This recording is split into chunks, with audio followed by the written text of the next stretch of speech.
Welcome, boys and girls. How about a nice hand for the Dragon Gate Martial Arts Demo Team. Providing tonight's video entertainment here at Bethpage Ballpark. Along on the Ducks for the Dragon Gate Martial Arts Demo Team for tonight's demonstration.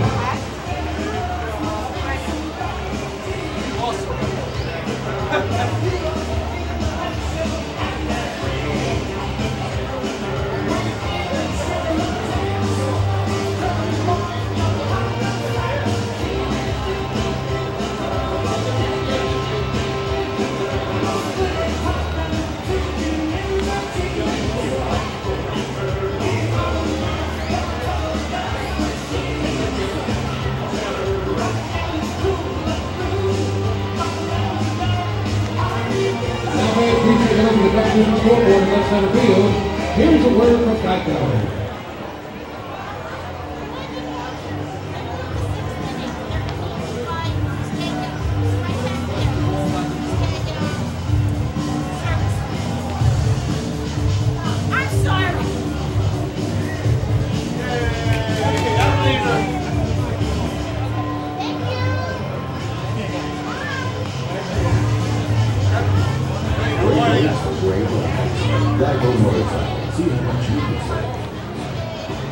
Along on the Dutch Municipal Credit Union have teamed up this season to present the Block Purpose Promotion. Every time along on the Ducks player walks here at home, Municipal Credit Union will make a donation to the Cracker Cat Foundation, a charitable arm from along on the Ducks. This Municipal Credit Union has been serving veterans since 1916.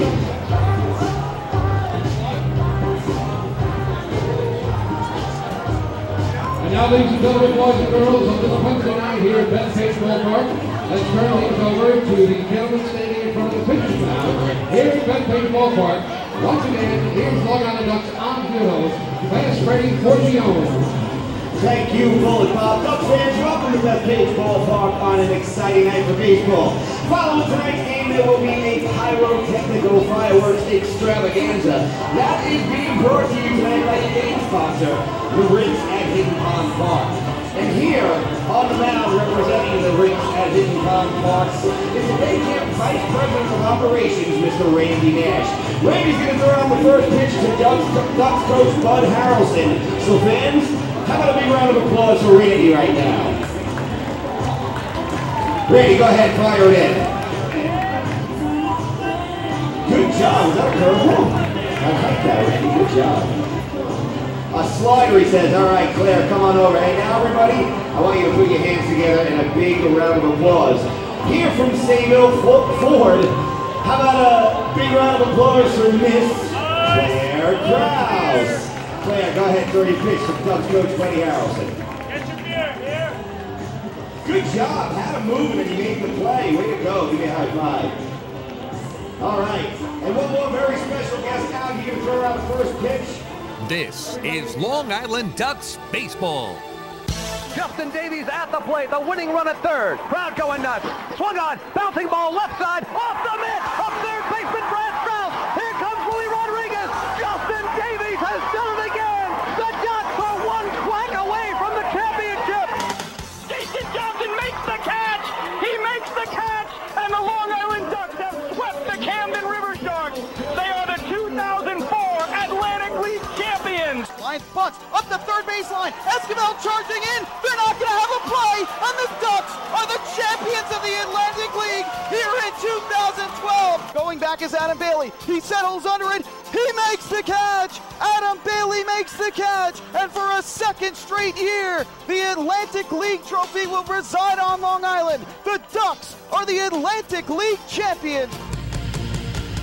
And now it's time for the Long Island Ducks North Shore LIJ Southside Hospital pregame show. Live from Bethpage Ballpark in Central Islip, New York, it's time once again for Long Island Ducks baseball. And tonight the Long Island Ducks take on their cross-sound rivals, the Bridgeport Bluefish, in Game 4 of a 5-game series. Well, hello again, everyone. This is Chris King. Thanks so much for tuning in to Ducks Baseball tonight around the world at liducks.com and, of course, at youtube.com/DucksBaseball. After these two teams split a doubleheader on Monday night, the Bluefish scored 9 unanswered runs last night to rally from a 4-0 deficit and defeat the Long Island Ducks by the final score of 9-4. So the Ducks look to get even tonight, and a pair of right-handers go head-to-head. Jared Lansford for Long Island and former Yankee DJ Mitchell for the Bluefish. Well, we do have a very special broadcast going on tonight in the booth to our left here at Bethpage Ballpark, as tonight Ed Ingles, the legendary New York sportscaster who has worked 60 years professionally in radio, will get to call his first professional baseball game. One of the many things he's never done is play-by-play of a pro baseball game, so tonight he'll get that opportunity, and we'll hear from Ed Ingles when we come back to the Duck Pond. Hi, this is manager Kevin Byers, and you're listening to Ducks Baseball on the Ducks official YouTube channel, youtube.com/DucksBaseball. North Shore LIJ Southside Hospital in Bayshore is the healthcare heart of our community. We provide outstanding health care right here at home with centers of excellence in cardiology, orthopedics, neurosciences, women's health services, and much more. Experience counts, and North Shore LIJ Southside Hospital has been around for nearly a century of care. For more information, please call 631-968-3000 or visit us on the web at www.nslij.com. Hey Ducks fans, your recreation destination this year is The Rinks at Hidden Pond Park. The Rinks features 2 full-size ice rinks, a 97-acre summer day camp, a New York State licensed preschool academy, and a wide variety of birthday party options. Learn to skate, join one of many hockey leagues, swim in an Olympic-sized pool, and enjoy all the fun that The Rinks has to offer. Visit us today at 660 Terry Road in Hauppauge, or check us out online at therinks.com. The Rinks, your recreation destination.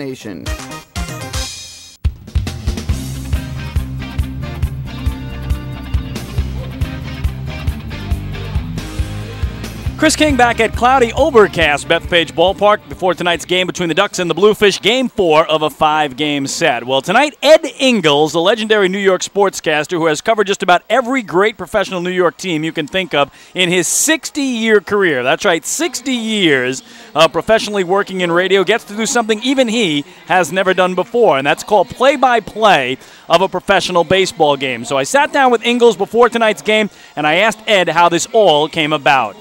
Ego. I've never done a professional baseball game play-by-play.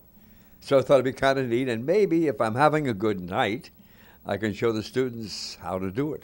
Are you nervous at all?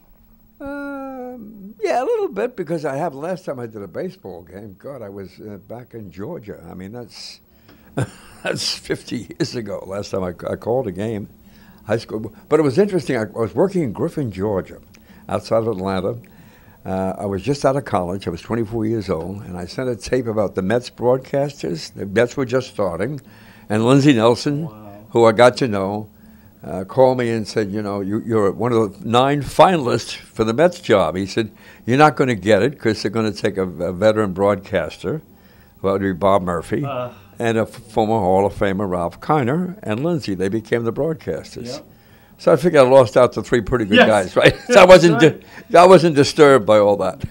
Well, if you had a chance, you know, to do baseball tonight, you will professional. But I know you've covered so many great teams, so many great Met teams, so many great Yankee teams as a reporter. What are your favorite memories of covering some of the best teams New York has ever seen baseball-wise? Well, I think the one that sticks most to the Mets and Yankees World Series, which was pretty fabulous. Clemente and Piazza, we knows about that incident. Just the magnitude. I kept going to the ballpark. I was alternating. I'd go to the Mets one night, Yankees one. Of course, they were changing. And it seemed like the playoffs went on forever before we got to the World Series. And the nice thing that I remember about that, you know, if you do a broadcast live, how many times do you get a chance to call the final out? Yep. Never. Yep. And I happened to, they said, you're going to start the, whatever it was, the 12 o'clock CBS radio broadcast, top of the hour, network all over the country. They came to me, and I called the final out. Wow. It took me about 35 seconds to do the whole thing. So that was really a wonderful moment for once in my life. I hit it just right. But I thought it was a great feeling for New York. The people were so energized by it, and some marvelous players, and some really good interviews, too. Yeah, tell me, who are your favorite players to watch, and who are your favorite players to interview? Well, I think Bob Gibson was fun to watch because nothing bothered him. He was the one pitcher who could throw high and hard, and he'd low bridge you. He would.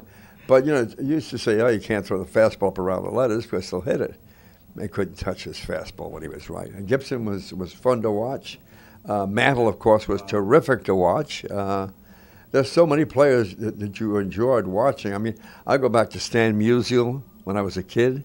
He was great to watch. I did see Ruth, but I don't remember it. I'm too young for that. My father took me to Yankee Stadium. So there's just so many members. As far as interviews, Bud Harrelson was a great interview, right? Yeah, Bud was terrific. I loved to interview Buddy when he played for the Mets. He was very informative, nice guy, always made himself available. He was just a lot of fun. All right, some calls. Let's do some mock calls. Let's do the fantasy call. Doesn't have to be anyone on the Ducks. You pick your guy. Let's give a fantasy call so the fans will know what you're going to sound like tonight on WRHU. Okay. Let me see what I want to do here. Okay. All right.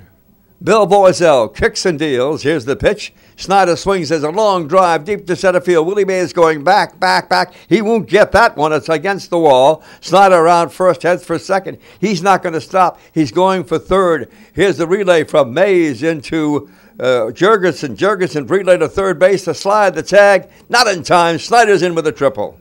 I think I just lost my job, Ed. No, you're fine. You're great. No, you're great. All right, I don't do this every night anyway. That would overwhelm me. All right, we're going to make one for you here. We're going to say Lou Ford hits a grand slam tonight so we can bring you currently up to 2014. Lou Ford hits a grand slam. What's that going to sound like tonight? Well, if he hits it, first I got to see it go out. Right. And I always tell my students, I said, in a ballpark, when you're not familiar with the ballpark and your eyes begin to fail a little bit, watch the outfielders. Yeah. They're going to tell you where it's going to go. So if Lou hits one out, first thing I'm going to do is look at the outfielder and see where he's going. Yep. And I'll probably go back. He won't get that one. It's out of here. Grand salami or grand slammer. I'm going to use another one tonight, too. You don't hear any more. Used to be fly balls when I was a kid were called a can of corn. Yep. And I have no idea where that expression came from. But I may throw that out there. I use it every now and then, so it's still around. Yes, I do. Well, what about this opportunity for the students? You'll be joined by two students tonight and what it means for them to come out and do Duck games. I know they've done Sundays for years, and this year they're adding Wednesday nights as well. Well, it's a great opportunity because it gives them the needed experience. You have to do a lot of games. I tell them, I used to do 2 dice and roll and make-up games. I did thousands of games before. No, I have my own sheet. Oh, okay. 2 was a home run, 12 was a triple, 6 was a strike. And, I mean, I did 1,000 games at least in my bedroom. Nobody locked me up. And so when I did the first game, a Little League game, which can get kind of hectic, I was pretty well prepared. Yeah. And I keep telling the students, you need to do about 100 games in a sport before you're really ready to step on that professional, high-level broadcasting level you need to be at. So the idea is to get them a lot of games. And what we do is they do the games, and then we sit around and we critique them on it. And the thing that they have to learn about baseball is a game where you have to know something about the team and the sport because there's a lot of dead air. It's not like football, basketball, hockey. You can roll. You don't have to know a heck of a lot about the teams or the players, but you can get by if it's a good game. Right. But baseball, you have to really know your stuff because there's just too many dead spots, right? Well, we are thrilled that you're going to cross something off the bucket list, play-by-play professional baseball. And, Ed, we are thrilled you've chosen the Long Island Ducks to do so here tonight. I wish you the best of luck, my friend. Well, it'll be nice to be just next to you in the booth, because if I know I fall apart, I'll call you in, because you are terrific doing this, Chris. I really enjoy your job you're doing for the Islanders with us, calling the games at WRHU at Hofstra, doing the play-by-play, and I heard you last night doing the Ducks, and you're really good. Well, thank you so much, Ed, and have fun tonight, my friend. I always do. Thank you. That is legendary New York sportscaster Ed Ingles, again, 60 years in the business. Tonight, crossing it off his bucket list, first time ever professional play-by-play of a baseball game. He'll do the Ducks and Bluefish on WRHU tonight, 88.7 FM, along with several students from Hofstra University. Best of luck, Ed Ingles. We'll take a break, and when we come back, a closer look at the pitching matchup for tonight's Game 4 of this 5-game set. Righty Jared Lansford for Long Island against fellow righty DJ Mitchell for the Bluefish. Hi, this is Steve Foucault, pitching coach for the Ducks. You're listening to Ducks Baseball on the Ducks official YouTube channel, youtube.com/DucksBaseball. North Shore LIJ, Southside Hospital in Bayshore, is the healthcare heart of our community. We provide outstanding health care right here at home with centers of excellence in cardiology, orthopedics, neurosciences, women's health services, and much more. Experience counts, and North Shore LIJ Southside Hospital has been around for nearly a century of care. For more information, please call 631-968-3000 or visit us on the web at www.nslij.com. Life without Ducks baseball. Emily, quit texting. James, get off the iPad. Honey, pick a channel. Life with Ducks baseball. Bethpage Ballpark is set, Quackerjack is ready, and the flock is prepared to defend their title. All we need is you. For game times, promos, and tickets, visit liducks.com. It's a blast. Now that's more like it. Long Island Ducks baseball. Life is better here.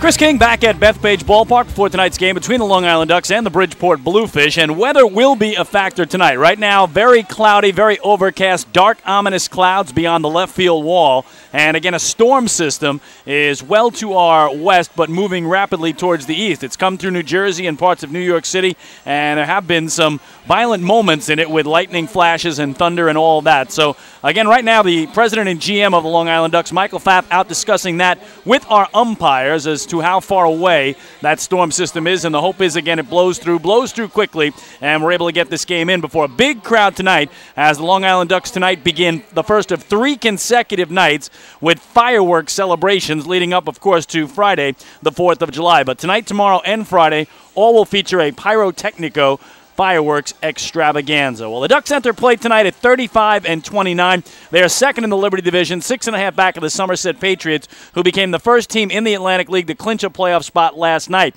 So congratulations to Somerset. They beat Lancaster 5-2. They own the league's best record at 42-23. And last night they got to spray the champagne in their clubhouse in Bridgewater, New Jersey. Bridgeport Bluefish are 22-43, last in the Liberty Division, 20 games back of the first place Patriots. Again, the Fish have won 2 of the first 3 in this series. Monday night, the 2 teams split a doubleheader. Bridgeport won the first game 4-3. Ducks won the nightcap 10-3. And then last night, the Ducks built an early 4-0 lead. Actually took a 4-1 lead into the 8th inning, but the Bluefish scored 6 times in the 8th, twice in the 9th, 9 unanswered runs altogether, and a 9-4 victory. So Long Island looking to even the series at 2 games apiece tonight, and they will hand the baseball to the right-hander Jared Lansford, 3-3 on the year with a 3.85 earned run average. He's coming off a no decision his last time out Friday in York in a 9-8 loss, and did lose his only previous outing to this Bluefish team here at Bethpage Ballpark on June 11. But he did have a quality start, going 6 innings of 7-hit, 3-run ball with a walk and 6 strikeouts. He'll be opposed by fellow right-hander and former New York Yankee DJ Mitchell, 3-5 on the year with a 4.28 ERA. Mitchell, too, coming off a no decision his last time out, Friday at home against Camden in a 10-8 loss. But his 2 outings against Long Island, he has been just terrific. In this ballpark on June 11, in a 3-1 win, he went 7 innings of 5-hit, 1-run ball, didn't walk a man, and struck out a season-high 9. And May 14th up in Bridgeport against the Ducks, very similar line, 7 innings, just 1 run against, same as the previous game, and he allowed only 4 base hits in that game, walked 4, and struck out 6. So DJ Mitchell trying to continue his success against Long Island. Jared Lansford trying to get the Ducks even in the series and set up a rubber game tomorrow night in the finale of this 5-game set. So that's our matchup. We'll take a break, and when we come back, the starting lineups and the first pitch of tonight's ball game between the Ducks and the Bluefish here at Bethpage Ballpark in Central Islip. Hi, this is Bud Harrelson, and you're listening to Ducks Baseball on the Ducks official YouTube channel, youtube.com/DucksBaseball. North Shore LIJ, Southside Hospital in Bayshore, is the healthcare heart of our community. We provide outstanding health care right here at home with centers of excellence in cardiology, orthopedics, neurosciences, women's health services, and much more. Experience counts, and North Shore LIJ Southside Hospital has been around for nearly a century of care. For more information, please call 631-968-3000 or visit us on the web at www.nslij.com.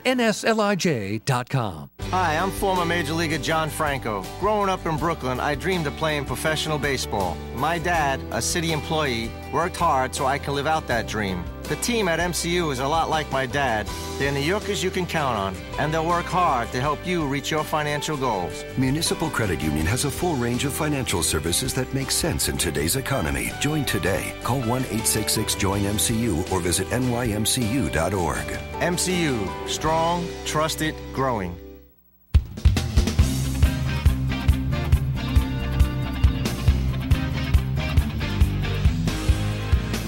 Chris King back at Bethpage Ballpark. We are moments away from our national anthem here tonight. The Belmore Girl Scout Chorus will provide that. The Dream Team, the Long Island Riptides, and the John F. Kennedy School are on the field. Our color guard at first, Troop 916, and the Belmore Association of Girl Scouts, and Setauket Elementary Pack 18, and our color guard over at third, Pack 23. So again, a group of youngsters from the Belmore Girl Scout Chorus behind home plate, and we'll turn it over to PA announcer Bob O'Tone.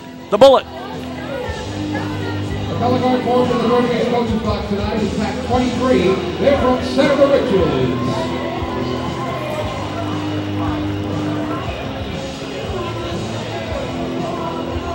Now, ladies and gentlemen, boys and girls, we ask you to please rise and remove your hats and caps.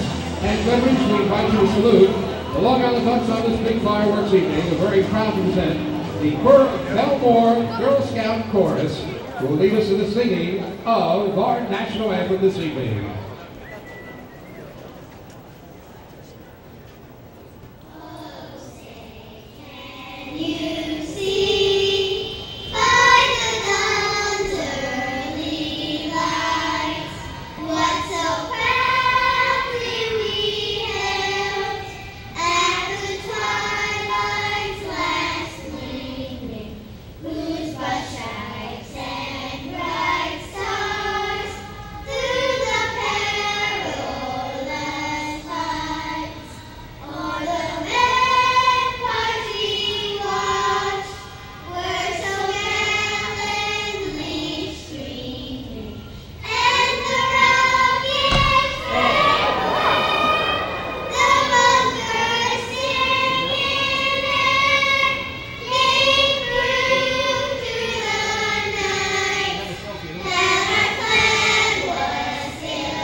Great job by the Belmore Girl Scout Chorus, and of course on a fireworks night, we had the Rockets' Red Glare when they sang that line, and when they ended there, another little preview from our friends at Pyrotechnico of the fireworks extravaganza that will follow not only tonight's game, but tomorrow's game, and of course Friday, the 4th of July, Independence Day as well.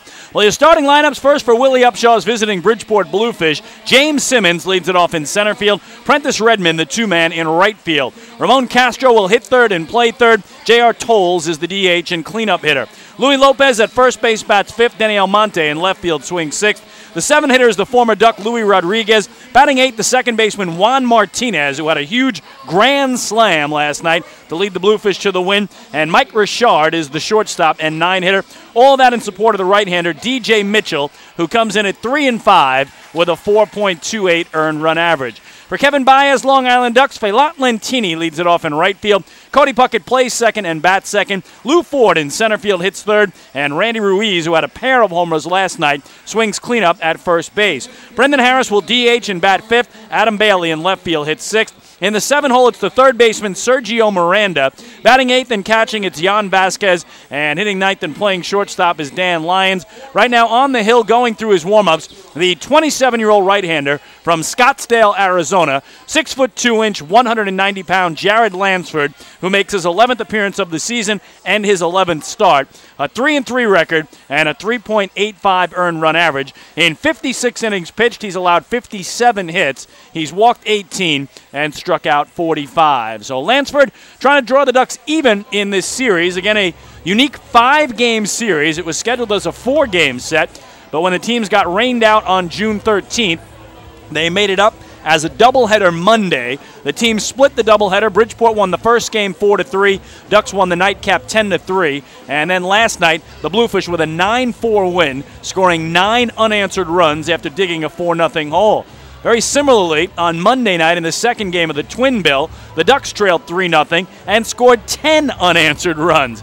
So these teams have proved they can put up big numbers. And again, the Bluefish with a win tonight take the series. The Ducks with a win tonight even it and set up a rubber game tomorrow night. So we are just about set for baseball with cloudy, overcast conditions and storms to our west that are moving this way and are expected to get here. It may cause a brief delay and hopefully not a lengthy one like we had on June 13th when the teams waited 2 hours and were never able to resume that game that came to an end in the bottom of the third inning.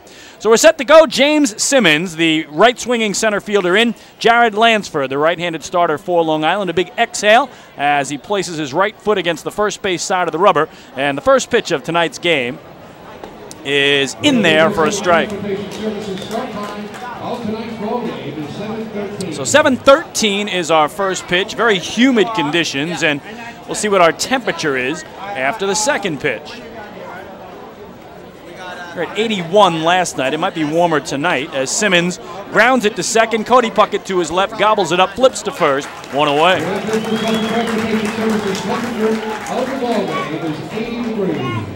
Well, they say 80, so actually a 1 degree cooler. Maybe the humidity just makes it feel that way with the stickiness that you can feel throughout the ballpark. So one away, and here's Prentice Redmond, the right fielder and two-man from the right side. Redmond on the year hitting .262, a pair of homers, and 20 runs batted in. Lansford waits for him to set his feet in the right-hand batter's box. And Jared's first pitch to Redmond is outside for ball one. Behind Jared Lansford tonight, he's got Randy Ruiz at first base, Cody Puckett at second, Dan Lyons, the shortstop, and Sergio Miranda at third. Adam Bailey's in left, Lou Ford in center, Failant Lentini in right, and Jan Vasquez does the catching. 1-0 also misses, so the count now 2-0 on Redmond. Calling the balls and strikes tonight is Frank Leparic. He's joined by Dave Speranza at first base, and the man in black at third is Fred DeJesus. 2-0 is just away, and it's 3-0. Just a slight breeze right now pushing from home plate towards right field. We go 325 down the lines here at Bethpage Ballpark and 400 feet to dead center field. Very dark, large clouds almost forming a dome over the park right now. 3-0 is taken all the way, and there's an inside strike. So the count 3-1 on Prentice Redmond. Well, the Ducks and Bluefish know that they can no longer win the first half. Congratulations to the Somerset Patriots, who clinched the first half Liberty Division title last night. 3-1 here is popped up, and in the left center field, the center fielder Lou Ford lining it up and making the grab for the second out.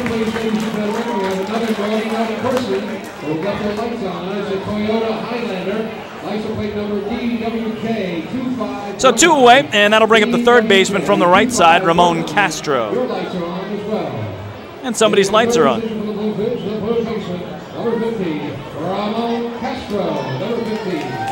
Castro in at .243, a homer, and 22 runs batted in.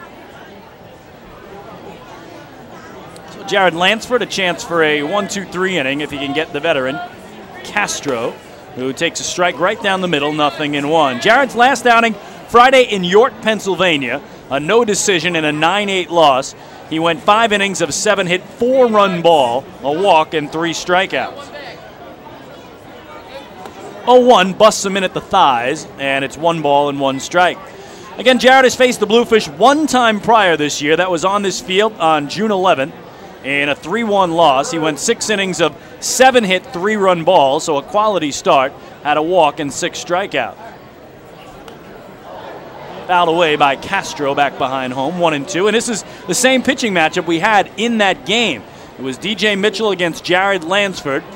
On June 11th, Bluefish won it 3-1. Mitchell got the win, and Lansford the loss. So Jared looking for a little payback here tonight. But again, that's the only time he's faced the Bluefish this season. Teams have played 8 times, and in the Ferry Cup standings, they are all even at 4 wins apiece. Tonight, the 9th meeting of the year of 20. 1-2 is poke foul off the end of the bat down the right field line, and that is where Ramon Castro likes to direct the ball to the opposite field. Last night he went 2 for 5 with a pair of doubles, scored twice, and both doubles were down the right field line. So the Ducks shading him slightly that way. Certainly Lentini in right is over towards the line. Lou Ford maybe a step in center, and Adam Bailey maybe a few steps in left. 1-2 is in the dirt. Nice block by Jan Vasquez. And the count even now on Ramon Castro. No score, top of the first, 2 out, nobody aboard for the Bluefish. And Bridgeport, after winning only 5 road games all year in 29 tries when this series opened, have taken 2 of 3 thus far here on the island. Jared Lansford's 2-2 is a breaking ball down and away, a check swing. They appeal to first, and Dave Speranza says he held up, and the count now full. Of course, Jared and Josh Lansford, both pitchers, both right-handed brothers on the Long Island Ducks. Jared now a starter after he relieved last year, while Josh is still in the bullpen. And, of course, they are both the sons of former major leaguer Carney Lansford. Longtime Oakland A. The payoff pitch is just outside. Boy, not by much. And it's a 2-out walk issued by Lansford to Ramon Castro.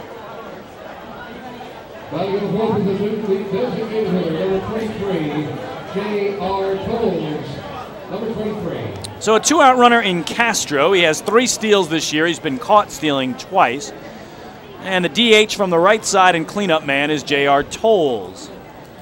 Leading Bridgeport with a .343 average. He's got 7 homers and 26 runs batted in, both second on the Fish. Always right on top of the plate is J.R. Tolles. And Lansford goes wide with ball 1. Kevin Baez, the manager of the Ducks, talking about Jared Lansford before tonight's game. Talked about how the fastball has been very good for him, great location, very tight slider. And again, the need to throw strikes and not waste pitches is one of the keys tonight for Jared, as here he misses low. And after walking Castro, he falls behind Tolles 2-0. Mentioned last year, Jared worked exclusively out of the pen, 47 relief appearances in the regular season, and then 5 more in the playoffs. He's won back-to-back championships with the Long Island Ducks. 2-0 is down the right field line. Randy Ruiz, the first baseman, with a long run, but again, it's well beyond him and maybe 2 or 3 rows up into the seats. It pops out, so Randy will underhand a souvenir right back where it came from. What a game Randy Ruiz had last night. 2 for 2, pair of homers, drove in all 4 runs for the Ducks in their 9-4 loss. I'm talking to Kevin Baez about that game tonight. He felt the same way I did about it. It seemed like it was in complete control for Long Island at the 7th inning stretch with a 4-1 lead. Here Tolles fouls it behind home plate. Vasquez back near the screen, but that's well in and bounces off the walkway between the 100 and 200 level. Kevin never saw it coming last night, neither did I. Again, the Ducks had Sean Garceau, the league leader in wins on the hill, the only 8-game winner in the league, trying to become the first 9-game winner. Led 4-1 at the 7th inning stretch, and then the wheels just came off in that fateful 8th inning as Garceau and Brett Lauren combined to allow 6 runs in the inning. The Bluefish went from 3 down to 3 up in a heartbeat, and then tacked on 2 more in the 9th for good measure. 2-2 here is inside, so just like he did on Castro, the count now full on Tolles. But the bullpen had been red hot for Long Island in Monday's doubleheader. And Sean Garceau has been great all year. He had won his previous 5 consecutive starts. So nobody saw that coming last night, the explosion by the Bluefish. 8 runs in the final 2 innings. The payoff is way outside and low. So back-to-back 2-out walks now issued by Lansford. And that'll bring up Louis Lopez.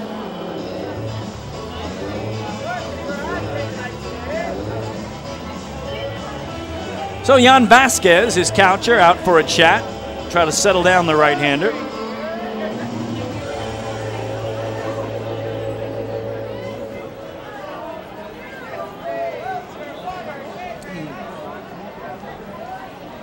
Jared Lansford, again the older brother. Luis Lopez, number 19.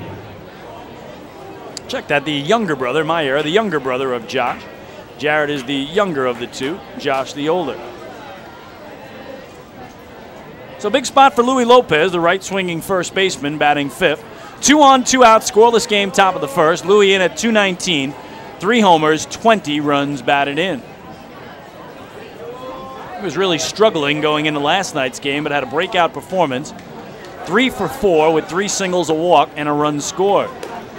Nice breaking ball for a strike, and the count 0-1 on the seemingly ageless Luis Lopez at age 40 years old. 2 40-year-olds in the lineup tonight, Luis Lopez and Luis Rodriguez, who bats 2 spots behind him.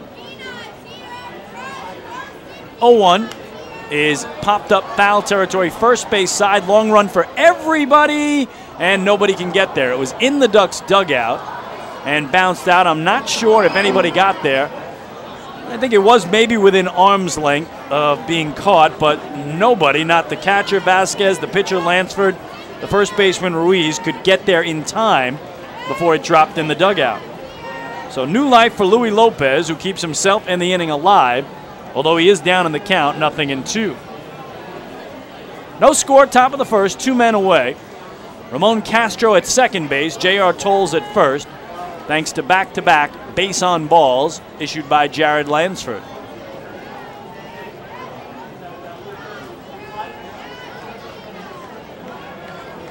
Jared very deliberately and slowly towing the rubber on the first base side. Lopez stepped out and back in. Check of second, and the 0-2 way up head high, trying to get him to chase, and Luis much too disciplined a hitter to go for that. It's ball 1. Big crowd still filing in, as you'd expect, on this first of 3 consecutive Pyrotechnico fireworks extravaganzas. Boy, the Ducks are celebrating the 4th in style. Fireworks tonight, fireworks tomorrow, fireworks on Friday, the 4th itself. 1-2 is on the ground foul behind Willie Upshaw, the manager of the Fish, down at third. And the count holds on Lopez. So, again, we know who has won the Liberty Division. That's the Somerset Patriots. The battle in the Freedom rages on. The York Revolution won last night. The Lancaster Barnstormers lost. So the Revs atop the division, a 2-game lead over their big-time rivals, the Barnstormers. 5 games to go for each squad, including the final 3 against each other in Lancaster this weekend.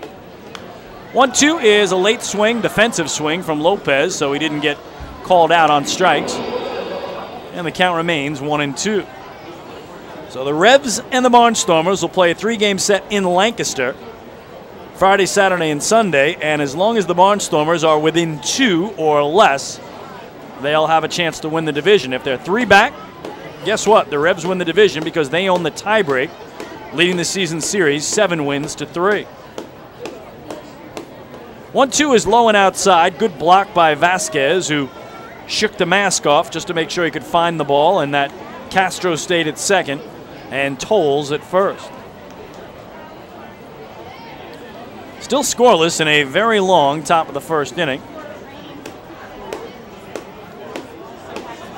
Bluefish have been at the plate here 13 minutes, although they don't have a base hit. Lansford got 2 quick outs and then issued back-to-back 2-out walks. 2-2, and that in the air, center field. Lou Ford lining it up, will make the grab, and that'll retire the side. So for the Bluefish, no runs, no hits, 2 walks, 2 left. Middle of the first inning tonight at Bethpage Ballpark in Central Islip, New York. It's the Bridgeport Bluefish 0, and the Long Island Ducks coming to bat. Hey fans, this is pitcher Bobby Blevins, and you're listening to Ducks Baseball on the Ducks official YouTube channel, youtube.com/DucksBaseball. Beautify your patio, walkway, driveway, or pool surround with Nicoloc paving stones and walls. Nicoloc's specially formulated paver shield offers extra surface wear protection and color enhancement throughout the thickness of the paver. Paver shield guarantees that your pavers will look great for years to come. Bring home the elegance with Nicoloc. Visit the Nicoloc Design Center, Sunrise Highway, Lindenhurst, or Nicoloc.com. Let Nicoloc paver, let Nicoloc pavers pave your way. Baseball fans, the Long Island Ducks mobile app has officially arrived. Powered by ClearVision Apps, it's your one-stop shop for all things Ducks baseball. Buy tickets straight from your mobile device. Receive game status updates with push notifications. Check out up-to-the-minute news and scores and interact with the Ducks on social media. Best of all, it's free. Download the Ducks mobile app today by visiting the App Store on your Apple-powered device or Google Play on your Android-powered device. The Long Island Ducks mobile app, with you wherever you flock to.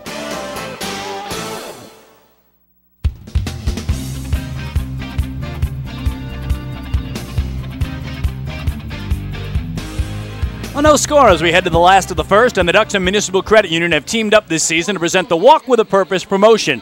Now, every time a Long Island Ducks player walks, Municipal Credit Union will make a donation to the Quacker Jack Foundation, Municipal Credit Union serving members since 1916. Well, defensively for the Bluefish tonight, they have Louis Lopez at first base, Juan Martinez at second, Mike Richard is the shortstop, and Ramon Castro at third. Denny Almonte's in left, James Simmons in center, Prentice Redmond in right, Louis Rodriguez does the catching, and on the mound right now, going through his warm-ups, the 27-year-old right-hander from Rural Hall, North Carolina, 6 foot tall, 160-pound DJ Mitchell, who makes his 13th appearance of the season and his 13th start, a 3-5 record and a 4.28 ERA. In 63 innings, he's allowed 66 hits. Control has been a problem. He has walked 40 already this year and struck out 54. So DJ Mitchell set to get it going against the right-swinging right fielder and leadoff man for Long Island, Phelant Lentini. Mitchell's 40 walks are second most in the Atlantic League. Lentini bends away from his first pitch up and in, and the count 1-0. Phelant at .335 coming in, second best average on the Ducks, fourth best in the Atlantic League. A homer and 29 runs batted in. He takes a strike, and the count 1-1.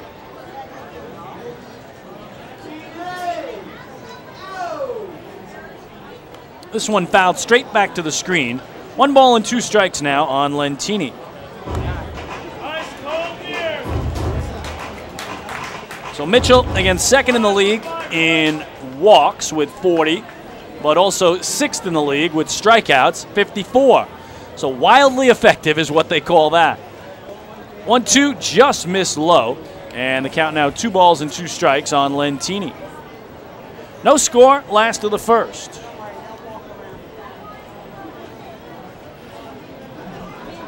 2-2 breaking ball is fouled down into the dirt as he just got a piece of it. Louis Rodriguez was unable to grab it, and that keeps Lentini alive at the dish. Phelant 1 for 4 last night with a single and a walk in the 9-4 loss. 2-2 again is up and in, and the count now full on the right fielder.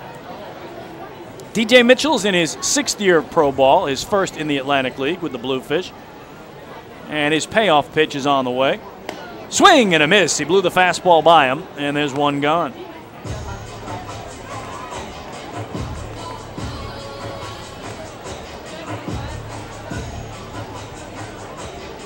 Batting in the second position, leads second baseman number 2, Cody Puckett, number 2. So here's the second baseman from the right side, and two-man Cody Puckett for Long Island, batting .285, a pair of homers, 34 runs batted in.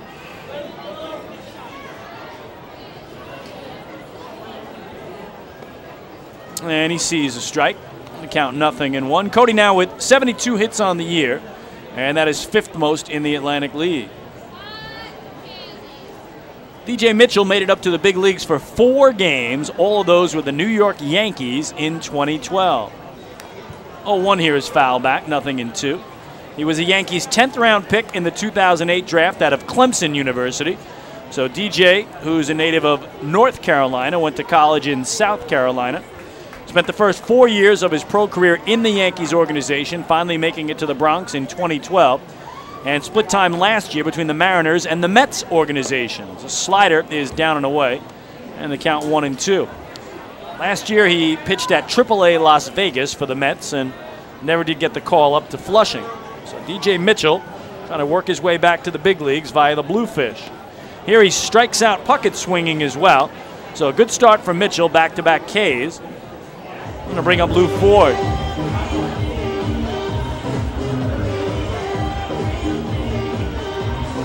Hitting in the first position for the Long Island Ducks. Here's the center fielder, number 20, Lou Ford. Number 20. So here's the center fielder and 3-man from the right side. The Ducks' leading hitter at .349. That's the second best average in the league. He also leads Long Island in homers and RBIs with 11 and 52 respectively. He is the league leader in ribbies as well, and he's tied for second with those 11 long balls. First pitch to Ford is a strike on the outside corner at the knees. We'll talk about DJ Mitchell getting those 2 quick strikeouts. His 0-1 is an inside strike, nothing in 2. His season high was 9 strikeouts the last time he was here on the island. In the 3-1 win on June 11th, he did not walk a single duck and struck out a season high 9.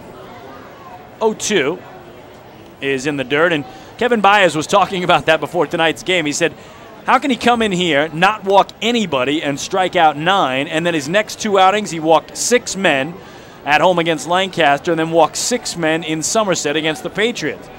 So here he had outstanding control in a great 7-inning effort, allowing only 5 hits and 1 run, but lost it the next 2 times out.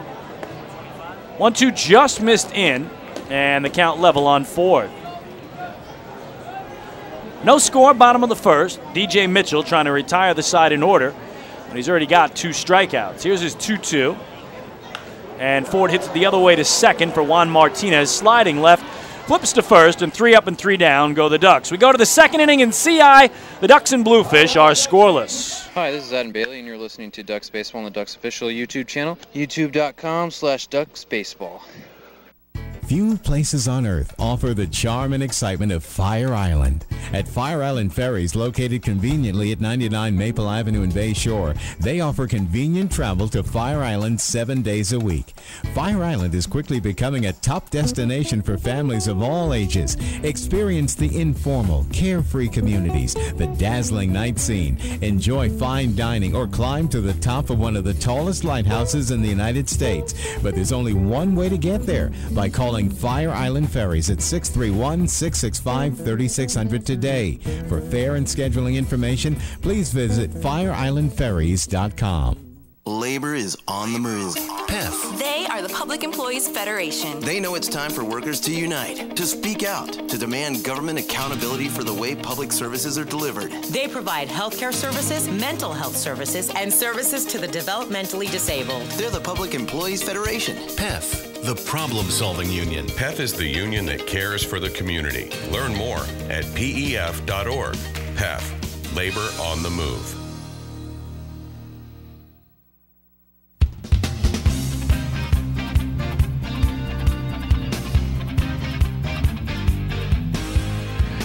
Well, no score as we head to inning number 2 tonight at the Old Duck Pond, and the Ducks Health Report is brought to you by Island Shore Physical Therapy, the official therapist of the Long Island Ducks. The good news for the Ducks, they are 100% healthy, so no injuries to tell you about whatsoever. Well, for the first time in this series, there were no runs scored in the opening inning. Opening inning's been big the first 3 games. On Monday night, in Game 1 of the doubleheader, the teams combined for 5 runs. In Game 2 of that doubleheader, there were 7 runs scored in the very first inning. Last night, the Ducks got a 2 spot in the first inning on a Randy Ruiz 2-run homer. But tonight, both pitchers put up zeros, and in fact, neither team able to get a base hit as the Ducks went in order. Bluefish worked out a pair of 2-out walks, but Louis Lopez flew out to center to end the inning. So both pitchers get through the first inning unscathed, and again, that happens for the first time in the 4 games between the teams. And that means Jared Lansford will work against 6, 7, and 8 in the Bluefish order here in the visitors' second. Denny Almonte, Louis Rodriguez, and Juan Martinez. So it starts with Almonte, the switch-hitting left fielder and 6-man. He will bat from the left side against the righty Jared Lansford. Almonte batting .209, 6 homers, 24 runs batted in.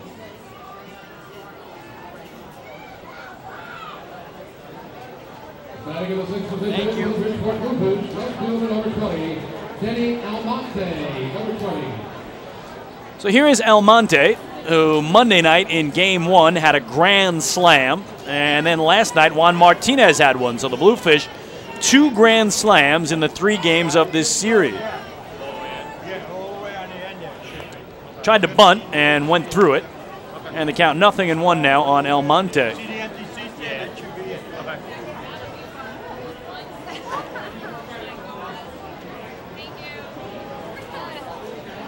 Could you pick the worst seats?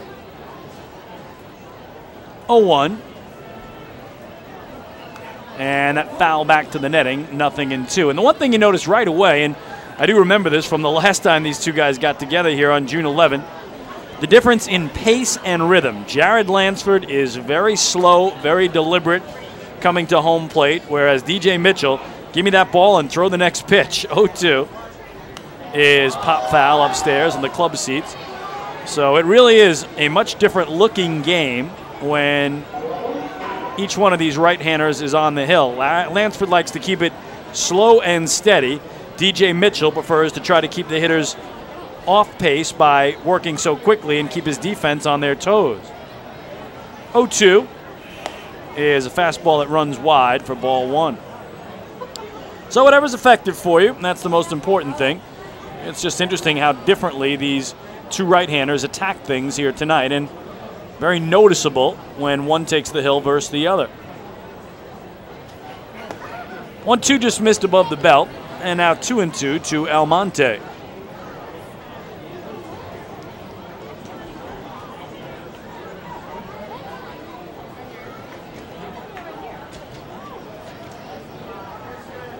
Jared's pitch. Pop foul again, straight back behind home plate. Those below waiting for a bounce out of the club seats. That doesn't look like it's coming. You can see down the left field line near the tarp, the entire staff of the Long Island Ducks is there in case this storm gets us. Again, it had been wreaking havoc just to the west of us in New Jersey and New York City. And the clouds remain dark, but still so far precipitation free. Bounced to second for Cody Puckett. Easy play to Randy Ruiz at first, and there's one away.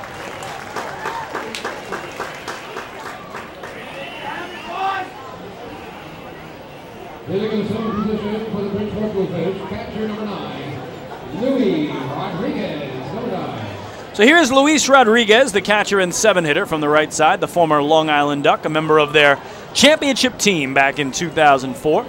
And Louis wears number 9 because in his incredible career, he has won 9 different championships. Just got one finger left that needs a ring, that one last pinky. I don't know, I guess he's righty, so I would say that right-handed pinky is the only one that doesn't have a ring if he puts them all on. Strike 1 from Jared Lansford. And now ball 1 to the guy who goes by the nickname the Machete because throughout his career, he has cut down runners on the base paths with that great right arm. Louis batting .201 a homer and 13 runs batted in. Louis also entering his 3rd season as hitting coach of these Bluefish. Bounces it slowly wide of third, and his manager, Willie Upshaw, will field it there.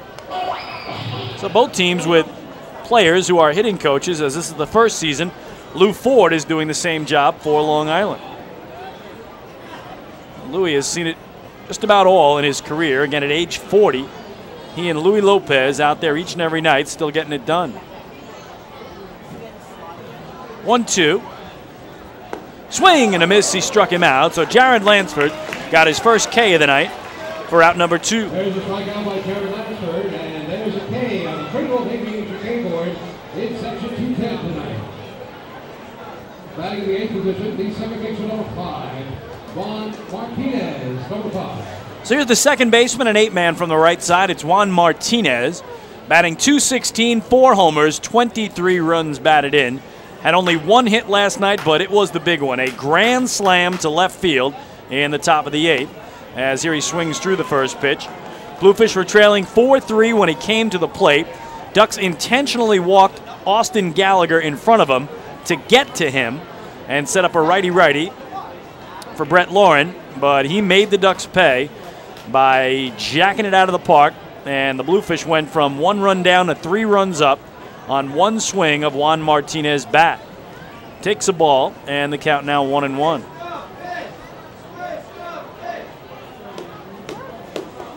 Lansford misses down and away, and it's 2-1.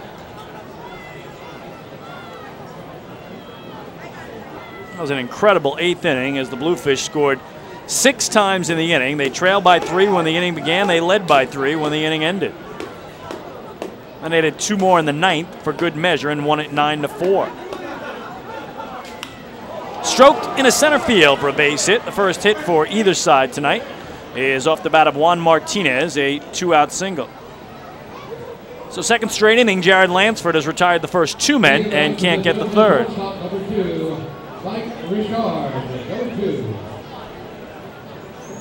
Last inning, he got the first 2 and then walked Ramon Castro.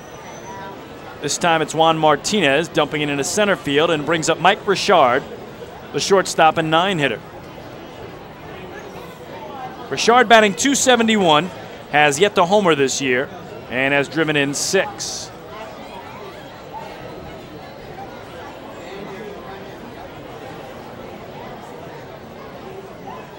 Martinez held on at first by Randy Ruiz as Richard fouls it away. And the count 0-1. Martinez has not had luck on the base paths this season. He's tried 3 stolen bases and been caught all 3 times.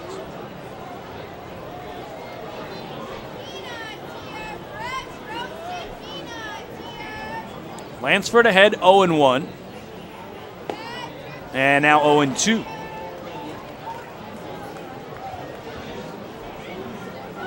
Jared had a run last year as a reliever where he went 18 straight outings without giving up any earned runs against. What a run that was, stretching over a month from May 5th through June the 17th.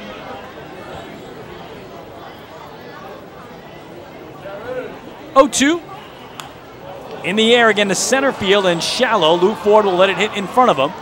So just like last inning, back-to-back 2-out runners for the Bluefish. Last inning it was walks. This inning, singles from their 8 and 9 hitters. Back to the top of the order for the Bluefish, center fielder number 7, James Simmons. Number 7. So back to the top of the order for James Simmons, the center fielder, who grounded out to second to open up the game for the Fish tonight. Simmons 1 for 5 last night, 2 for 5 on Monday night in the doubleheader. He was the only Bluefish with hits in both games. So you put it together, he comes in tonight 3 for 10 in the series. Monday, he also scored a pair of runs, has yet to drive any in. So big spot for Simmons, their MVP of the first half. He'd get my vote. It's not official, but I'm just calling him that if you go by the numbers. As here he takes a strike. James Simmons, by my unofficial count, top 5 in the league in 8 different offensive categories, including second in runs scored, only 1 back of Lou Ford. 4th in total hits on the year with 75.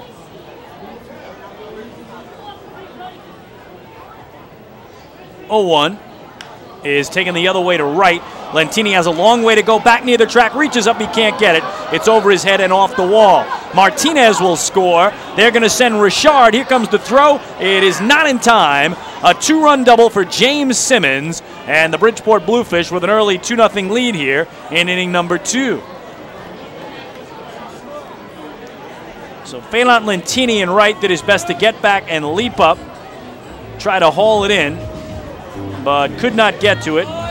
Martinez scored from second.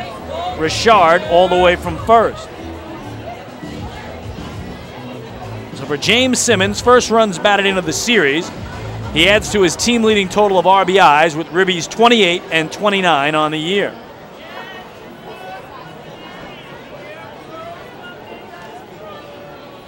A nice little 2-out rally here by the Bluefish. 3 consecutive 2-out hits off Jared Lansford. Martinez and Richard singles, and now a Simmons double. Here's Prentice Redmond, and he takes letter high for ball 1. Redmond flew out to center field back in the opening inning. 2-0 Bridgeport in the top of the second on 3 consecutive 2-out knocks.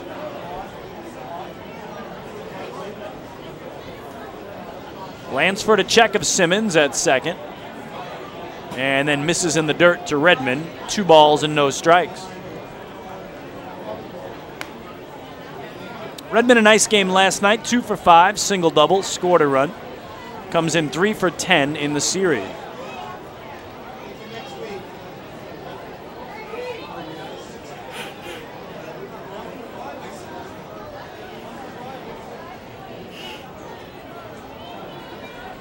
The 2-0 pitch gets the outside corner at the knees for strike one.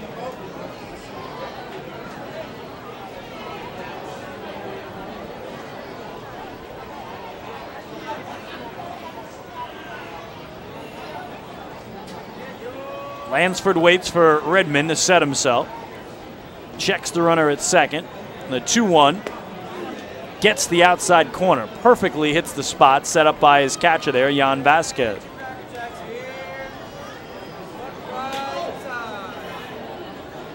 Simmons off second, spinning around to check the defense behind him.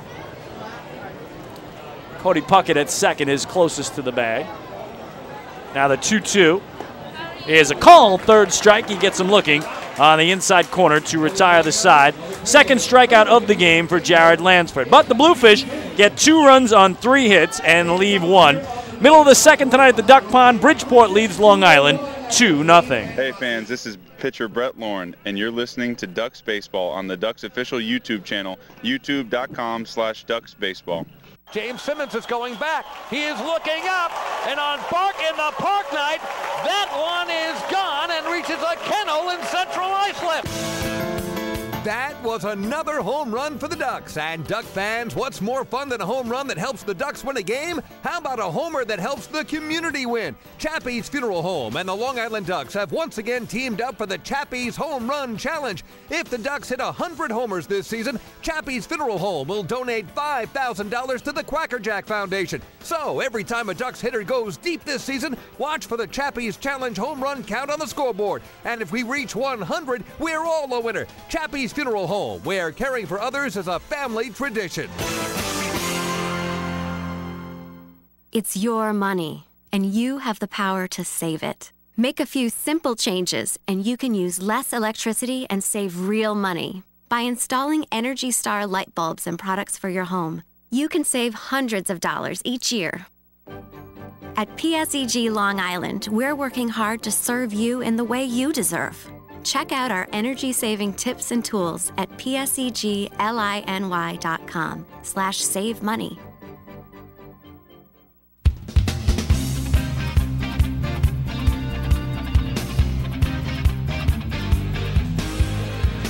Well, fans, every double play that the Ducks turn this season is presented by the New York State Public Employees Federation. PEF, the problem-solving union, providing health care services, mental health services, and services to the developmentally disabled. New York State Public Employees Federation, the union that cares for the community. Well, Ducks trailing at 2-0 as we go to the bottom of the second inning, and DJ Mitchell, the right-hander and former Yankee, who retired the side in order in the first with a pair of strikeouts, starts at the cleanup man, and first baseman from the right side, it's Randy Ruiz. Randy Ruiz, number 50. So here is Randy on the year, batting .298 now, 7 homers, 35 runs batted in, and he has had a monster series for Long Island. First pitch strike in the series. He is 6 for 10, has scored 5 runs and driven in 6. That's in a 3-game set. And here, he takes one square in the back between the 5 and the 0.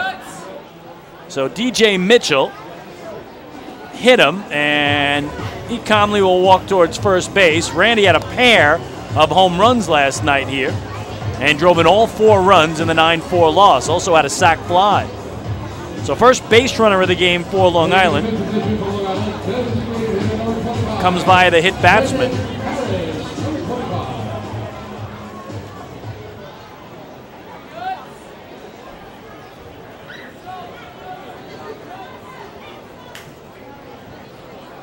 So here's Brendan Harris DHing tonight and batting 5th from the right side.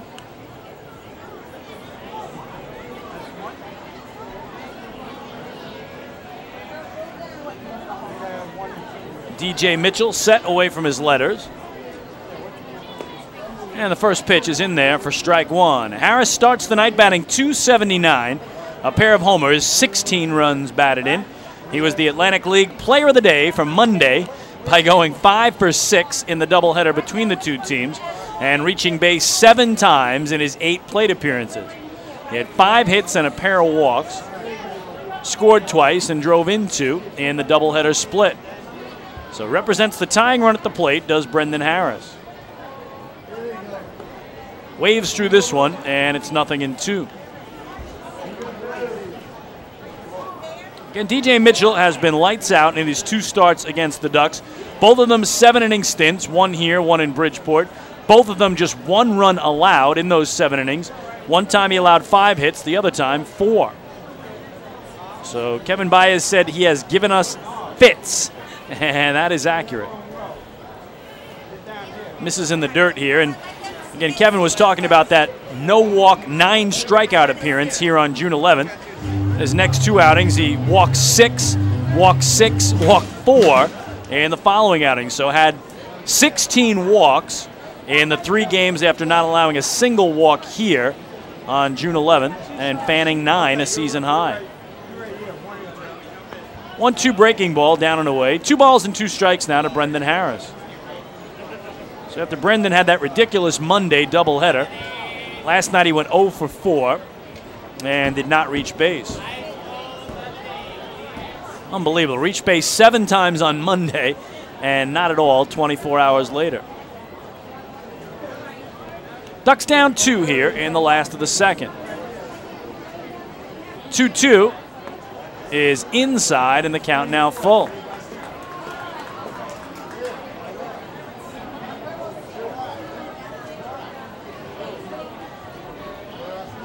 So payoff pitch will follow. Randy Ruiz, a very short lead at first. Held on there by Louis Lopez. 3-2 is a call, 3rd strike. And boy, Brendan Harris can't believe it. He thought it was low and outside. He is livid with home plate umpire Frank LeParic, who did make that call a little late. And now Brendan slams his bat. 3rd strikeout of the game for DJ Mitchell, 1 away. Boy, that's a tough one to take. Even from here, it looked low and outside, and that right hand of Frank LeParic came out very late to signify strike. So 1 away, Ruiz still at first. 2-0 Bluefish in the bottom of the second. And here's Adam Bailey, the left-swinging left fielder, in 6-man. Takes a strike, as I believe we had our first flash of lightning off in the distance.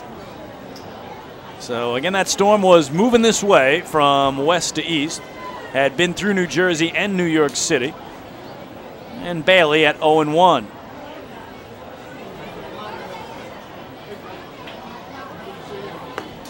And now 1-1. Adam hitting .266, 9 homers, and 40 runs batted in. Trails only Lou Ford in both of those categories. And manager Kevin Baez, before tonight's game, said he was the most pleasant surprise this year for Long Island, the year that Adam Bailey has put together. Launches it foul down the right field line, almost taking out his first base coach there, who is down on the deck. And that is John Brownell, tomorrow night's starter. So Brownell ducked under it and gets a hand, and now he doffs the helmet, raises it to salute the crowd, who salutes his effort to get out of the way of that smoking line drive off the bat of Adam Bailey out early on it. Kevin talked about how Adam really has become a much more complete player defensively at the plate, disciplined better, cut down on the strikeouts. And here a little tapper foul behind home plate. And again, a nice average at .266, but to be second on the team in homers, second in runs batted in. And also tied for 4th in the league in home runs with those 9 long balls.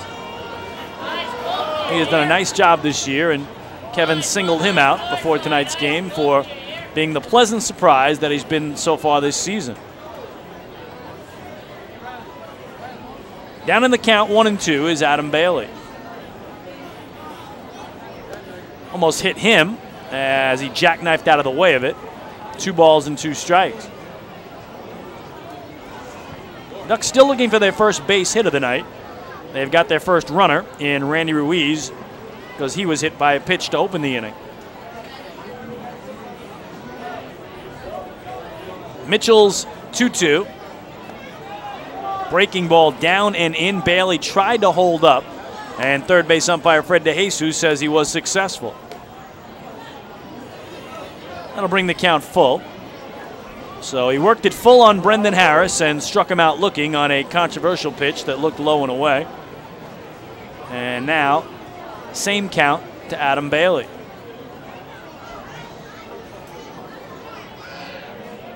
Mitchell has slowed his pace here with a runner aboard. Payoff. Low and in, ball 4. And there's our first Municipal Credit Union walk with a purpose tonight. Every time a Ducks batter walks, the Quackerjack Foundation wins. So the Ducks with 2 base runners now on a hit batsman and a base on balls. Ruiz to second, Bailey takes first, tying runs on. And here's Sergio Miranda, the switch hitting third baseman and 7-man, batting from the left side. Miranda batting .203, no homers, 6 runs batted in. Big spot for Sergio. Try to get Long Island on the board with 1 away. Backdoor curve just missed for ball 1. Miranda did not play last night and played just game 2 on Monday night, in which he went 0 for 2 with a run scored and a run batted in. 1-0. Outside, 2-0. So we told you about DJ Mitchell. Control has not been his strength this year. 40 walks in 63 innings pitched, the second most base on balls issued of any pitcher in the league. 2-0, he went after it and came up empty. 2 balls and a strike.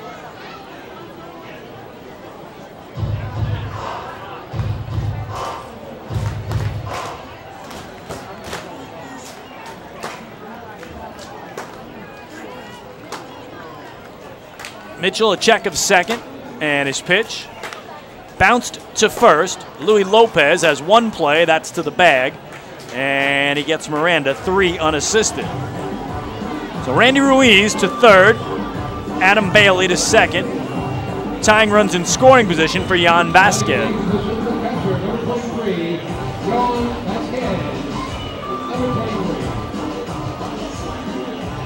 Vasquez, the switch-hitting catcher, an 8-man tonight for Kevin Baez. Will bat left-handed here against the righty, who gets a chat from his catcher, Luis Rodriguez.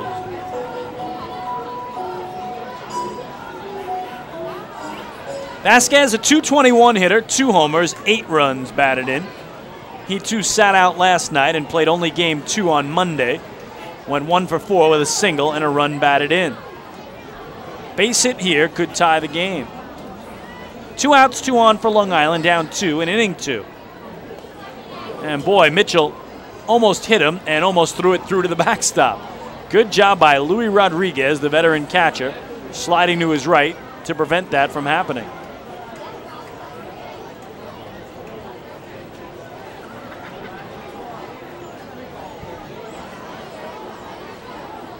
Vasquez ready for his 1-0. And that may be a little bit high. 2-0.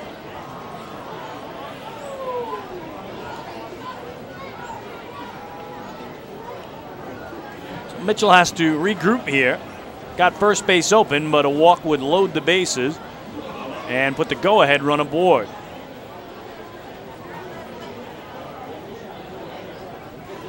Vasquez should get something here. 2-0 the count to Jan. Here's the pitch. And downstairs, ball 3. Dan Lyons, the only man yet to bat for the Ducks, is on deck.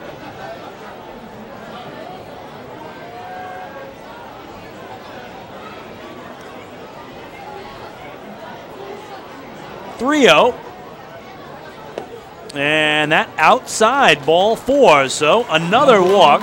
Second of the inning and another Municipal Credit Union walk with a purpose. Every time a Ducks batter walks, the Quackerjack Foundation wins. So the Ducks have loaded the bases without a base hit. A walk and, check that, a pair of walks and a hit batter. And here's Dan Lyons. The shortstop and 9-man is right-handed hitter, batting .263, a homer, and 16 runs batted in. Finally hit his first homer in 2 seasons Friday in York against the Revolution. Ducks have 4 grand slams this year, 2 by Randy Ruiz, 2 by Lou Ford. Ruiz at third, Bailey at second, Vasquez at first.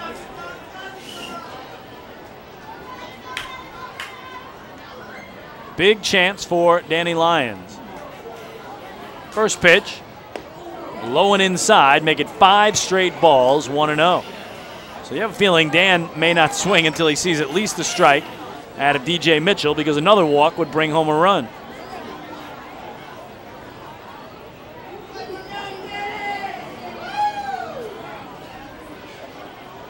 (1-0). He did see a strike, and it's 1-1. Lyons looking for his first hit of the series. 0 for 6 in the set. Played only game 1 Monday night, went 0 for 3, and then 0 for 3 last night. Got a board because he was hit by a pitch and scored a run. Dan was swinging a hot bat prior to that. He had a 6-game hitting streak. 1-1. Low and away for ball 2. So now this big fireworks crowd starts to get behind Dan Lyons here in the biggest spot of the game. Bottom of the second, Ducks down 2-0. They have the tying runs in scoring position and the go-ahead run at first base. Lyons foul tips it back behind home. And the crowd got excited just on the swing. It's 2 balls and 2 strikes.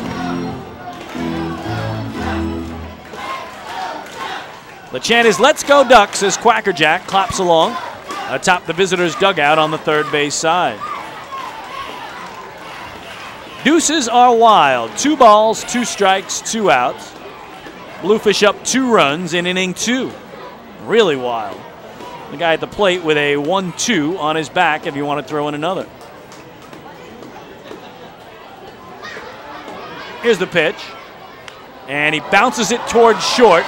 Richard will step on the bag himself and just beat Jan Vasquez there to get the force and retire the side. So the Ducks threaten but do not score. No runs, no hits, 2 walks, a hit batsman, and they leave the bases loaded. 2 complete tonight in Central Islip. It's the Bluefish 2 and the Ducks nothing. Hey fans, this is infield Sergio Miranda, and you're listening to Ducks Baseball on the Ducks official YouTube channel, youtube.com/DucksBaseball. Hey Ducks fans, your recreation destination this year is The Rinks at Hidden Pond Park. The Rinks features 2 full-size ice rinks, a 97-acre summer day camp, a New York State licensed preschool academy, and a wide variety of birthday party options. Learn to skate, join one of many hockey leagues, swim in an Olympic-sized pool, and enjoy all the fun that The Rinks has to offer. Visit us today at 660 Terry Road in Hauppauge, or check us out online at therinks.com. The Rinks, your recreation destination. Can't get enough of the Long Island Ducks? Well, now you can get even more inside info on your favorite hometown team through Facebook and Twitter. The Ducks are constantly updating fans through social media with scores, transactions, ballpark promotions, and much more. You can even win great prizes. All you'll need to do is make a free account on Facebook and Twitter, and then visit us at facebook.com/LIDucks and twitter.com/LIDucks. Think you're Long Island's biggest Ducks fan? Get connected now.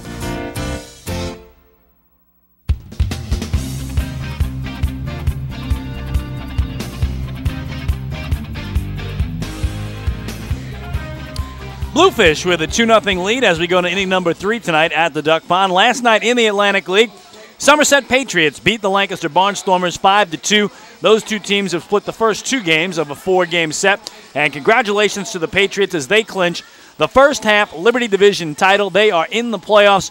Of course, they faced the Ducks in the championship series a year ago, but they did not win a division title. They were the wild card because Sugar Land won their division last year. The Freedom both have. So it's the first division title in 4 years for the Somerset Patriots. Congratulations to them. Last night, York beat Southern Maryland 8-1. The Revs have won 5 straight.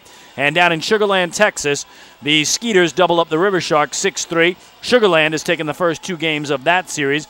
So again, with York winning and Lancaster losing last night, the Revs opened up a 2-game lead atop the Freedom Division. York in first, Lancaster 2 back. And we talked about that scenario before. The Barnstormers have to stay within 2 this weekend to have a shot when they host the Revs in a 3-game series at Clipper Magazine Stadium in Lancaster. If they fall 3 back between now and Friday night, the best they could do would be to tie the Revs by sweeping that series.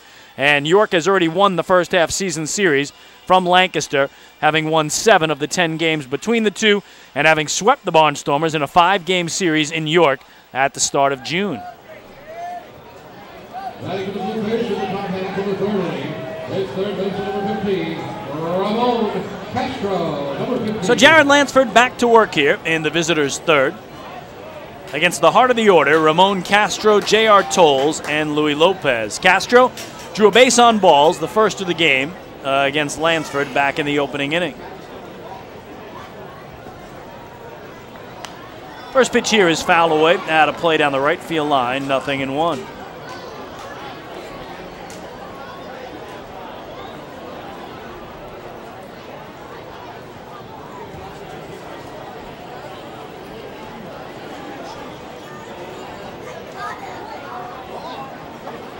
Lansford's 0-1 will be delayed as Castro wanted time. Jared has thrown 53 pitches thus far, and his counterpart DJ Mitchell 44. Ramon taking all the way there at 0-1, just resting the bat on his shoulder, and it is a ball and a 1-1 count.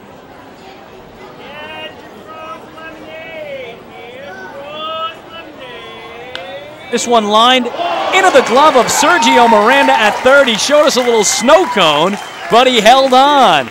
Oh, the first web gem of the game for Miranda at the hot corner, 1 away. Designated hitter, number 23, J.R. Tolles, number 23. So to bring up J.R. Tolles, the DH, who also walked back in the opening inning. So far, Jared Lansford following this pattern of each of the first 2 innings. He's retired the first 2 men he's faced each time, and then unable to get the 1-2-3 inning. We'll see if he can get Tolles here and then complete it with Lopez on deck. It's strike 1 to the former Astro. And he steps out. Jared throws the pitch anyway, as you're taught to do, to try to avoid any type of injury that you might incur by holding up after a batter calls time.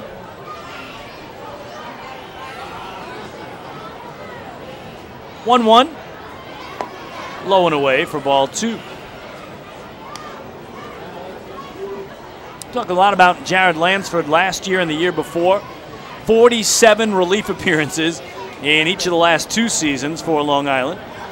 Last year, only Ian Snell pitched more for the Ducks. He was in 50 games. Jared Lansford, an all-star for Long Island a year ago. And Kevin Baez saying he talked to him in the offseason, and it was Jared's intention to come back as a starter rather than a reliever because he felt he had a better chance to get picked up by an affiliated team. And again, get noticed a little bit more when scouts know exactly what night you're going to pitch as opposed to coming out of the pen randomly. He falls behind 3-1. And then gets a foul ball down the left field line to bring it full on Tolles.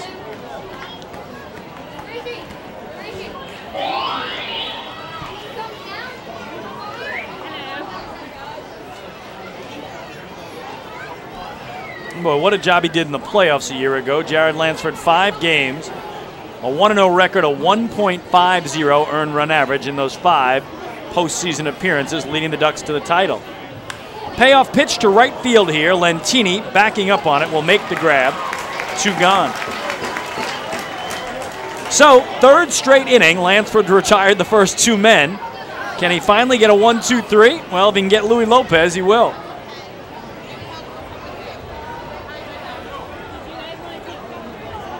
First baseman number 19, Luis Lopez, number 19. Lopez flew out the center field his first time up. And he snapped a big-time slump last night. He came in last night just 2 for 30 in his previous 9 games. And then had 3 hits alone last night in 4 at-bats. Here he waves through one may have gotten a small piece of it. Tried to hold up there and couldn't. He's got such incredible bat control and bat speed.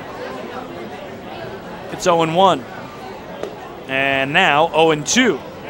So can Jared Lansford get the elusive 3 up and 3 down? He's in a good spot here against a very good hitter.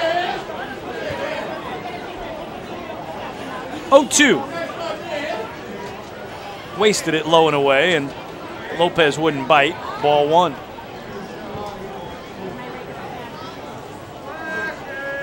Louis in his 7th year with the Bluefish and 9th year in the Atlantic League. 1-2. Just inside, bringing the count even.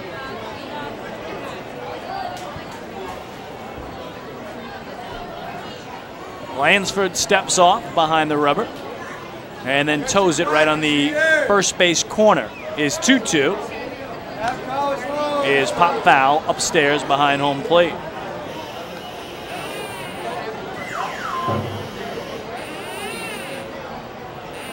Top of the third, Bluefish with a 2-0 lead.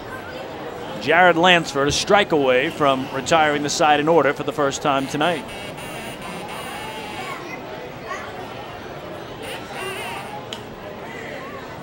Here's his pitch. Swing and a miss, he got him. Picks up his 3rd strikeout and finally goes 1-2-3 through the Fish. We go to the bottom of the 3rd. Bridgeport with a 2-0 lead on the island tonight. Hi, this is Bob Zimmerman. You're listening to Long Island Ducks Baseball on liducks.com. Hi, I'm former Major Leaguer John Franco. Growing up in Brooklyn, I dreamed of playing professional baseball. My dad, a city employee, worked hard so I could live out that dream. The team at MCU is a lot like my dad. They're New Yorkers you can count on, and they'll work hard to help you reach your financial goals. Municipal Credit Union has a full range of financial services that make sense in today's economy. Join today. Call 1-866-JOIN-MCU or visit nymcu.org. MCU, strong, trusted, growing. Hey Ducks fans, stay up to date with Long Island's hometown team by visiting Quack of the Bat, the official blog of the Long Island Ducks. Quack of the Bat will bring Ducks fans beyond the headlines with in-depth feature articles, breaking news stories, game previews, post-game wrap-ups, and so much more. Interact with the team during the entire 15th anniversary season through live chats with Ducks players and exclusive video clips. Check out the blog today at quackofthebat.wordpress.com. Quack of the Bat, the official blog of the Long Island Ducks. Life is better here.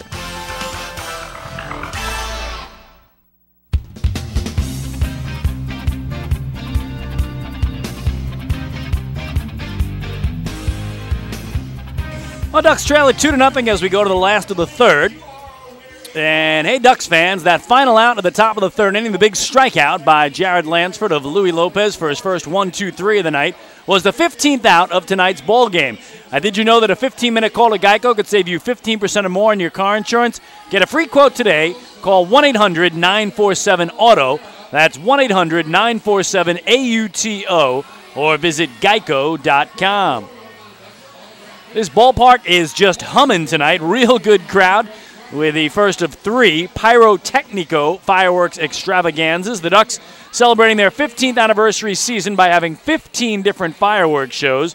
But the only time they'll have 3 in a row is this sequence that begins tonight, also tomorrow, and of course Friday, the 4th of July for Independence Day. Right now, the fireworks have been provided by DJ Mitchell, a righty starter and former New York Yankee for the Bridgeport Bluefish. Has yet to allow a hit to the Ducks, although Long Island loaded the bases last inning on a pair of walks and a hit batsman. So they go back to the top of the order, still looking for their first hit of the night against DJ Mitchell. Here's Phelan Lantini, and he is the league leader in hits, so a likely candidate to get that one. 90 hits is what he has to lead the league coming in. And he leads Lou Ford, his teammate, by 6 hits in that category in the league. So the Ducks were the top 2 guys in total hits on the year in the Atlantic League. Again, Lantini with 90 hits and Ford with 84. 1-1-2 Phelan from Mitchell will be delayed. Phelan struck out swinging back in the opening inning. Lentini has had a great series, 6 for 11 in the 3 games, including a 4 for 4 effort in Game 2 Monday night, the 10-3 win.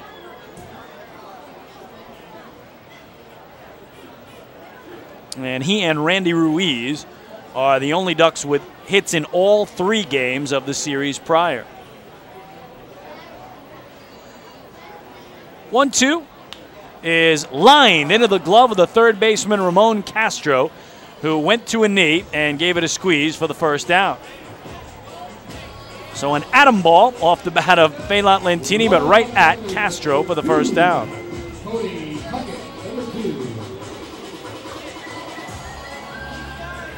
So Ducks still looking for that elusive first hit tonight. Here's Cody Puckett. He struck out swinging as well back in the opening inning. Puckett 3 for 11 in the series coming in with a run scored and a run batted in. Cody fighting it a little bit of late. But here, he puts it into center field, and did Simmons get it? He did, says the umpire Fred DeJesus at third base. Oh, I thought for sure that was going to get down for the first hit of the game for Long Island, but James Simmons, a sliding catch in center field to take away a base hit from Cody Puckett. So Lou Ford will give it a try.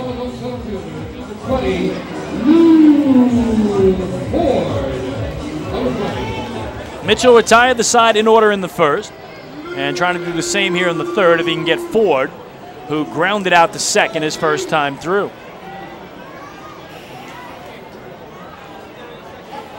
Ford, the league leader in RBIs and runs scored, second in batting average, total hits, total bases, on-base percentage, and slugging percentage. You get the idea. If there was a first-half MVP in the Atlantic League, it would be number 20 for Long Island, Lou Ford. Strike one, and now a ground ball through the hole on the left side and into left field. So there is the first hit of the night for the Long Island Ducks, a 2-out single for Lou Ford. And it makes Randy Ruiz at the plate the tying run, coming off his 2-homer game here last night. Ducks first baseman number 50, Randy Ruiz, number 50. Randy hit by a pitch his first time through. Brings in a 9-game hitting streak. And again has multiple hits in all 3 games of this series.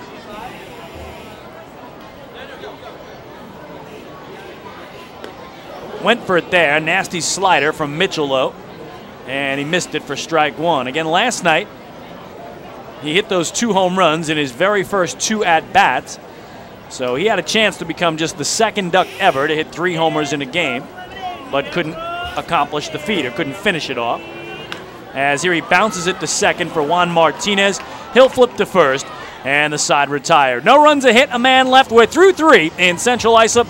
The Bridgeport Bluefish lead the Long Island Ducks 2-0. Hi, this is shortstop Dan Lyons. You can follow me on Twitter at @TheDannyLyons, and you're listening to Ducks Baseball on the Ducks official YouTube channel, youtube.com/DucksBaseball.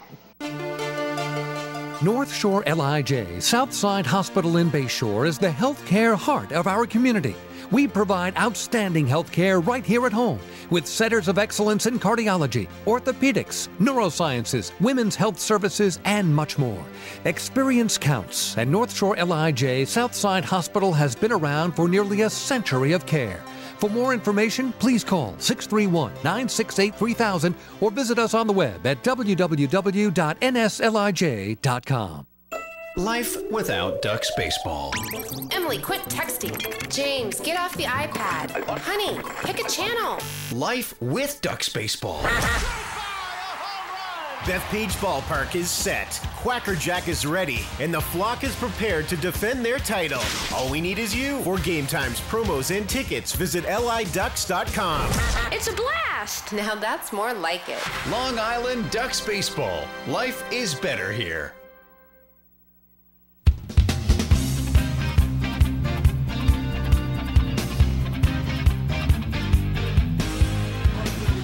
Three innings complete tonight at Bethpage Ballpark. Bridgeport Bluefish with a 2-0 lead over the Long Island Ducks. For the Fish, 2 runs, 3 hits, no errors. For the Flock, no runs, 1 hit, and no errors. Fourth inning always means fourth inning trivia. Give you the question here in the top of the inning and the answer in the bottom of the frame. Talked about the Somerset Patriots last night, clinching the first half Liberty Division title. So the Ducks now will go after the second half title. Ducks have made the playoffs 9 times in their previous 14 years in the Atlantic League. In fact, they've made the playoffs 9 times in the last 10 years after they missed the postseason in their first 4 years in the league. If you look at how the Ducks have gotten to the postseason in the past, 4 times they have won a first-half title. 6 times they have won a second-half title. But only in 1 year in franchise history did they win both the first-half and the second-half titles. Which season was it where Long Island won the first-half division title and the second-half division title? Again, it's only happened 1 time in franchise history. Put on your thinking caps to the great seasons that you remember in Ducks history and see if you can come up with which year was the only year when they captured 2 division titles. Again, we talk about the Somerset Patriots, made the playoffs last year, won the opening round series, beating the Sugarland Skeeters, but the Skeeters were lights out the best team during the regular season, won both division titles in the Freedom Division where Somerset was last year. So Somerset was a wild card, got all the way to the finals, got all the way to Game 5 against the Ducks before eventually falling. 2-0 Bluefish as we start the 4th, and Denny Almonte to lead it off against Jared Lansford. First pitch in tight, spinning him off the plate, and that is ball 1. Almonte grounded out to Cody Puckett at second to lead off inning number 2.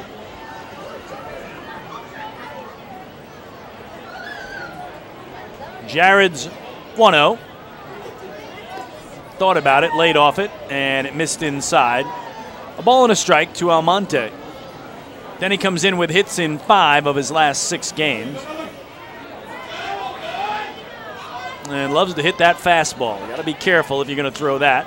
And here he gets him to pull it on the ground to second for Cody Puckett. A flip to Randy Ruiz, and he's gone 4-3.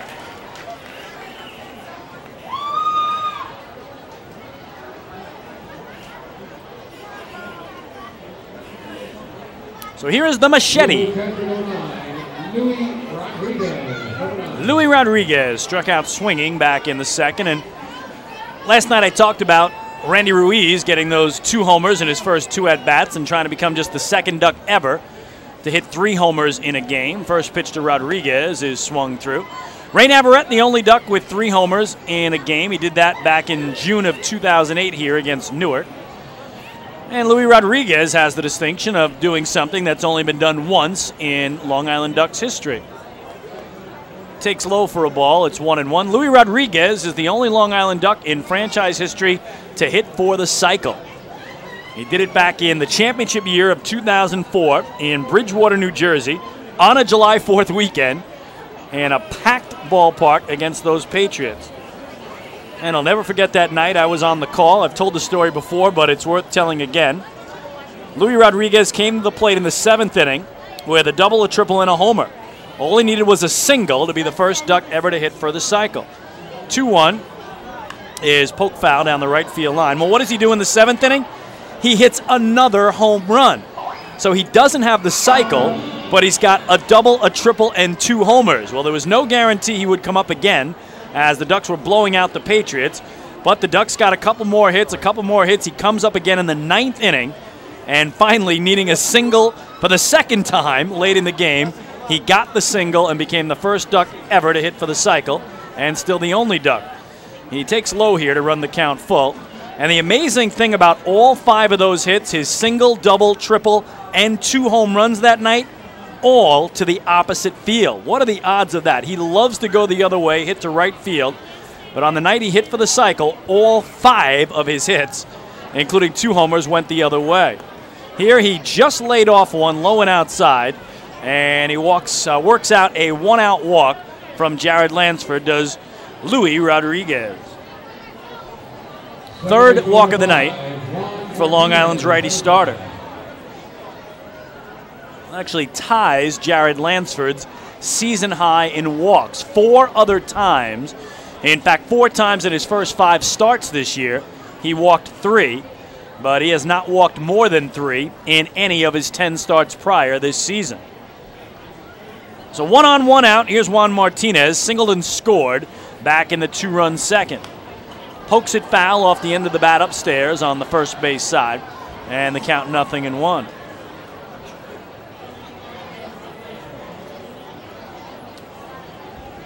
Martinez with that single to center. His first time through now has hits in 10 of his last 12 games. Bounces it up and down over the head of his manager, Willie Upshaw, and down the left field line. Of course, Willie has managed all but one Bluefish game this season. And boy, did Bridgeport get a ton of press when they brought in Pete Rose to manage the team on June the 16th. I mean, they got national media attention from all over the place. Major networks were there. ESPN, lots of biggies showed up to watch Pete Rose manage the Bluefish to a 2-0 win over the Lancaster Barnstormers on June the 16th. 0-2 just missed outside for ball one. Bluefish would win the next night for Willie Upshaw and then stumble into an 11-game losing streak, the longest losing streak of any team this year in the league, breaking their own record of the 10 straight losses they suffered earlier in the year. So they have lived through a 10-game losing streak and an 11-game losing streak already this year.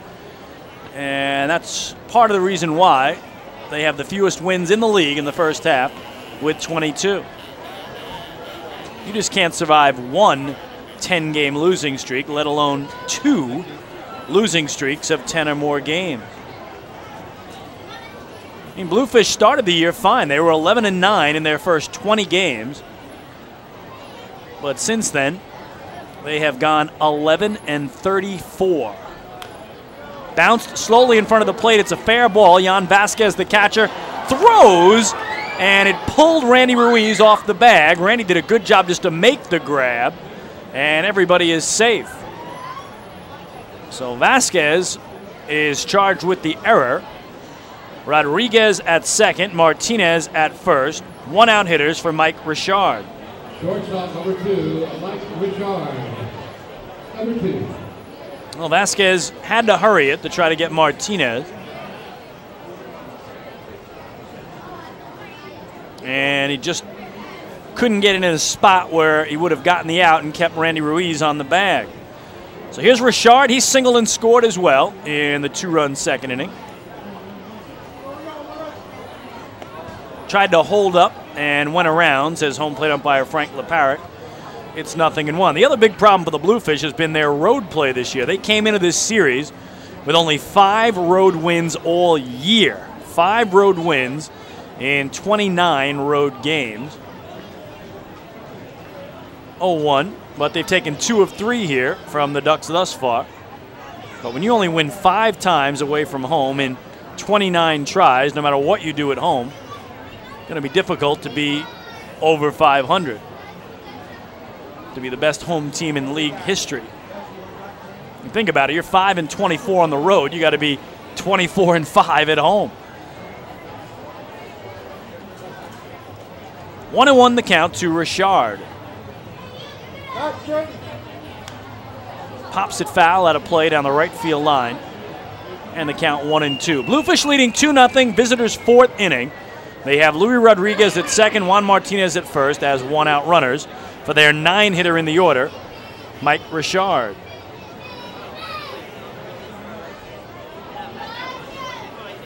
Richard with a hit tonight, 2 for 10 now in the series.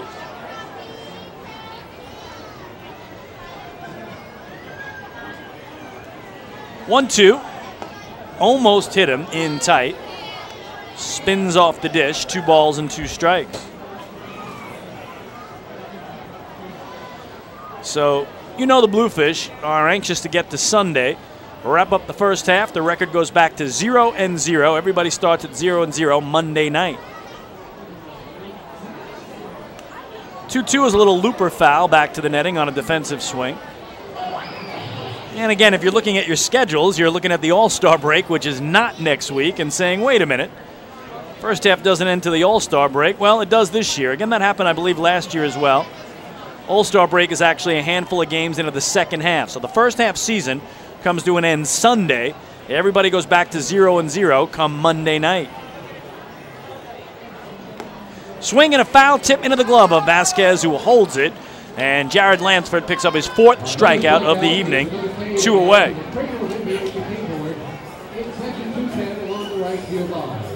Back to the top of the order for the Bridgeport Bluefish. Runs up number 7, James Simmons, number 7. So to the top of the order for James Simmons. He's got the biggest hit tonight, a 2-run double to right over the head of Phelan Lentini in the 2nd inning. It came with 2 outs and brought home Juan Martinez and Mike Richard. Again, it looked like Jared Lansford was going to have a quick inning in the 2nd. He got Almonte to ground out, struck out Louis Rodriguez, but then gave up 3 straight 2-out hits and 2 runs in the process. Simmons going for the fences there, came up empty, 0-1. Again, at one point a month ago, James Simmons was leading the Atlantic League in homers with 9, but he has not hit a homer now in his last 28 games. Tonight, 29. Last homer, June the 1st, and here we are on July the 2nd. Unbelievable. Hits it well to center field here. Lou Ford going back, still going back, in front of the track, makes the running catch to retire the side. Great job by Ford, and that'll do it for the Fish. No runs, no hits, a walk, an error, 2 men left. Middle of the 4th at the Duck Pond, the Fish lead the flock 2-0. Hey fans, this is outfielder and hitting coach Lou Ford, and you're listening to Ducks Baseball on the Ducks official YouTube channel, youtube.com/DucksBaseball. Beautify your patio, walkway, driveway, or pool surround with Nicoloc paving stones and walls. Nicoloc's specially formulated paver shield offers extra surface wear protection and color enhancement throughout the thickness of the paver. Paver shield guarantees that your pavers will look great for years to come. Bring home the elegance with Nicoloc. Visit the Nicoloc Design Center, Sunrise Highway, Lindenhurst, or Nicoloc.com. Let Nicoloc pavers pave your way.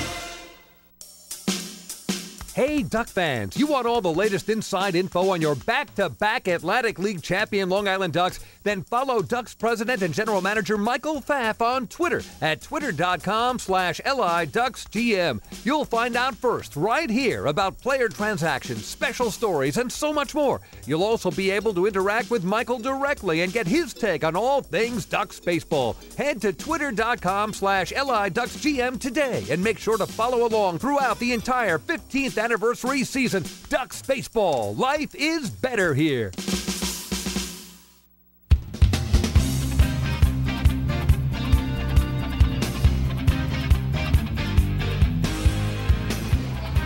Well, we go to the bottom of the 4th. The Long Island Ducks trailing by the score of 2-0, and time now to wrap up our 4th inning trivia. We told you the Ducks have won in their franchise history a bunch of first-half titles, a bunch of second-half titles. 4 times they've won a first-half title. 6 times they've won a second-half title, but only once in franchise history have they won both the first half and the second half in the same season. We asked you to name the season where they won both halves, and surprisingly, the answer is a year in which they did not win the Atlantic League Championship.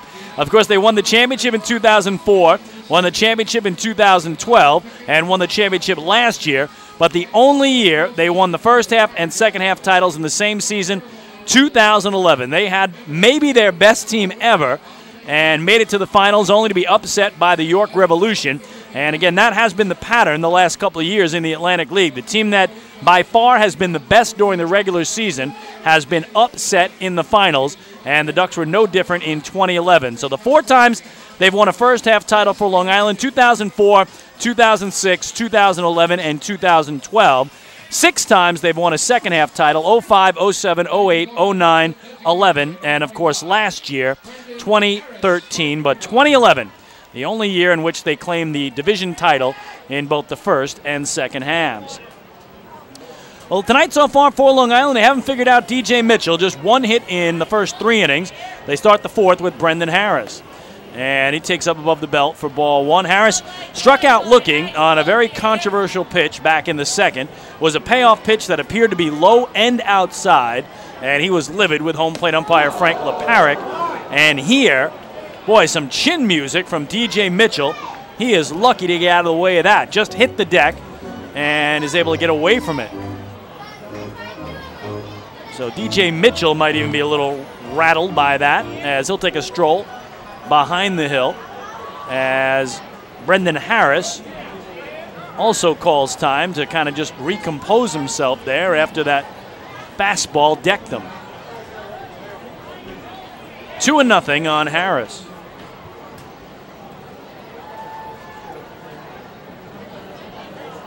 Mitchell's pitch, taken deep to right field. Prentice Redmond going back towards the wall and the line, dives, and did he come up with it? He did! Oh my goodness! An incredible diving catch down the right field line by Prentice Redmond, who lays the body out parallel to the ground, lost his hat as he made the dive, had it land in his glove, and as he hit the turf, held on to the ball. An absolutely incredible catch in right field by Prentice Redmond for out number 1. Oh my goodness. That is one of the most beautiful catches you will ever see. And Brendan Harris can't believe it. That was an extra base hit. And who knows, maybe even a triple if Redmond goes down, misses it, and has to get up and retrieve it after it ricochets around down there. What a grab by Redmond. Former New York Met, flashing some leather in right field. Here's Adam Bailey. And Mitchell drops in strike 1 on Bailey, who drew a base on balls back in the second inning. So DJ Mitchell, last 2 innings, has been the recipient of some terrific defense. Almost the kind of defense that you look back to if a guy gets a no-hitter. He doesn't have the no-hitter, as the Ducks did get a 2-out single from Lou Ford last inning. But that catch, the catch by James Simmons in center field, diving in to take a hit away from Cody Puckett last inning. Ramon Castro grabbing that line drive at third off the bat of Lentini last inning. He has had a couple of terrific defensive plays in the last 2 frames. Comes in low on this one to Bailey, and the count, a ball and 2 strikes. Bottom of the 4th, Ducks trail it 2-0. Game 4 of a 5-game series. Bluefish have won 2 of the first 3.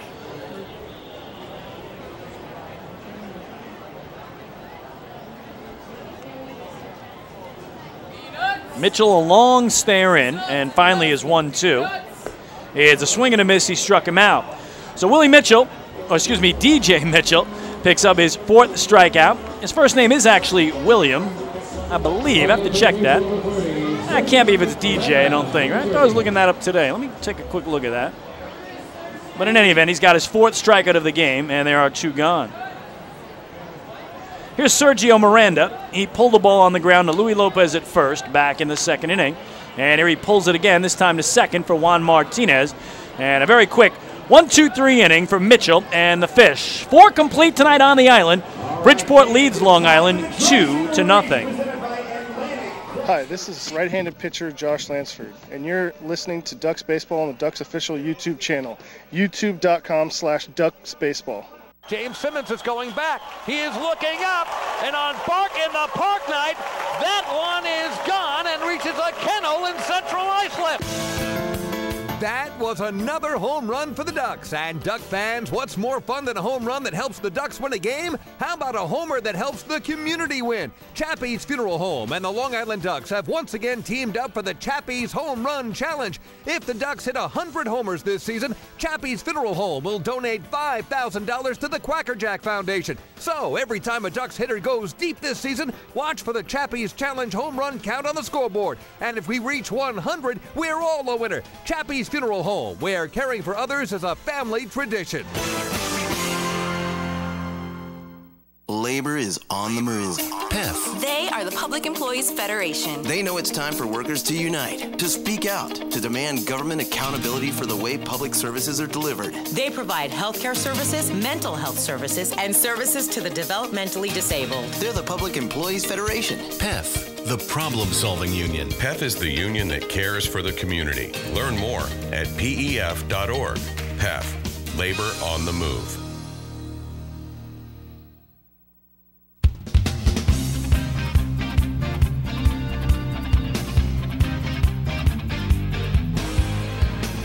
Well, fans, don't forget to stop by the Waddle Inn Shop on your next visit to the Duck Pond, where exclusive, hard-to-find Ducks memorabilia is now on sale. All proceeds benefit the Quacker Jack Foundation, the charitable arm of the Long Island Ducks. Well, the Ducks go in order in the home 4th. We head to the visitors' 5th. with Bridgeport holding a 2-0 lead. And righty Jared Lansford into his 5th inning of work against 2, 3, and 4 in the Bluefish order. Prentice Redmond, Ramon Castro, and J.R. Tolles. So while Jared goes through his warm-ups, we will check in on the out-of-town scoreboard around the Atlantic League tonight. We start at Santander Stadium in York, Pennsylvania, where they've gone top of the 7th, and the Rebs with a 4-3 lead over Southern Maryland. The Sugarland Skeeters and Camden River Sharks down in Texas at Constellation Field. No score in the bottom of the 2nd. And I believe that game in Bridgewater, New Jersey, between the Somerset Patriots and Lancaster Barnstormers has been delayed by those heavy, heavy storms that were in the area. Although so far they've avoided us, and the last peek I had at the radar did look like there was an opportunity for those storms to head north of us and completely miss us. So that would certainly be what the Ducks and the Bluefish are hoping for. But still not sure if we're out of the woods on it yet. But the skies, which were much darker earlier, have lightened up a little bit, and hopefully that is a good sign.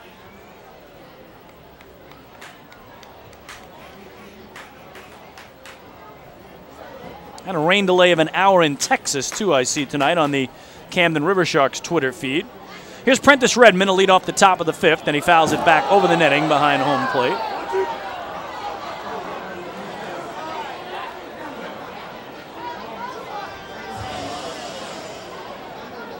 Should just get word here from the Barnstormers Twitter feed that tonight's game has been postponed and will be played tomorrow as a doubleheader starting at 4:05. So apparently that rain in Bridgewater, New Jersey, and the storms that apparently were very violent, the lightning especially in the area, were too much for them to get that game in. So again, the Barnstormers and Patriots rained out tonight in Somerset County, New Jersey, and will play a double dip tomorrow at 4:05. 1-1 here is in the air to right center field. Lentini, the right fielder, on the run, makes the grab in the alley for the first out.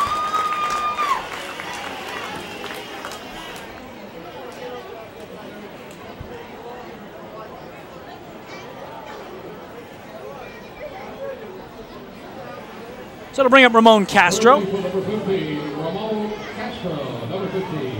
Castro has walked and lined out into the glove of Sergio Miranda at third, who showed us a little bit of the baseball, a classic snow cone, but managed to re-grip it and grab it in the webbing for the out. Lansford gets a strike on the outside corner at the knees, and it's 0-1. Jared Lansford at 94 pitches here in the 5th. Meanwhile, DJ Mitchell at 61. So Jared has had to throw over 30 more pitches than his counterpart thus far in the game. Quacker Jack firing him up below our broadcast booth. 1-1 is a nasty slider. There's that tight slider that Kevin Baez said has been a big weapon for Jared Lansford. He got Castro to swing through it, and it's a ball and 2 strikes.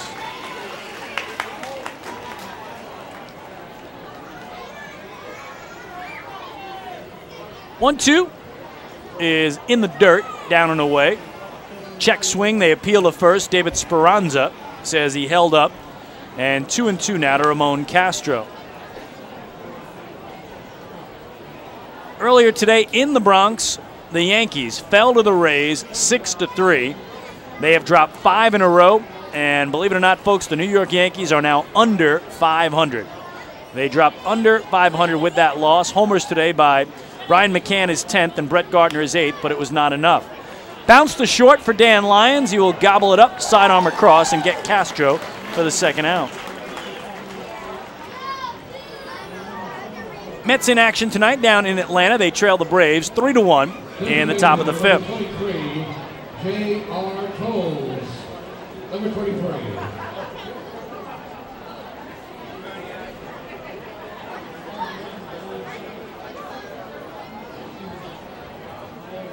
So here's J.R. Tolles, the cleanup man. He's walked and flied to right. 2 out, nobody aboard for the Bluefish. And he gets hit in the back by Jared Lansford here. There's been a bunch of hit batters in this series, and again, you wonder if any of this is purely accidental or not. Certainly that's the last thing Jared Lansford wants to do in a 2-run game. with 2 outs and nobody on. And now Juan Vasquez goes out to chat with him.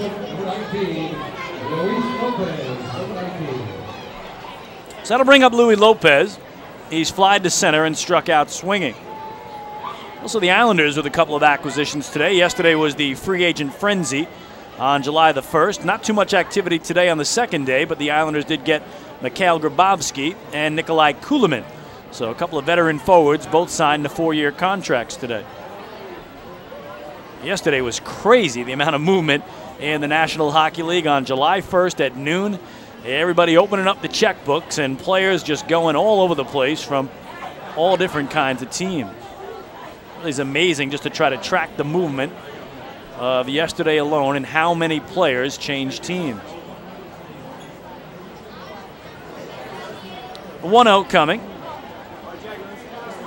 And that well hit to left field. Adam Bailey going back to the track at the wall, leaps up, and did he get it? He did! Oh, what a catch by Adam Bailey above the wall in left field, robbing Luis Lopez of a 2-run homer and ending the top of the 5th.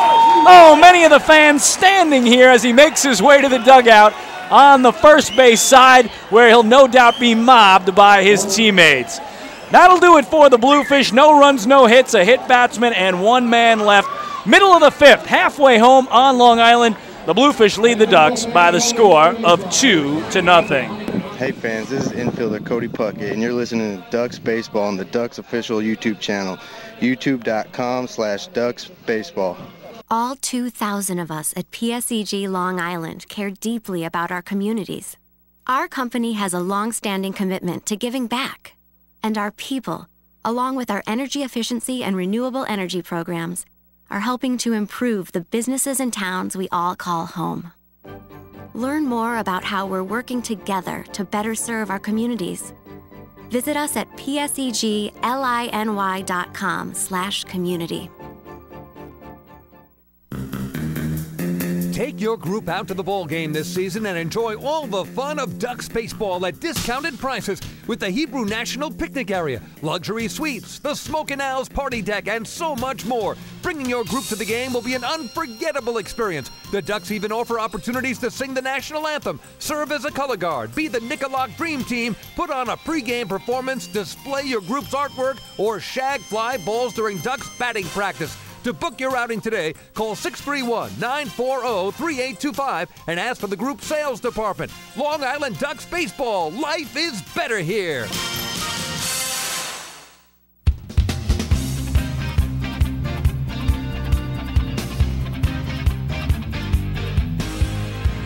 An absolutely amazing catch by Adam Bailey in left field, leaping above the wall, his glove extended over the yellow line and making the grab to deny a 2-run homer to Luis Lopez and keep this a 2-0 game instead of a 4-0 contest.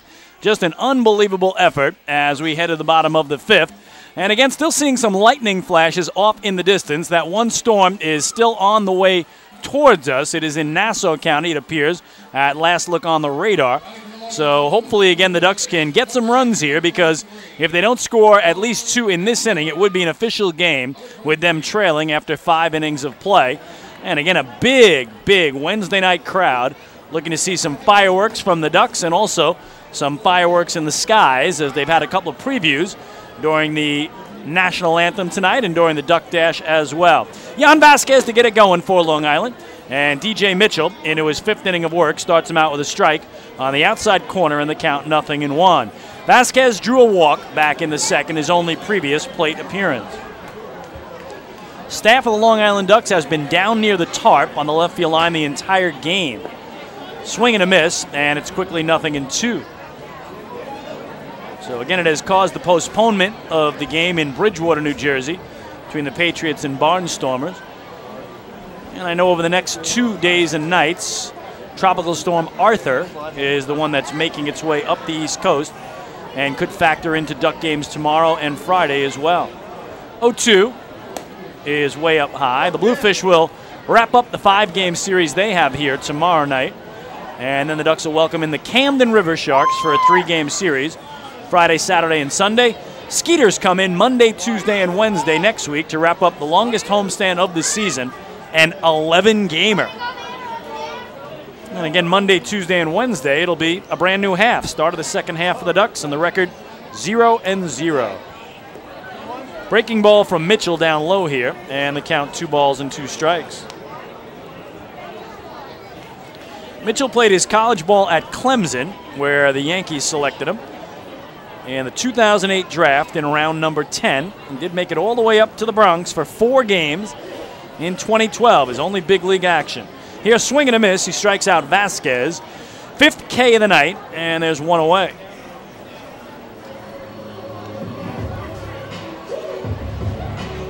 Look on the shortstop, number 12, Dan Lyons, number 12.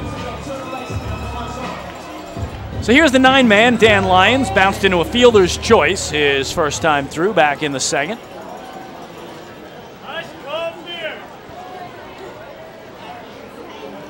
We were talking earlier about how Kevin Baez said that Adam Bailey was his most pleasant surprise because of his offense, his defense, and we certainly saw his defense there.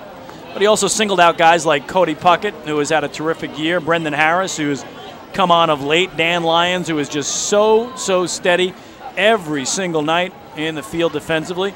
Those are just a couple of the names that Kevin threw out when asked who was the most pleasant surprise. Here, Lyons sends it the other way to right. Redmond going back on it, reaching up and in front of the warning track, pulls it in. So Danny Lyons gave it a ride the other way, but came up short for the second out.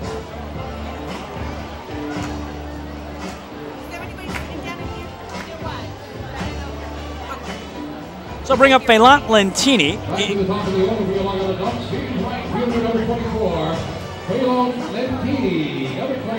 So here's Lentini, 6 for 11 in the series coming in. Has hits in all 3 previous games, but so far tonight he's been held off the board. He has struck out swinging and lined out to third. Ducks only have 1 base hit in this game tonight. A clean single through the left side by Lou Ford in the 3rd inning. That's it. Nasty slider from Mitchell down and away. It's ball 1 to Lentini, who comes in with hits in 25 of his last 26 games. His league best 21-game hitting streak came to an end Saturday night in York, Pennsylvania. Here he thought about it, laid off it, and it got the inside corner. 1 ball and 1 strike.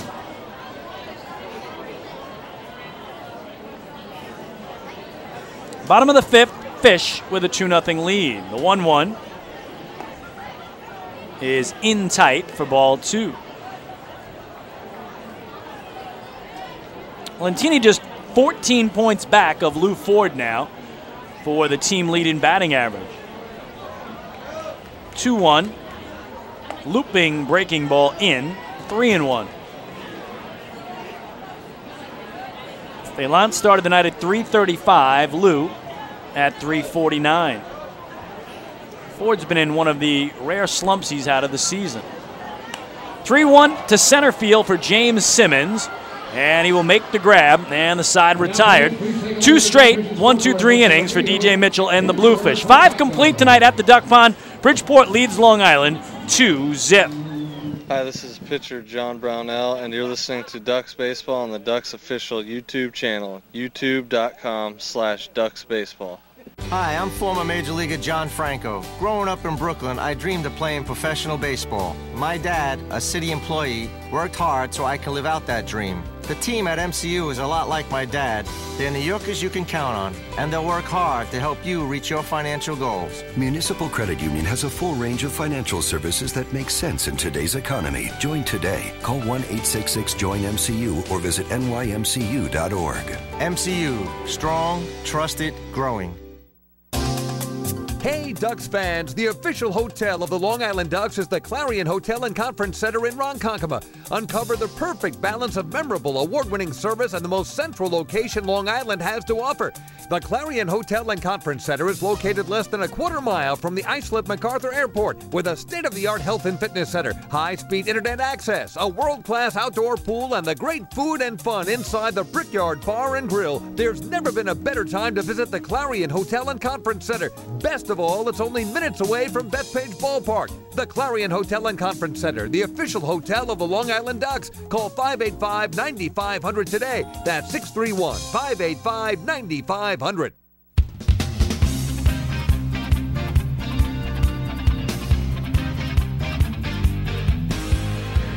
Ducks trail it 2-0 as we go to inning number 6, and fans, you can follow along all season long as the Long Island Ducks try and meet the Chappie's Home Run Challenge. Now, if the Ducks hit 100 home runs, Chappie's Funeral Homes will donate $5,000 to the Quacker Jack Foundation. Chappie's Funeral Homes, where caring for others is our family tradition. No home runs tonight for Long Island, but Randy Ruiz had a pair last night, and the Ducks had 45 home runs, 5 games away from the midpoint of the season. So if they can hit 5 homers in the next 5 games, they would exactly be on pace for 100 home runs. Well, we see the umbrellas start to pop up here, and light rain is falling, flashes of lightning in the distance, and right now the umpires are getting together here because the radar shows some pretty nasty stuff just to the west of us moving in this direction. Again, some red on the radar indicating a heavy storm. Jared Lansford still going through his warm-ups here. This game is official, 5 innings complete with the Ducks trailing 2-0, but again, the umpires are at least going to talk about it here. And it looks like for now, we will continue with the pop-up umbrellas. Some folks heading for cover of the concourse. And a light rain is what I see right now in the lights. So the radar indicating much more heavier stuff could be with it. This might be the outer bands of the current tough stretch of weather moving this way. And we'll see if it gets any heavier. And if we get into that red on the radar, which is some really heavy stuff, then certainly the tarp would have to be pulled on. There's a flash of lightning beyond the left field wall as well, so have a feeling it is closing in on us here in Central Islip. Well, we play on Denny Almonte to lead off the visitors' 6th. And it's been a strange game. The Bluefish have both runs and 3 hits all in 1 inning, the 2nd inning. They do not have a hit outside of that 2nd inning when they put together 3 straight 2-out hits. Ducks only have 1 hit all night. So Jared Lansford and DJ Mitchell, who hooked up in a great pitcher's duel back on June 11th here, won by the Bluefish 3-1, are having another one here tonight. It's 2-0 Fish. 1-1 on Almonte, and now 1-2. So Bridgeport with hits in 1 inning tonight and 1 inning only. 3 of them back in the 2nd. The Ducks with 1 lone hit tonight, that in inning number 3. And a foul tip dropped at the plate by Vasquez. And that'll keep Almonte alive as, boy, that lightning beyond the left field wall starting to put on a show. It almost looks like fireworks. It's so bright. And the light rain actually appears to have let up a little bit as I look into the lights here. It's not quite as steady as it was maybe even just 2 minutes ago. Foul back to the screen by Denny Almonte, and the count holds.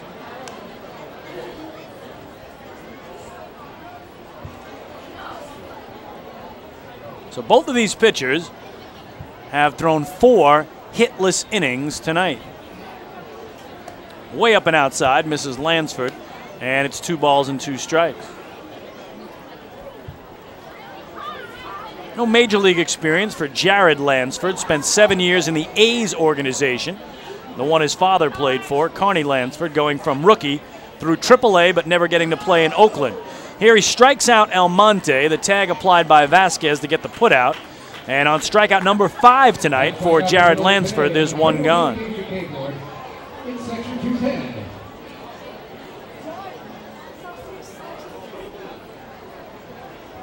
Catcher number 9, Louis Rodriguez, number 9. Carney Lansford spent 15 years in the big leagues, the first 3 with California, then 2 years with the Red Sox, and the final 10 years of his career in Oakland was a career .290 hitter and an all-star back in 1988, the great Carney Lansford.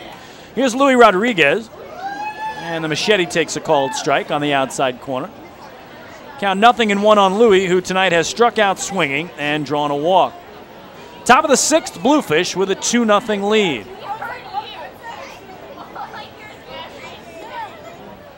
Jared misses wide, 1 ball and 1 strike. Coming in, Fish have won 3 of 4. Ducks have dropped 5 of the last 6.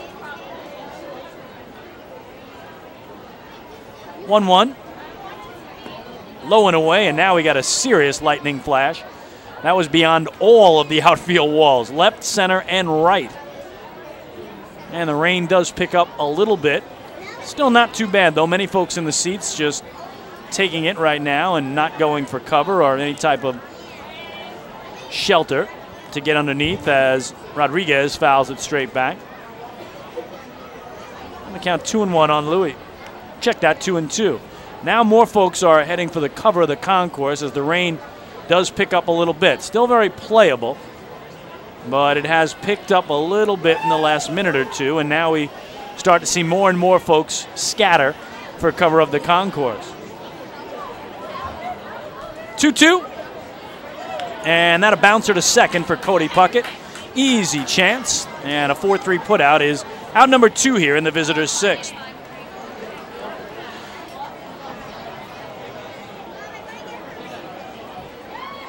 They'll bring up Juan Martinez. And the rain really now picking up quite a bit. And you have a feeling if the Ducks can get the third out here, the umpires will consider pulling that tarp if it gets any heavier. First pitch is foul back upstairs behind home plate. 0-1 on Martinez. Singleton scored back in the second, and he's reached on an error by the catcher Jan Vasquez on a little ball he tapped out in front of home plate. Vasquez pulled Ruiz off the bag at first with his throw. This one bounces away into the on-deck circle where Mike Richard gets loose. And they count 1-1 now to Martinez.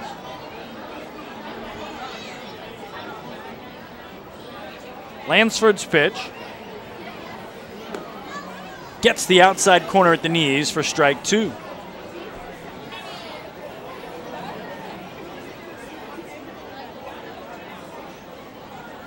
His 1-2 offering is in the dirt, 2 balls and 2 strikes. Again, Jared's only trouble tonight came back in the second inning. Retired the first 2 men he faced, but the 8 and 9 hitters, Martinez and Richard, back-to-back singles, and then James Simmons doubled over the head of Feynlot, Lentini, and Wright, scoring both, make it a 2-0 game, and that's been it. Here into center field, Lou Ford charging in will make the running catch and keep running right into the dugout as the Bluefish go quickly and quietly in order. We go to the bottom of the 6th. Ducks trail at 2-0 here tonight in Central Islip. Hey, this is pitcher Eric Neeson, and you're listening to Ducks Baseball on the Ducks official YouTube channel, youtube.com/DucksBaseball. Few places on Earth offer the charm and excitement of Fire Island. At Fire Island Ferries, located conveniently at 99 Maple Avenue in Bay Shore, they offer convenient travel to Fire Island 7 days a week. Fire Island is quickly becoming a top destination for families of all ages. Experience the informal, carefree communities, the dazzling night scene, enjoy fine dining, or climb to the top of one of the tallest lighthouses in the United States. But there's only one way to get there, by calling Fire Island Ferries at 631-665-3600 today. For fare and scheduling information, please visit fireislandferries.com. Bring your birthday to the ballpark this season and celebrate with the flock. Kona Ice birthday party packages with the Long Island Ducks are now available for the 2014 season. Each package includes 10 box seats, a commemorative birthday t-shirt and autographed baseball, a pizza and Kona Ice party in the Hebrew National Picnic area, and so much more. Best of all, the birthday child will stand on the dugout while the entire crowd sings happy birthday. Reserve your party today by calling 631-940-3825 and ask for the group sales department. Kona Ice birthday parties with the Long Island Ducks, a once-in-a-lifetime experience.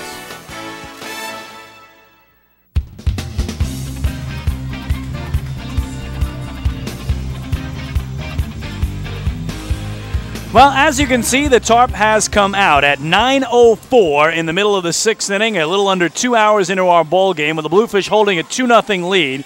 The tarp is out, and we are officially in rain delay. So again, the Bluefish lead at 2-0, middle of the 6th inning. Bridgeport 2 runs, 3 hits, no errors. The Ducks no runs, 1 hit, 1 error.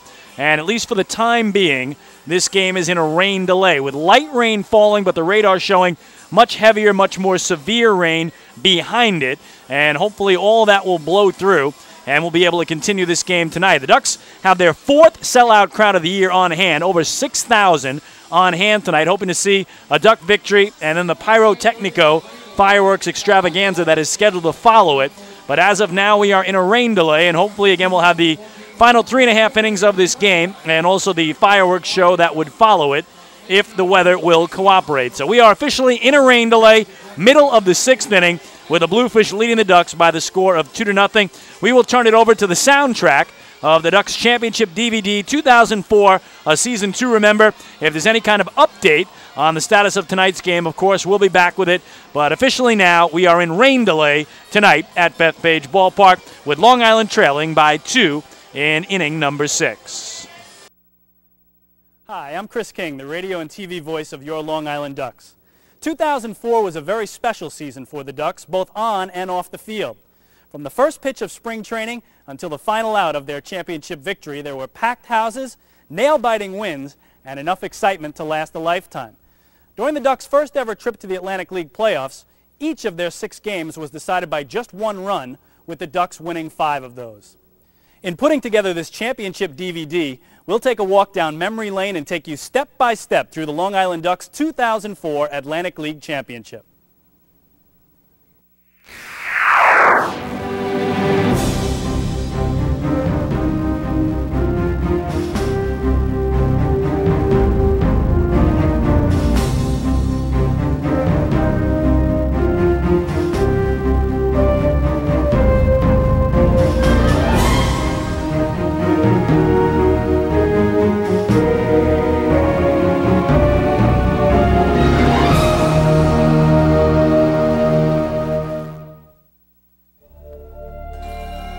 Following another close call at the end of the 2003 season, the Ducks had finished second in 6 of 8 halves through their first 4 seasons of play and still had never qualified for a playoff spot.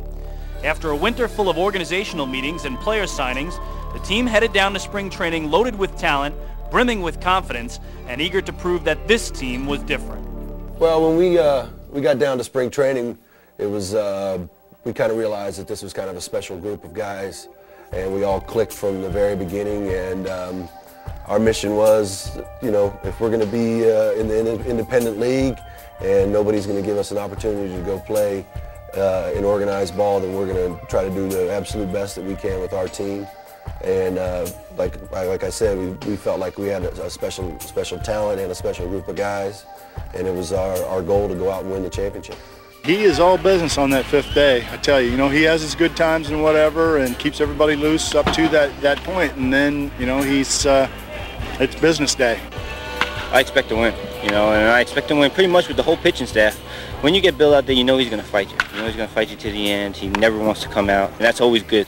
Of the 25 players on Long Island's opening day roster, 14 had major league experience, highlighted by a pitching staff that featured Bill Pulsifer, Matt Beach, Matt DeWitt, Bill Seamus, and Lance Davis, all of whom had experienced success at the big league level. Every spring training, especially with the Ducks, you go into it of not knowing how long you're going to keep your guys, and that's always a concern. But when we walked out on the field the first day, when Pulsifer and Seamus showed up, there was no longer any worry of what type of clubhouse we were going to have.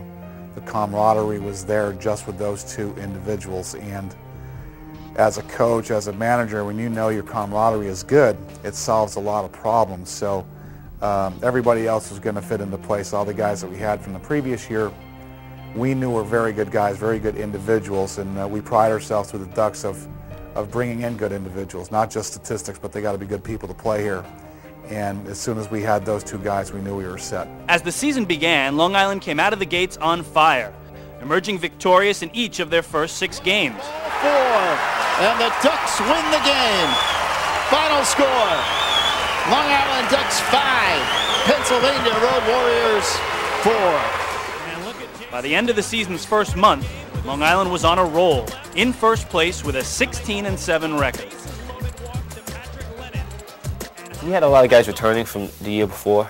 It was myself and Barty and Doug and JJ and stuff. Well, those guys, I know they remember the hurt that we felt in that last game and how close we were to it.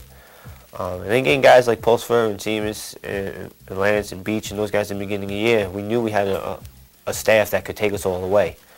Of course, the big question was how long were we going to have them for? Which comes across every year with the Ducks, is that we start off great if somehow or another the guys get picked up, which is what the league is for, and but it hurts our team club, and we never seem to make the playoffs because we got guys leaving, and sometimes you just can't replace those guys. By mid-June, however, 3 of Long Island's top pitchers had been signed to Major League organizational deals. Clint Weibel was the first to go, followed by Matt DeWitt and Matt Beach. Following their departures, the Ducks hit a skid, and, following a July 5th loss at the hands of the Nashua Pride, found themselves 1 game behind the arch-rival Bridgeport Bluefish with just 7 games remaining in the season's first half. Despite regaining their footing in the following series against Pennsylvania, the Ducks found themselves needing a sweep of Bridgeport in the half's final series in order to earn a berth in the Atlantic League playoffs. All the Bluefish needed was 1 victory in the 3-game set, and the Ducks' playoff hopes would be dashed yet again. And the Ducks would have to do it against their arch-rivals on the road in a ballpark in which their playoff dreams died in the last week of the 2000 season. They'd also have to do it in a ballpark where they'd only won 13 times in 37 games coming into the season.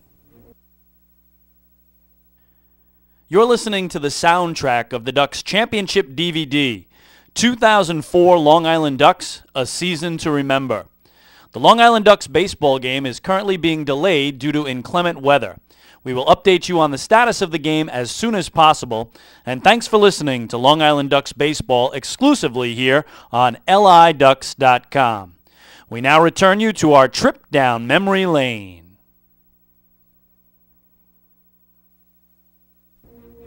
The 3-game series with Bridgeport during the July 10th through the 12th was quite an exciting series, and it was great to have the fans coming over. I mean, there was so many little facets of that particular series that was going into play that not a lot of people, unless you'd been around and been a part of the Long Island Duck organization for a while, would really understand the complexity of it. With that veteran team that we had, we knew that if we just went in and played 1 game at a time, which is of course very cliche, but yet it's very applicable for the situation. If we win the first couple of games, that we would put the pressure back on them, and that's what we did. The Monday night game, after it being called after the 9 innings, was very frustrating for all of us, both teams in general. I know the feeling after the game of that last night when it was raining. We were in the clubhouse and we were going, this can't happen. I mean, we can't end it like this. We had just come back. I mean, we battled our butts off. And so did Bridgeport. I mean, it was a great series that we played against them. We beat them the first 2 games of the series. It came down to that last game. They had scored a couple runs in the beginning, and we fought back to tie it. And it came down to the 9th inning, and we were playing in the rain the whole game. And when they called the game and took us off the field because of the rain, it was kind of mind-boggling. It was like, what are we doing? We've been playing in this for 9 innings, and all it takes is we finish 9 innings. The next person to score will win. So the Long Island Ducks headed home. The July 12th game was declared a tie, with a new August 9th game rescheduled to be played in its entirety and no playoff spot yet secured. Despite the fact that they had come so far, the Ducks had no closure. The second half would begin on Friday night, but there was still 4 weeks of baseball to play before the first half champion would be declared. Well, so we start the second half of the season. We don't know who the first half champion is, and we're going to play that game 2.5, 3 weeks out. It really kept the tension around here at a certain pitch. Certainly kept all the fans' interest. We started to point our whole season towards 1 game, and that's sort of good and it's sort of bad. For the fans, it was high drama. For us in our organization, it was high drama. For the ball players, so we were all focused in on that August 9th game. And while the Ducks would have to wait for their chance to play for their first ever playoff spot, they would continue their pursuit of individual and team records that would fall during the magical 2004 season.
The Ducks' second half playoff drive has begun. But wait a minute, what about the first half? Good question. Something you've never even heard in baseball. You know, just like, let's put off the first half until a month later. Because of a rainout, the Ducks and Bluefish have yet to decide who won the North Division. They'll replay the game in its entirety August 9th.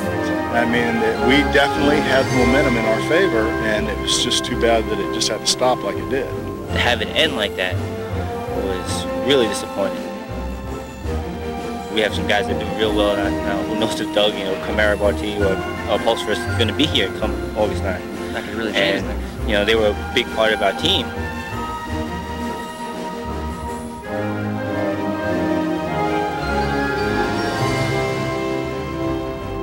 "19 days and counting till August 9th. You're listening to the soundtrack of the Ducks Championship DVD, 2004 Long Island Ducks, A Season to Remember. The Long Island Ducks baseball game is currently being delayed due to inclement weather.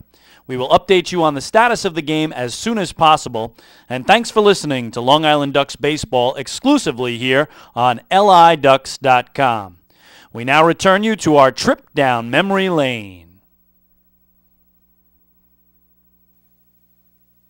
When August 9th finally arrived, the team and its fans were ready. My guys are ready to go. They're ready to play this game. As I'm sure these guys are too. I mean, it's about the playoffs. I mean, there's a couple reasons why these players are all here in this league. One to get back to organizations, and the other getting the playoffs. And here it is right here on the table for them. So now it's whoever's the hungriest. With more than 700 loyal Duck fans in attendance in Bridgeport, everything was on the line once again for Long Island's hometown team. In a game dubbed "One Game for All the Marbles" by Bridgeport officials, the Bluefish took an early 3-0 advantage against the Ducks and starter Brian Ricard. Count 1 ball, 2 strikes to Avila. And again, Lou, the rosters of these teams is quite different from what it was the last time we played this game on July 12th.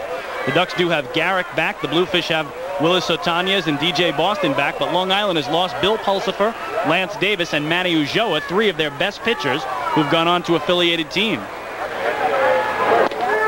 Beautiful pitch on the inside corner, and Ricard ends the inning, but the Ducks showed their mettle, battling back and tying the game on Kamara Barty's 2-out, 2-run home run in the 5th inning off Bluefish ace Tim Kaine. Kaine delivers, swing and a miss, tied him up inside, and Kaine works ahead 0-2. And a chance for Kamara to get some retribution, Lou, as it was Kamara Barty who popped out to second base back in the 3rd inning with the bases loaded and 1 away. So he gets another chance here to at least drive in 1 run if he can bring in Cole Liniak from second.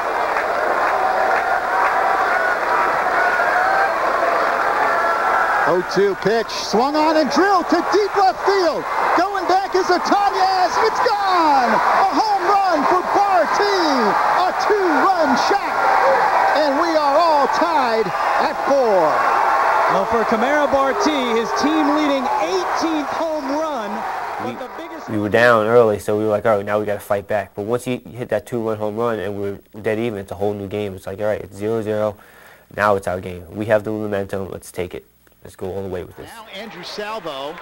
Be interesting to see if he tries to bunt here. I would think so. Bridgeport thinking bunt. Lualoa now coming in at 3rd, and Salvo bunts it. It's a good-looking bunt, and they're going to go to first. For a second, Sherman thought about going to second, but then got the sure out at first base. Salvo does his job, sacrifice bunt, sends Rodriguez down to second, and he is the potential go-ahead run for the Ducks.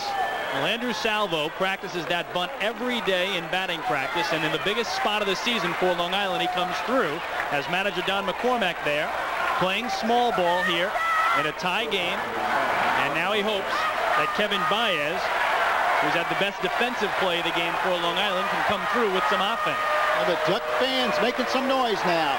Baez and Justin Davies will try to give the Ducks the lead. Baez swings and lifts it deep down the right field line. Pennyfeather is there, makes the catch. Rodriguez is going to try to go. Pennyfeather's throw is into the stands, and Rodriguez will score on the overthrow. Long Island takes the lead. It's 5-4 Ducks. Well, can you believe it? Will Pennyfeather, who had the best catch of the game for the Bluefish and one of the best arms in the Atlantic League, just threw one into the seats, into the Duck fan section. And as he did, Louis Rodriguez, who was tagging, is able to circle third and score. The Ducks have their first lead of the game in the top of the ninth on a Will Pennyfeather overthrow. With the Ducks now holding a 1-run lead, Long Island called on closer Bill Seamus for the final 3 outs. And the Bluefish now down to their last strike. And much like they do at Citibank Park, the Duck fans are on their feet throughout this ballpark, hundreds of them, standing and cheering for what they hope will be strike 3. No balls, 2 strikes to Boston. Seamus gets the sign. Here's the 0-2 pitch. Swing and a miss, strike 3. The Long Island Ducks have won the first half championship in the Atlantic League's North Division. And the Ducks will go to the playoffs for the first time in franchise history. And you see the jubilation on the mound. It has taken them 4 years, 3 months, and 12 days since the first pitch in franchise history was thrown back in April of 2000. But there will be postseason baseball on Long Island come September for the first time ever. And that guy, Bill Seamus, is the happiest man on the field. The Ducks battle back. You're listening to the soundtrack of the Ducks Championship DVD, 2004 Long Island Ducks, A Season to Remember. The Long Island Ducks baseball game is currently being delayed due to inclement weather. We will update you on the status of the game as soon as possible, and thanks for listening to Long Island Ducks baseball exclusively here on LIDucks.com. We now return you to our trip down memory lane. Once we got to that last inning once we brought Seamus in the 8th and we got through that, and knowing that, our cards are on the table. Everything that you kind of laid out before the game, how you want the game to go, and everything is just, it's right there for you. You just stick by your game plan that you pretty much have thought out, and when it gets down to it and it comes to, here it is, right on the table for Mr. Seamus, and the guy we've counted on the whole time. And it's like I've said before, he's one of them guys that you count on night in, night out. And it was just kind of a relaxed excitement watching him, because he just kind of manhandled Darryl Boston. It was really not much of a contest. And it was just, after that, it was such a relief, to finally get on the board with that first one, that the three of us, me, Buddy, and Dave, just kind of was embraced, and we let them do their thing on the field, and it was a relief sensation. Following a dizzying post-game celebration, the Ducks returned to the reality of the second half. With 7 of their pitchers now gone and pitching for affiliated teams, the team struggled in the month of August, posting a record of 14-16 with a 5.63 ERA. With the key pitchers now departed, it was clear the Ducks' playoff hopes would depend on a promise made by a group of pitchers all the way back in spring training known as the Band: Bill Seamus, Bill Pulsifer, Matt Beach, and Lance Davis. Those guys, upon leaving, vowed to us that if they didn't get called up to the big leagues, they'd come back, and the rest is history. Those people came back, and we played 7 consecutive one-run games. Well, those at the end of the first half, prior to us having to reschedule the August 9th game, I remember being in the dugout and talking with Pointer about, and this is a guy that's won a World Series at the Major League level, and we both had the same feeling of playoff baseball. It doesn't matter where you're at, Little League or on up, it's just a special feeling, and that's the real reason that baseball players, true baseball players, play, and that's to have a chance to win a championship. Not for the money, not for the fame, not for anything like that. It's just to go out and compete at the highest level of your league, wherever it be, and you to be the top of it. It's really a special thing, winning a championship. And there's plenty of guys that play their whole careers and don't even make playoffs, let alone win a championship at any level. So it's really a special thing. And when a group of guys gets together and accomplishes something, it's camaraderie. It's a very special thing. On September 14th, the leader of the band, lefty Bill Pulsifer, was the first to make good on his promise to return. Within 5 days, Seamus, Beach, and Davis followed suit, and Long Island's once awe-inspiring pitching staff was back at full strength just in time for the team's first ever playoff appearance. The first playoff game in franchise history was on the road on Tuesday, September 21st, 2004 at historic Holman Stadium in Nashua, New Hampshire. The Nashua Pride held a 10-8 advantage over the Long Island Ducks in the regular season, and they featured an explosive offense led by former Major League All-Star Dante Bichette. Despite rallying late in the game, the Ducks fell 3-2, and their playoff hopes were in danger just one game into the best-of-3 series. Yeah, you'd like to, you'd like to win that first game, but we were coming back home, so I thought it was a great game, and up there we just didn't, we didn't make our move late in the game like we normally do, and then you come back here and you have all this enthusiasm. You have this 4 years of frustration, which is more in-house than it is the new players that came in. They had nothing to do with being defeated. There are a couple guys here, Justin Davies and Doug Jennings, who had gone through all these close losses for all these years, and then you have the fans who had gone through that. You're listening to the soundtrack of the Ducks Championship DVD, 2004 Long Island Ducks, A Season to Remember. The Long Island Ducks baseball game is currently being delayed due to inclement weather. We will update you on the status of the game as soon as possible, and thanks for listening to Long Island Ducks baseball exclusively here on LIDucks.com. We now return you to our trip down memory lane. After dropping Game 1 of the Atlantic League North Division playoffs in Nashua, the Ducks returned home to a raucous Citibank Park for the first home playoff game in franchise history. The sellout crowd had waited 5 years for this night to arrive. 6,322 strong and armed with thundersticks was in full throat as Bill Pulsifer headed out to the mound. The first playoff game here at Citibank was from the time I walked from my office to my seat, it was like I was in the game, and so were 6,000 other people. This was an electric night for the fans and for our whole organization. I mean, it really felt like I had to put my chin strap on, actually, and get ready to play. Almost had that football game feeling to it, not a baseball game. So it wasn't lost on anyone in the house that night how important this game was, and that we were really ready to play that baseball game. After Pulsifer exited with a one-run lead in the 7th inning, relievers Jordan Zimmerman and Joe Cotton got the game to the 8th inning for Bill Seamus, who slammed the door shut on the Nashua Pride with a 6-out save. With a 3-2 victory of their own, the Ducks were headed to the decisive Game 3, with Lance Davis headed to the hill. Davis was dazzling in Game 3, tossing 7 2/3 innings of shutout ball before giving way to Joe Cotton, who closed out the 8th inning. And while Davis was brilliant, his counterpart on Nashua, former Duck Denny Harriger, was equal to the task, leaving Long Island clinging to a 1-0 lead going into the final inning of play. Interesting, we're going against Denny Harriger, who we had let go, and we always thought with Denny, if you can get... Chris King back live to Bethpage Ballpark, where the rain has subsided. We are set to resume baseball here. We went into the rain delay at 9:04. We'll come out of it at, looks like, about 9:31.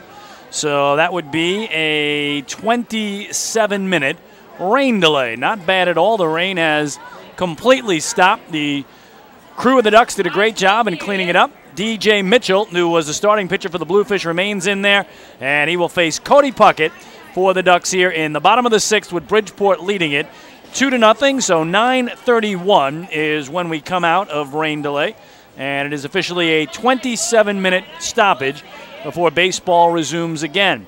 That is ball 1 to Cody Puckett. DJ Mitchell, not wanting to come out of this game, he's given up only 1 base hit tonight, and that's a Lou Ford single through the left side back in the 3rd. Bridgeport has only scored and had hits in 1 inning as well. They scored 2 runs on 3 hits in the 2nd inning and do not have a hit in any other inning tonight, as Jared Lansford retired the first 2 men in the visitors' 2nd. But then a Juan Martinez single, a Mike Richards single, and a James Simmons opposite field double drove both home, and that's where we are. Still 2-0 Bridgeport as we play in the bottom of the 6th. So DJ Mitchell remains in, as we talked about. It'll be interesting to see if Jared Lansford does for Long Island, as his pitch count was much higher than DJ Mitchell's through the first 5 innings of this game. 3 balls and a strike now to Cody Puckett, so let's see how effective DJ Mitchell is after a 27-minute delay. 3-1 is bounced to third for Ramon Castro. Plenty of time to sidearm across the diamond and get him for the first down.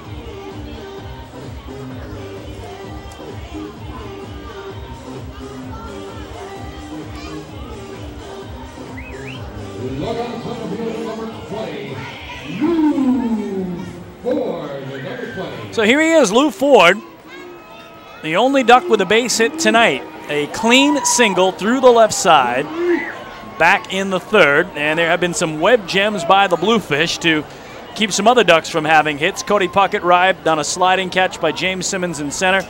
Brendan Harris denied on an incredible catch by Prentice Redmond in right field. Here's Lou, and he takes a strike. We talked about Ford being in one of his few slumps this year. Coming in tonight, Lou just 3 for 24 in his last 7 games. 0-1 inside at the belt, 1 ball and 1 strike. Bottom of the 6th, Ducks trail it 2-0. Bridgeport 2 runs on 3 hits.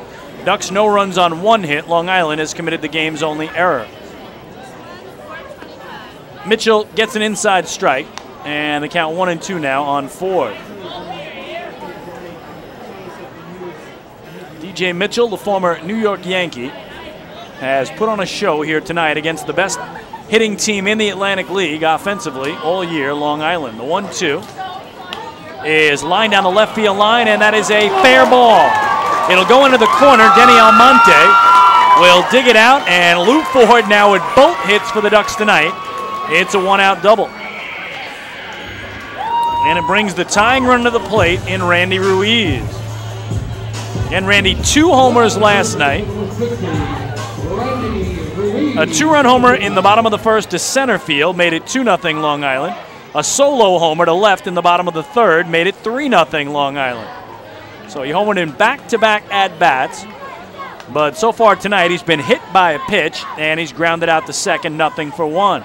It's a big moment in the game. Ducks can tie it with 1 swing of the red-hot Randy Ruiz, who has 6 hits in the first 3 games of the series, multi-hit games in all 3 contests. Waves through that one off the plate, and that is strike 1.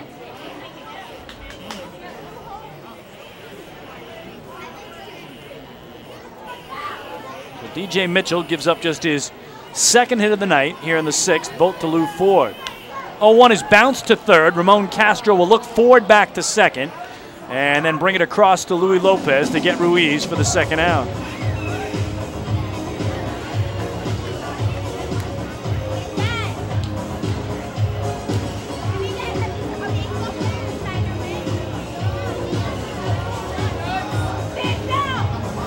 Designated hitter, number 25, Brendan Harris, number 25. So here's Brendan Harris. He has struck out looking and hit a ball down the right field line deep back in the 4th. And Prentice Redmond made one of the finest catches you will ever see. Diving toward the line, laying out his body parallel to the ground, making the catch, and then when he hit the grass, holding on to the baseball. A spectacular catch by the former New York Met.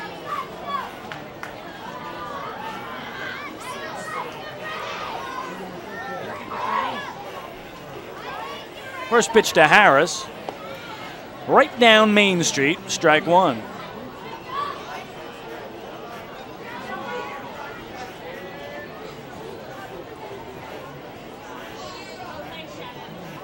Ford with a leadoff second base. He's the 2-out runner there. And now DJ Mitchell's 0-1. Nope.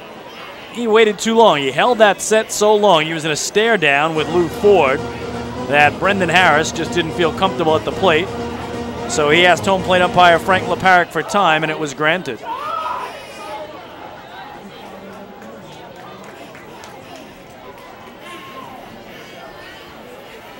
So everybody resets. Mitchell goes for a squeeze of the rosin bag. Drops it back down. And now we should get that 0-1. Here it is. Breaking ball, down and away. 1 ball and 1 strike.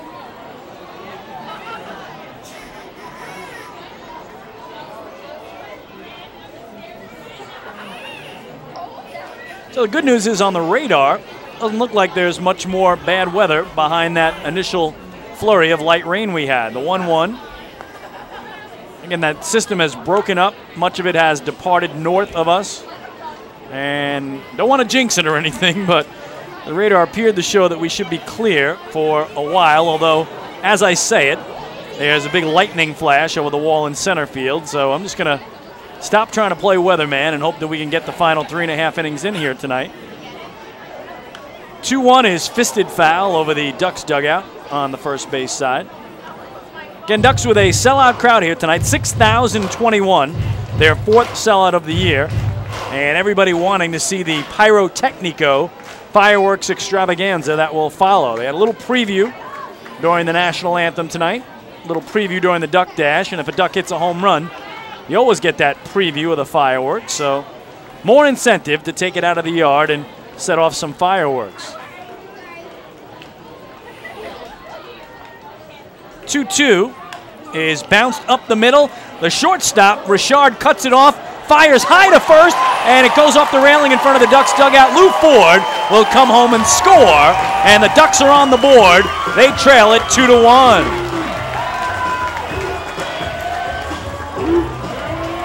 So that will be a base hit up the middle and an RBI. Nope. They're going to take away the RBI and have Lou Ford scoring on the E6, the throwing error, by the shortstop, Mike Richard. Batting for the Long Island Ducks, left fielder number 13, Adam Bailey, number 13. So the infield single by Harris up the middle, cut off by the shortstop Richard. That moved Ford to third, and then Lou scoring on the throwing error. So 2-1 game. Each team now with 3 base hits.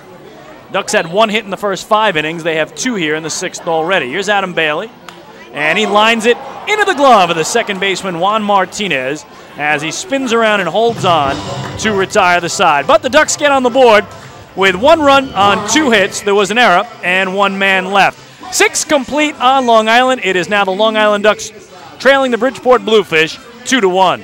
Hi, this is pitcher Jared Lansford, and you're listening to Ducks Baseball on the Ducks official YouTube channel, youtube.com/DucksBaseball.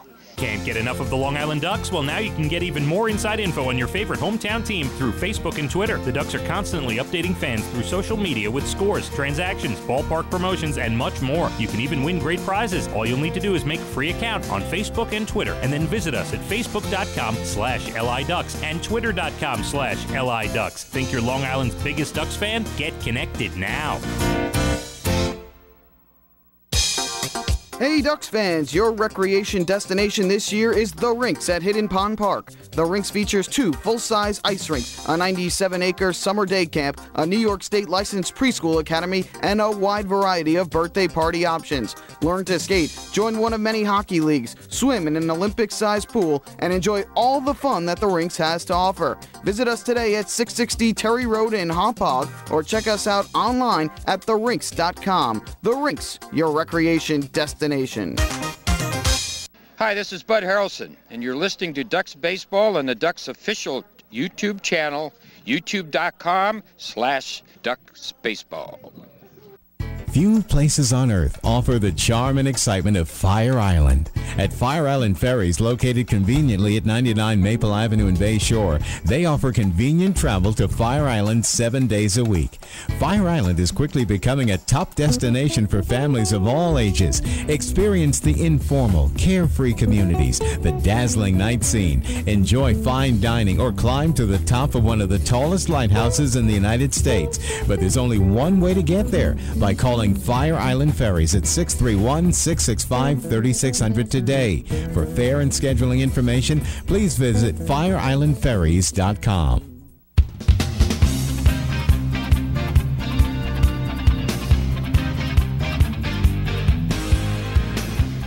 Well, Duck fans, don't forget you can always chill out with a cold cup of Hampton Coffee Company Gourmet Iced Coffee, available right now at our concession stands. Hampton Coffee is the preferred coffee of the Long Island Ducks. Visit HamptonCoffeeCompany.com or visit their cafes in the Hamptons. 6 innings complete. It's now a 2-1 game in favor of the Fish. For Bridgeport, 2 runs, 3 hits, 1 error. For Long Island, 1 run, 3 hits, and 1 error. And after the 27-minute rain delay and the Ducks batting in the home half of the 6th, the Ducks have changed pitchers. They go from one Lansford brother to the other. Jared Lansford, the 27-year-old, pitched 6 innings. First out of the bullpen, his 29-year-old older brother, Josh Lansford. So Josh Lansford in to make his second appearance of this series. Josh also pitched Monday night in Game 1 of our doubleheader. And in that contest, Josh Lansford went 2 innings of no hit, no run ball, no walks, no strikeouts. Let me check this, but I believe he went 6 up and 6 down in that appearance. First man to see him is Mike Richard. And he bounces one towards short. Dan Lyons charges. Fields double clutch through low, but Randy Ruiz dug it out. And Richard grounds out to his counterpart, Danny Lyons. Back to the top of the order for the Bluefish with number 7, James Simmons, number 7. And Monday night here in Game 1 of the doubleheader, Josh Lansford did go 6 up and 6 down. Retired them all, everybody that he faced. So a good start as he gets Richard on the ground out to short. Back to the top of the order for James Simmons. And on Monday night, he got Simmons to ground out to shortstop when he faced him.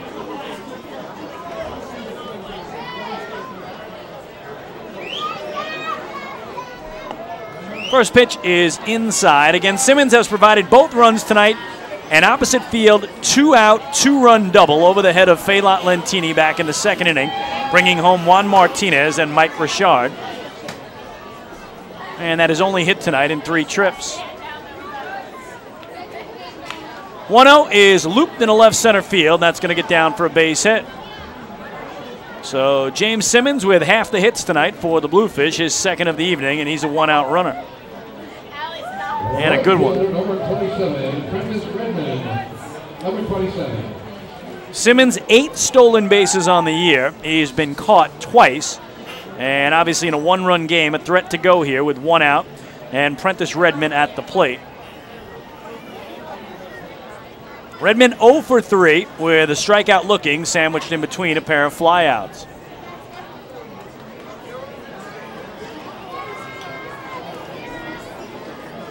Josh Lansford comes set at the belt. Simmons does not go, and the pitch up and in. The final line on Duck starter Jared Lansford tonight. He went 6 innings, allowed 3 hits, 2 runs, both earned, 3 walks, 5 strikeouts, and had 1 hit batter. Threw 118 pitches, 71 for strikes before departing in favor of his older brother. So Carney Lansford, if he's watching at home tonight, very proud to see one brother back up the other. It's the Lansfords show so far tonight for Long Island. And again, Jared pitched very well, gave up those 2 runs on 3 hits, all in the second inning. Did not allow a hit over his final 4 innings of work.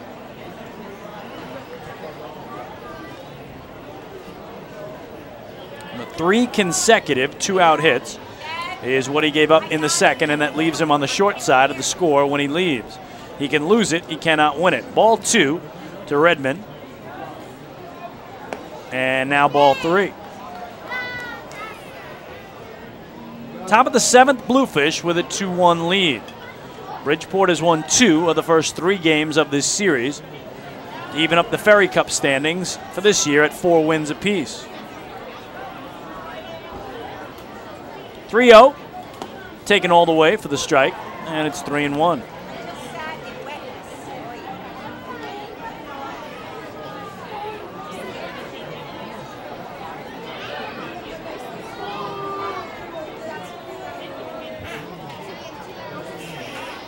Redmond awaits his pitch and grounds it through the left side and into left field. Simmons has to stop at second, and back-to-back 1-out singles for the Bluefish. Your attention, please, ladies and gentlemen. Will Steven Finacciaro please report now to the Newsday Josh Lansford on the year, 23 games, all in relief, a 3-2 record and a 3.24 ERA. In 25 innings pitched, he's allowed 25 hits. He's walked only 4 all year and struck out 14. The opposition batting .255 against him, and Josh has surrendered just 1 home run this season.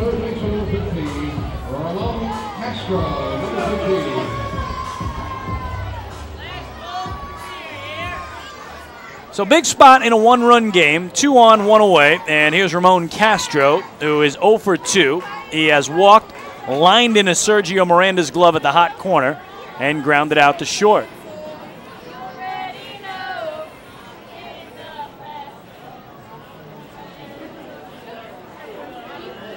Lansford in a stare down with Simmons at second, and then it's ripped fair down the left field line and into the corner.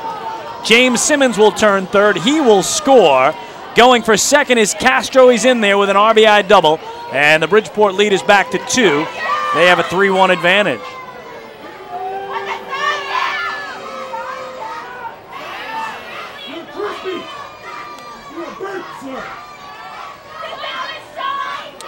So, the Bluefish earlier in the game had 3 consecutive 2-out hits off Jared Lansford. Here they have 3 consecutive 1-out hits off Josh Lansford.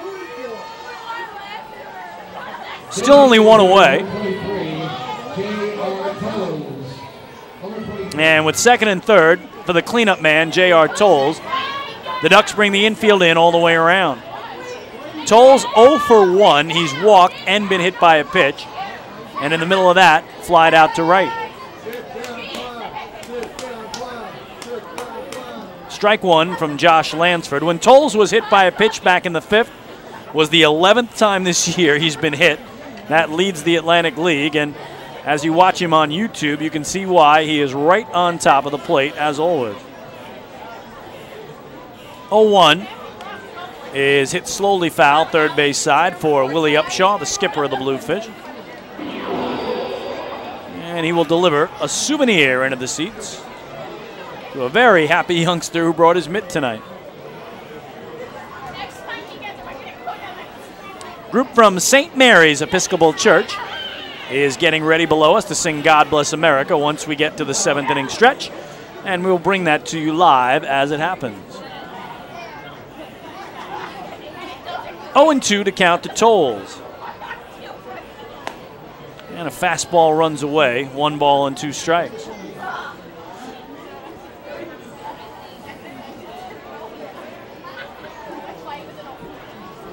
Always tough to give that run back the very next inning. The Ducks fought all night, took them 6 innings to get 1 run, and then they gave it right back the next half inning. 1-2 is in there, a call, 3rd strike, as Josh Lansford locks up J.R. Tolles, gets his 2nd out of the inning on his first K, goes backwards in your scorecard.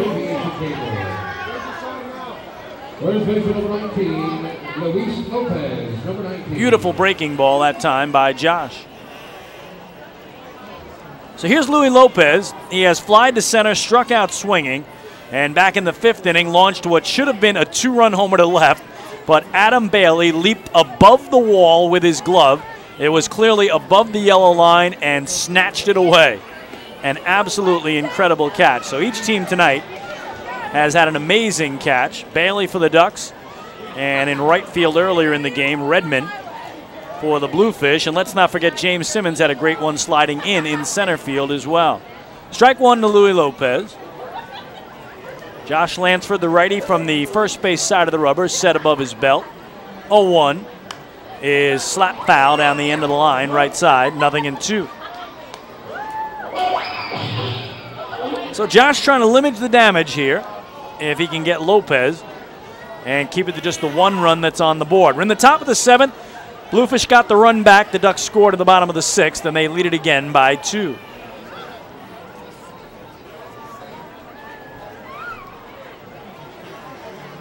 .02 pitch, way up and outside. 1 ball and 2 strikes. All night tonight, Duck pitchers, the Lansford boys, have gotten in front of Louis Lopez and try to get him to chase, and he's just not that kind of hitter. He's not going to go after something that's that far out of the zone. Much too disciplined. 1-2 is bounced outside of third and down the left field line. And Adam Bailey will give chase outside the Smokin' Owl's party deck down there. A bunch of youngsters there want a souvenir, and Bailey obliges.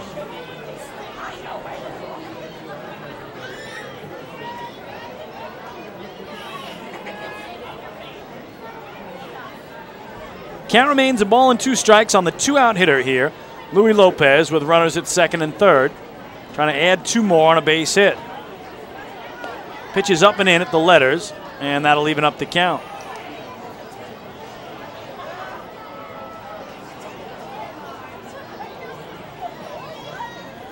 Lopez surveys the defense.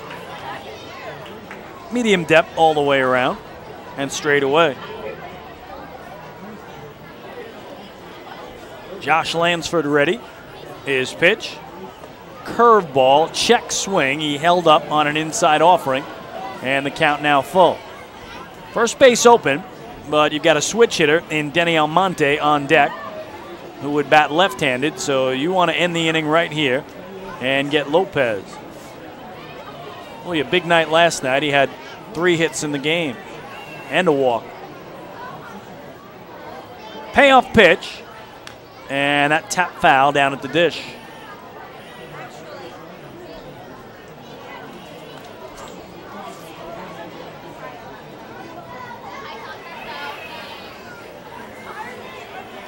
Lopez pulls off his helmet to mop his brow on a very humid evening for baseball, and then climbs back in and gets ready for action.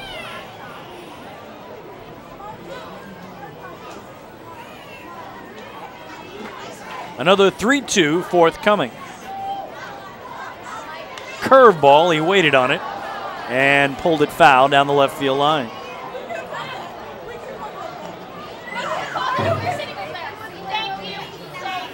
From the top of the 7th, Bluefish with a run on the board. They lead it 3-1.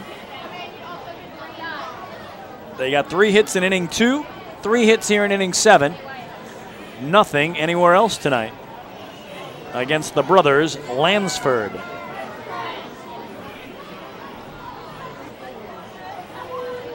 Another payoff, and that bounced to third. Sergio Miranda, nice backhand, throws across to Randy Ruiz and retire the side. Beautifully done, and Josh Lansford limits the Bluefish to a run on 3 hits, and they leave a pair in scoring position. Middle of the 7th inning, time to stretch. Bluefish lead the Ducks 3-1. Let's turn it over to PA announcer, the Bullet, Bob O'Tone. The Long Island Ducks are very proud to present St. Mary's Episcopal Church from Lake Ronkonkoma, who will lead us in the saying of God Bless America.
What a job by the ladies and gentlemen of St. Mary's Episcopal Church from Lake Ronkonkoma with God Bless America. 7th inning stretch, Bridgeport Bluefish 3, the Long Island Ducks 1. Hey fans, this is outfielder Phelant Lentini, and you're listening to Ducks Baseball on the Ducks official YouTube channel, youtube.com/DucksBaseball. It's your money, and you have the power to save it. Make a few simple changes, and you can use less electricity and save real money. By installing Energy Star light bulbs and products for your home, you can save hundreds of dollars each year. At PSEG Long Island, we're working hard to serve you in the way you deserve. Check out our energy-saving tips and tools at psegLINY.com/save money. Baseball fans, the Long Island Ducks mobile app has officially arrived. Powered by Clear Vision Apps, it's your one-stop shop for all things Ducks baseball. Buy tickets straight from your mobile device. Receive game status updates with push notifications. Check out up-to-the-minute news and scores and interact with the Ducks on social media. Best of all, it's free. Download the Ducks mobile app today by visiting the App Store on your Apple-powered device or Google Play on your Android-powered device. The Long Island Ducks mobile app, with you wherever you flock to.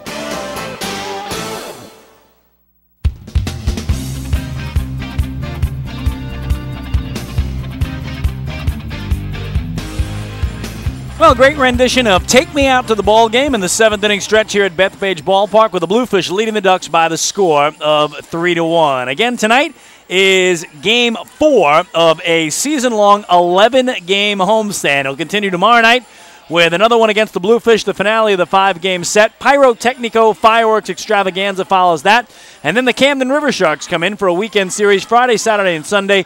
More fireworks Friday. So we got fireworks tonight. Still time to come on out tonight if you want to see those fireworks. Sky looks beautiful now. Fireworks tomorrow, fireworks Friday for the 4th of July. Come on out, get your tickets at the Bethpage Ballpark box office, online at liducks.com, over the phone 631-940-TIXX, or of course the newest way via the Ducks mobile app on your smartphone. Well, we head to the home 7. Ducks trail at 3-1, and a new pitcher is in for the Bridgeport Bluefish. He is the right-hander Ryan Harvey. 6'2", 220-pounder from Manalapan, New Jersey, and has made it only as high as A-ball in his affiliated career. So DJ Mitchell departs after 6 strong innings tonight and leaves on the long side of the 3-1 score. If he wins it, it would be his 4th victory of the season. Ryan Harvey pitched here on Monday night in Game 1 of the doubleheader, and he'll start against Sergio Miranda, the 7-man for Long Island, and he misses up high. Monday night, Harvey went 2 innings, did not allow a hit, gave up 1 run. It was earned on 2 walks and had a strikeout, and picked up his first save of the year. And for Ryan Harvey, that game was just his 2nd as a member of the Bridgeport Bluefish, so he did a great job on Monday night in the 4-3 win in Game 1 of the doubleheader. Misses again here to Miranda, and the count 2-0. Sergio tonight has twice grounded out to the right side of the infield. And now he takes another pitch, look low. It's 3-0.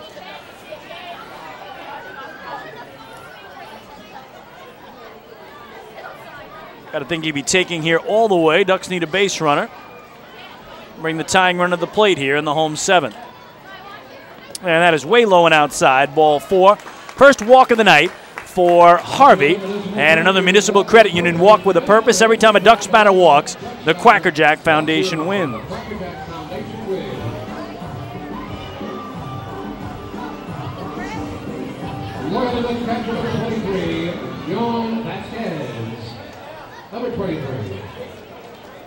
So here's Jan Vasquez, the 8-man. He has walked and struck out swinging, 0-for-1. Harvey, in his 2 games with the Bluefish, has worked 3 innings, has yet to give up a hit. Has surrendered just that 1 run to the Ducks here on Monday night. No record, a 3.00 earned run average. Has 3 walks and a strikeout so far in his brief tenure with the Bridgeport Bluefish.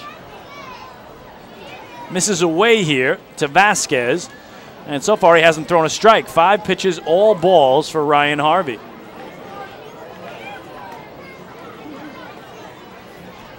(1-0). Almost hit him, went all the way through to the backstop, and on the wild pitch, Sergio Miranda will jog down to second base.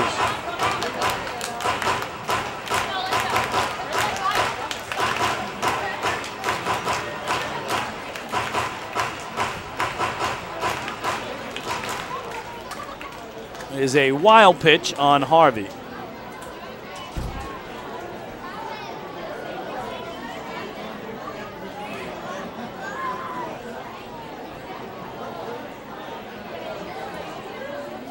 Six pitches, all balls, and make it 7. It's 3-0. last thing in the world Willie Upshaw wanted was Ryan Harvey to come in and start walking the park after DJ Mitchell did such a great job for 6 innings. 3-0 is low. So 8 pitches all out of the strike zone. And Ryan Harvey immediately puts the tying runs aboard here in the home 7th.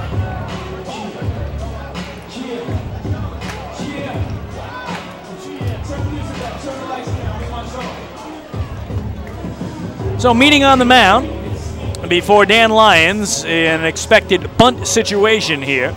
The best bunter on the team. DJ Mitchell tonight for the Bluefish. His final line, 6 innings. He allowed 3 hits, 1 run. It was unearned. 2 walks, 5 strikeouts. He hit a batter. He threw 90 pitches, 52 for strikes, and again would be the winner if the Bluefish hold on.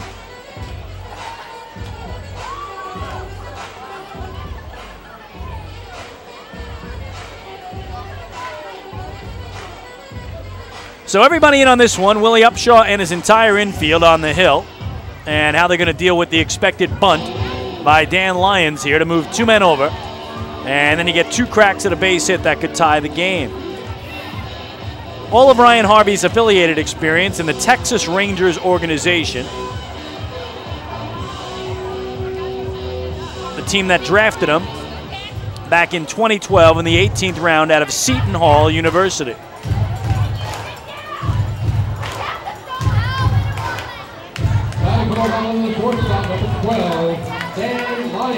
So Miranda at second, Vasquez at first. Here's Dan Lyons, 0 for 2 with a fly out to right, and he hit into a force play.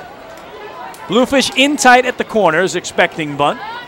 He squares and draws it back, watching it go low and outside. 9 pitches by Harvey now, every one of them a ball.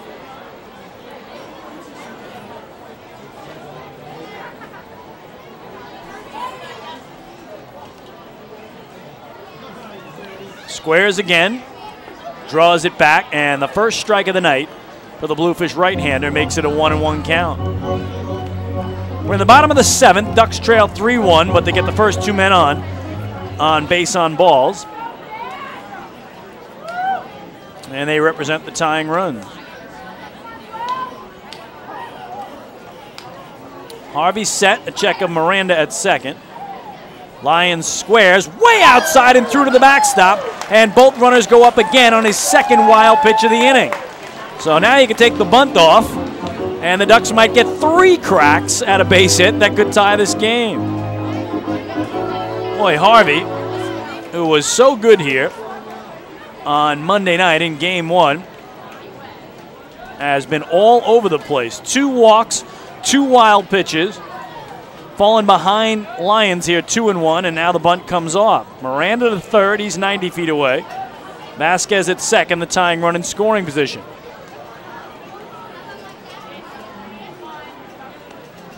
And can Lyons come through? Dan batted with the bases loaded and 2 outs in the 2nd inning and hit into a force play to end the inning. So he gets another big chance here, takes the ball, and the count 3-1. Here's the pitch. Inside, ball 4. 3rd walk of the inning, and the bases are loaded on another Municipal Credit Union walk with a purpose. Every time a Ducks batter walks, the Quacker Jack Foundation wins. And that's going to be it. Willie Upshaw has seen enough as he will come out and take the baseball away from right-hander Ryan Harvey. So we have a pitching change. Ducks trail at 3-1 in the bottom of the 7th. And the bases loaded, nobody out. Back to the top of the order for Feilant Lentini when we return. Hi, this is manager Kevin Baez, and you're listening to Ducks Baseball on the Ducks official YouTube channel, youtube.com/DucksBaseball. It's your money, and you have the power to save it. Make a few simple changes, and you can use less electricity and save real money. By installing Energy Star light bulbs and products for your home, you can save hundreds of dollars each year. At PSEG Long Island, we're working hard to serve you in the way you deserve. Check out our energy-saving tips and tools at psegLINY.com/save money. Hey Ducks fans, stay up to date with Long Island's hometown team by visiting Quack of the Bat, the official blog of the Long Island Ducks. Quack of the Bat will bring Ducks fans beyond the headlines with in-depth feature articles, breaking news stories, game previews, post-game wrap-ups, and so much more. Interact with the team during the entire 15th anniversary season through live chats with Ducks players and exclusive video clips. Check out the blog today at quackofthebat.wordpress.com. Quack of the Bat, the official blog of the Long Island Ducks. Life is better here. Hi, this is Bud Harrelson, and you're listening to Ducks Baseball on the Ducks official YouTube channel, youtube.com/DucksBaseball. Few places on earth offer the charm and excitement of Fire Island. At Fire Island Ferries, located conveniently at 99 Maple Avenue in Bay Shore, they offer convenient travel to Fire Island 7 days a week. Fire Island is quickly becoming a top destination for families of all ages. Experience the informal, carefree communities, the dazzling night scene, enjoy fine dining, or climb to the top of one of the tallest lighthouses in the United States. But there's only one way to get there, by calling Fire Island Ferries at 631-665-3600 today. For fare and scheduling information, please visit fireislandferries.com.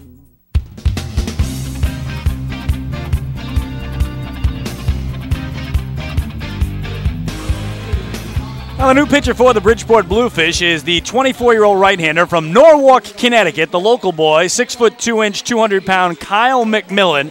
And you want to talk about a tough spot. 3-1, the Bluefish lead it, bottom of the 7th. He enters with the bases loaded and nobody out, and faces the 4th leading hitter in the league, Phelan Lentini, at the top of the order. McMillan's first pitch is in tight with no place to put him, ball 1. Lentini tonight has struck out swinging, lined out to third, and flew out to center field. 1-0. Swung through, may have got a piece, 1 ball and 1 strike. McMillan pitched here on Monday night in Game 2 of the doubleheader, the Ducks' 10-3 win. 1 inning of work, 2 hits, 2 runs unearned, a walk, and a strikeout. Did not see Lentini. 1-1 is in the air to center field. Simmons comes in, it'll drop in front of them. Miranda will score. It's an RBI single for Phelan Lentini, and the Ducks are within 1. They trail it 3-2.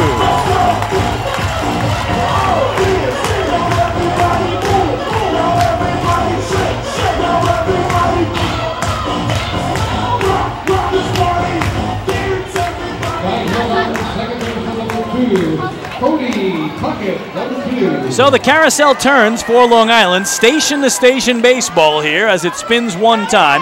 Miranda scores from third, Vasquez to third, Lyons to second, Lentini on at first base with his league-leading 91st hit of the year, and here's Cody Puckett. Puckett pushes it through the left side and into left field. Jan Vasquez will score. It's an RBI single for Cody Puckett, and he has tied this game at 3.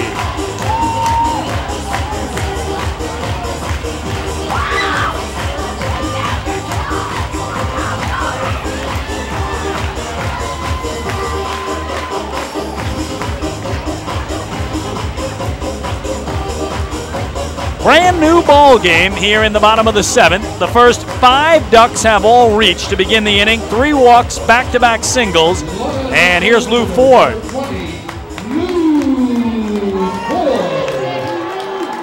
Ducks have 4 grand slams this year, 2 by Lou Ford and 2 by the guy on deck, Randy Ruiz.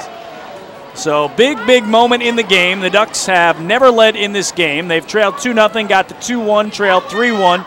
Tied it at 3. Lou Ford, 2 for 3 tonight with a single and a double. Trying to deliver here with the sacks full and still nobody out. Takes low and inside for ball 1. So the Ducks coming into the inning had only 3 hits in the first 6 frames. Ford had 2 of those 3. Brendan Harris had the other.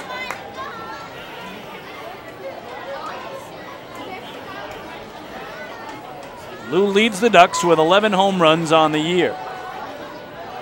1-0 is low, and the count 2-0. So Kyle McMillan has given up 2 hits, 2 runs, both charged to Ryan Harvey. Lyons at third still belongs to Harvey, who didn't get a single out and walked the bases loaded. And time called here. And everybody will reset. Lions at third, Lantini at second, Puckett at first. Still nobody out for Long Island in the home half of the seventh.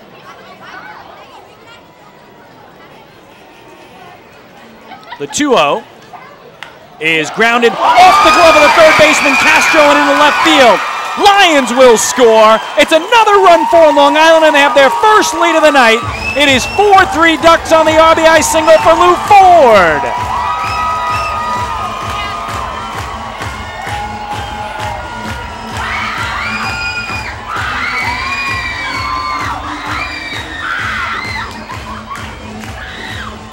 Lou just hit it so hard, there's no way Ramon Castro could knock it down. It muscled its way through him. So again, everybody up a single base. Lions scores, Lantini to third, Puckett to second, Ford with his third hit of the night on at first base, and for Lou Ford, his league-leading 53rd run batted in of the year. For Puckett, he picked up RBI 35. For Lantini, run batted in number 30 on the year. So Lantini adds to his league lead in base hits. Lou Ford adds to his league lead in RBIs. And we told you about Ford coming in just 3 for 24 in his previous 7 games, and now he's 3 for 4 tonight. The first 6 Ducks have all reached here in the home 7th on 3 walks and 3 singles. Pat Ahern, the former Duck and pitching coach for the Bluefish, out to talk to Kyle McMillan. That will close the books on Ryan Harvey. Again, did not record an out, did not give up a hit, gave up 3 runs, all earned on 3 walks and a pair of wild pitches. Randy Ruiz, 2 homers last night, his second 2-homer game as a Duck. His first 2-homer game was in Lancaster, and that very first home run he ever hit as a Duck was a grand slam. Long Island leads for the first time tonight, 4-3 here in the home 7th.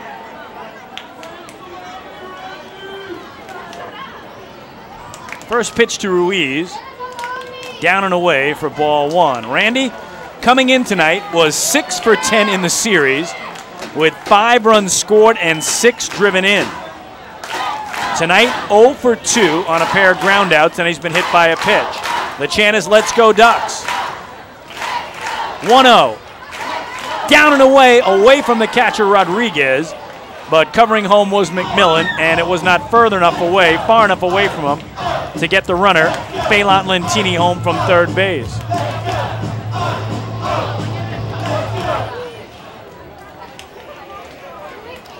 What an inning already for Long Island, and there's still nobody out. And Bluefish last night had a 6-run 8th inning. Ducks already with 3 here in the 7th. Ruiz ready for the 2-0. And that in the dirt, a great block that time by Rodriguez, another one. So boy, between Ryan Harvey with the 2 wild pitches and the 3 walks, and now Kyle McMillan giving up 3 straight hits and nearly throwing 2 different pitches past Luis Rodriguez, the wheels have come off here for the Bluefish in the 7th. Quackerjack cheering on Duck fans from atop the third base dugout. And Randy Ruiz, with you green light him the way he's going at 3-0? I think you do. He takes up high, ball 4, and that will force in a run as he'll get RBI number 36 on the year. Phelan Lantini touches home, and it's a 5-3 Long Island lead. 4th walk of the inning for Bluefish pitching, and another Municipal Credit Union walk with a purpose. Every time a Ducks batter walks, the Quackerjack Foundation wins. So Lantini scores from third base. Puckett to third, Ford to second, Ruiz takes first, and the 8th man to hit in the inning, still without an out recorded, is Brendan Harris. He's 1 for 3 tonight. What an inning for Long Island. How often do you get 7 men to the plate and still have nobody out? McMillan misses down and away with some breaking stuff, and it's 1-0.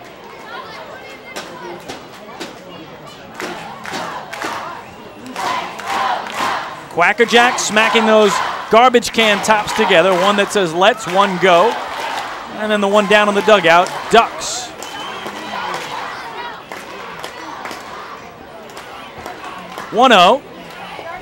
is inside for ball 2. What a crazy inning for the Ducks. 4 walks and 3 singles have added up to 4 runs. The base is still jammed and nobody out. Nobody wants to be the guy to make the first out. 2-0 is way up at the letters. It's 3-0. Will Willie Upshaw have to change pitchers again without either one of these righties recording an out? It's getting to that point. I don't think Brendan Harris will green light it at 3-0. The way McMillan has been wild. Way inside and low, ball for another walk and another run for Long Island. They lead it 6-3 on a Municipal Credit Union walk with a purpose. Every time a Ducks batter walks, the Quacker Jack Foundation wins. Absolutely wild inning. Cody Puckett scores. Lou Ford to third. Randy Ruiz to second. Brendan Harris takes first, and that will be it for Kyle McMillan. Just like Ryan Harvey before him, he cannot record a single out before being removed from this game. Ducks lead at 6-3. Bases still loaded, still nobody out when we come back with a third pitcher of the inning for the Fish. Hi, this is manager Kevin Byers, and you're listening to Ducks Baseball on the Ducks official YouTube channel, youtube.com/DucksBaseball. It's your money, and you have the power to save it. Make a few simple changes, and you can use less electricity and save real money. By installing Energy Star light bulbs and products for your home, you can save hundreds of dollars each year. At PSEG Long Island, we're working hard to serve you in the way you deserve. Check out our energy-saving tips and tools at psegLINY.com/save money. Hey Ducks fans, stay up to date with Long Island's hometown team by visiting Quack of the Bat, the official blog of the Long Island Ducks. Quack of the Bat will bring Ducks fans beyond the headlines with in-depth feature articles, breaking news stories, game previews, post-game wrap-ups, and so much more. Interact with the team during the entire 15th anniversary season through live chats with Ducks players and exclusive video clips. Check out the blog today at quackofthebat.wordpress.com. Quack of the Bat, the official blog of the Long Island Ducks. Life is better here. Hi, this is Bud Harrelson, and you're listening to Ducks Baseball on the Ducks official YouTube channel, youtube.com/DucksBaseball. Few places on earth offer the charm and excitement of Fire Island. At Fire Island Ferries, located conveniently at 99 Maple Avenue in Bay Shore, they offer convenient travel to Fire Island 7 days a week. Fire Island is quickly becoming a top destination for families of all ages. Experience the informal, carefree communities, the dazzling night scene, enjoy fine dining, or climb to the top of one of the tallest lighthouses in the United States. But there's only one way to get there, by calling Fire Island Ferries at 631-665-3600 today. For fare and scheduling information, please visit fireislandferries.com.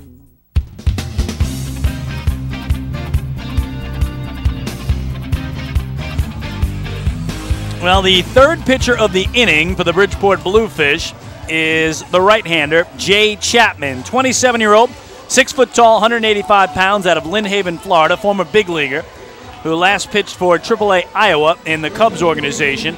Will try to record an out. I got to tell you, folks, I cannot remember the last time a team sent 9 men to the plate without a single out being recorded.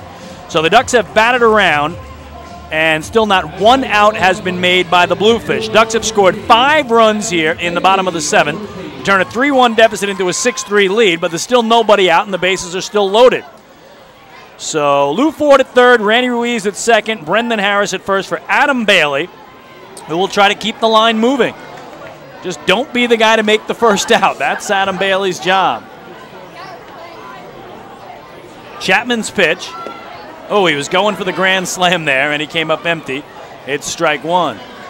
Chapman pitched Monday night in Game 2, the Ducks' 10-3 win. 1 inning, 1 hit, no runs, a walk, and a strikeout.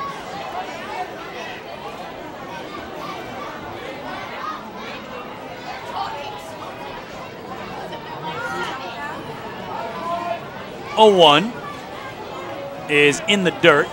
1 ball and 1 strike.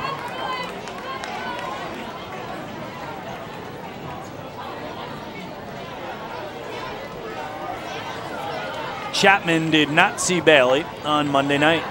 Bailey 0 for 2 tonight with a line out, a strikeout, and a walk. 1-1 is popped up foul out of play, third base side.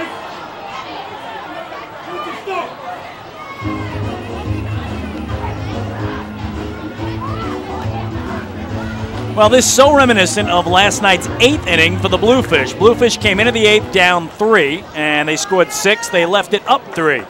Ducks came into the 7th down 2. Right now they lead by 3, but they are hoping to do much more damage. So the big inning was big for the Fish last night. It's big for the Flock tonight.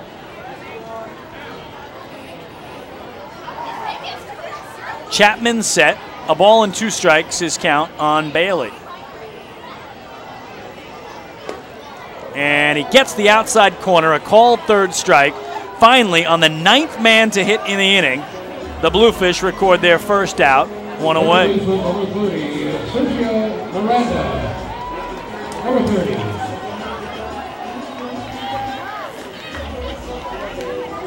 So I'll bring up Sergio Miranda. Again, he started this inning off by walking, seemingly ages ago, as the Bluefish have used 3 pitchers in the inning.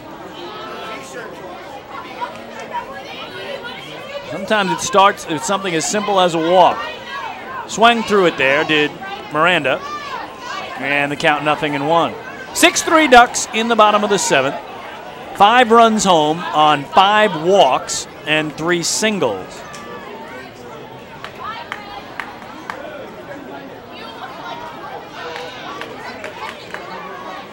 (0-1). And that also a strike, 0-2.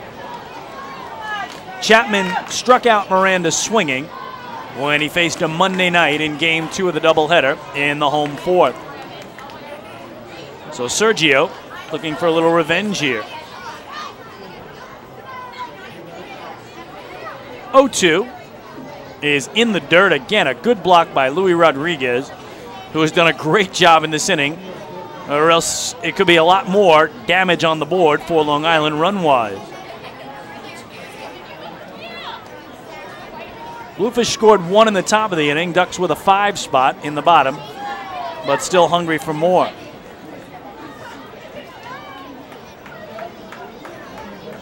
Chapman all the way over on the first base side of the rubber. The righty set.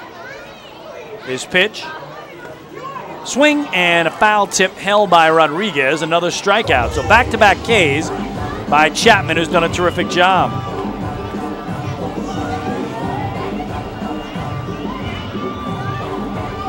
Ducks catcher, number 23, Yon Vasquez, number 23. So here's Yon Vasquez. He walked and scored earlier in the inning, and he is the 11th man to hit for Long Island in the last of the 7th. Ducks still with the bases loaded, but now 2 outs.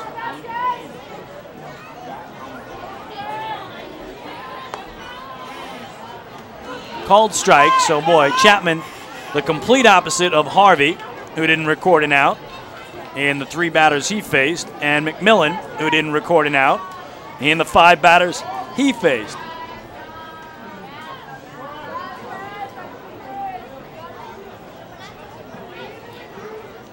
(0-1). Swung through, 0-2.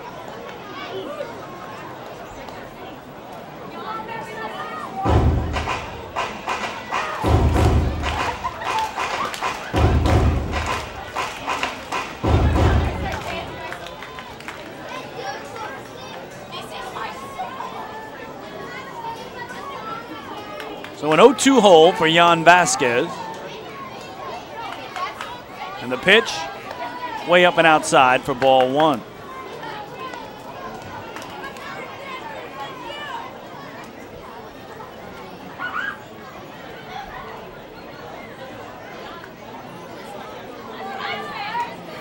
(6-3) the Ducks lead it in the bottom of the 7th. Ball and 2 strikes as Vasquez awaits the pitch from Chapman.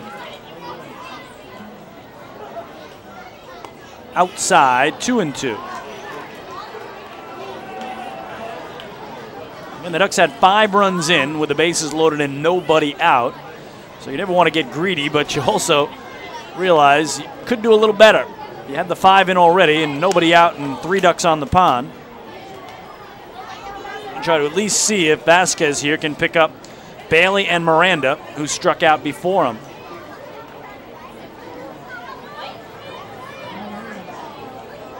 He's got the count back to 2-2.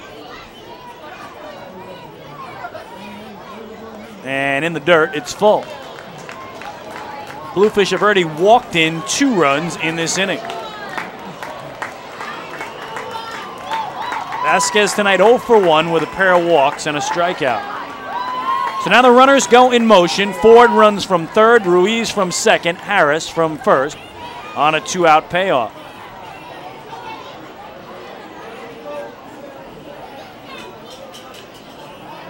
The 3-2 is a swing and a foul tip, or rather, it was another strikeout as Luis Rodriguez sent it down to first to record the putout, but Jay Chapman comes in and strikes out the side to end the crazy bottom of the 7th. But not before the Ducks send 11 men to the plate. They score 5 runs on 3 hits and 5 walks, and they leave the bases loaded. But they turn it around. They trail 3-1 coming into the inning. They leave with a 6-3 lead. To the 8th we go, Long Island doubling up the Bluefish. Hey fans, this is catcher Keith Castillo, and you're listening to Ducks Baseball on the Ducks official YouTube channel, youtube.com/DucksBaseball. Beautify your patio, walkway, driveway, or pool surround with Nicoloc paving stones and walls. Nicoloc's specially formulated paver shield offers extra surface wear protection and color enhancement throughout the thickness of the paver. Paver shield guarantees that your pavers will look great for years to come. Bring home the elegance with Nicoloc. Visit the Nicoloc Design Center, Sunrise Highway, Lindenhurst, or Nicoloc.com. Let Nicoloc paver, let Nicoloc pavers pave your way. Life without Ducks baseball. Emily, quit texting. James, get off the iPad. Honey, pick a channel.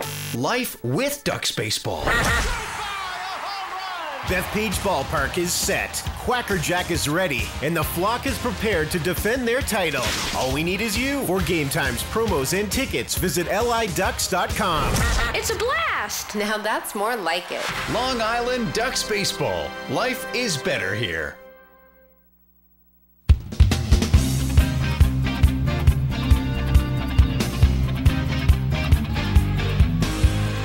Well, Ducks with a 6-3 lead now as we go to inning number 8. And hey, Duck fans, do you want frequent updates on team transactions, scores, store specials, and the status of upcoming games?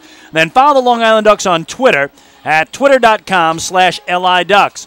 With Twitter, the faithful flock will also be able to follow their Ducks and find out more information regarding nightly promotions, player signings, league activities, and much, much more. The Ducks are tweeting right now, and you can follow along at twitter.com/LIDucks. Well, the book is closed on Kyle McMillan. He did not record an out for the Bluefish, gave up 3 hits, 2 runs, both earned, had 2 walks, and no strikeouts. Ducks will go to their bullpen as well and bring in the 32-year-old right-hander from Gilbert, Arizona, 6-foot-tall, 185-pound Jeremy Accardo, who will make his second appearance of this series. On Monday night in Game 1 of the doubleheader, the Bluefish 4-3 win. Accardo went 2 innings, no hits, no runs, a walk, and 4 strikeouts. So he was terrific, and he replaces Josh Lansford, who worked 1 inning of 3-hit, 1-run ball, no walks, and 1 strikeout. So how about that? Josh Lansford was the pitcher of record when the Ducks did all that scoring, and that takes his brother off the hook. So Jared Lansford, who would have stood to be the loser if Long Island did not rally, now gets a no decision. Josh Lansford will be the winner if Long Island can hold this lead. 6-3 Ducks as we start the visitors' 8th, and Denny Almonte takes strike 1 from Jeremy Accardo.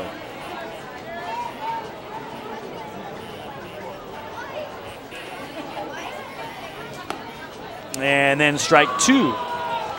Almonte tonight 0 for 3 with a pair of ground outs to second and a strikeout swinging. On Monday night in Game 1 of the doubleheader, Accardo struck out Almonte looking. And here he strikes him out swinging, one gone. That's one up by Jeremy Accardo, who's another K of a cradle in the Asia keyboard. It's Section 210. Catcher number 9, Louis Rodriguez, number 9. Jeremy Accardo, 25 games for the Ducks, all in relief. 3-5 record, a 4.61 ERA. In 27 1/3 innings, he's allowed 30 hits. He's walked 8, struck out 20. And the opposition batting .278 against the first-year Duck and the former big leaguer with over 250 games of Major League experience. Ball 1 to the machete, Louis Rodriguez, who's 0 for 2 tonight with a walk, a ground out, and a strikeout. So the Lansford brothers combined for 7 innings of work tonight. Accardo in for the 8th. Rodriguez grounds it to second. Puckett quickly to his right, bounces it to first, and Randy Ruiz can't come up with it. So it wasn't an easy play for Puckett, but clearly the throw is way offline, and that's the second error of the night for Long Island. That puts Rodriguez aboard with 1 away. E4 on Cody Puckett. Second base with number 5, Juan Martinez, number 5. So 1 on, 1 out, and here's the 8-man Martinez. 1 for 2 tonight, a single and a run scored back in the second. He's reached on an error and flied out to right. Lines it off the glove of the shortstop Dan Lyons and into left field. Oh, Danny thought he should have had it, and that thing may have hooked on him or tailed away, as he doesn't miss those too often. And just like that, the Bluefish will bring the tying run at the plate in Mike Richard. It's a base hit for Juan Martinez, his second of the game.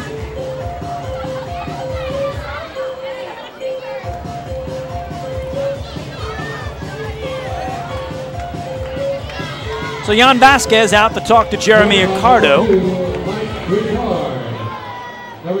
And Mike Richard, who has not homered this season, represents the tying run at the plate for the Fish.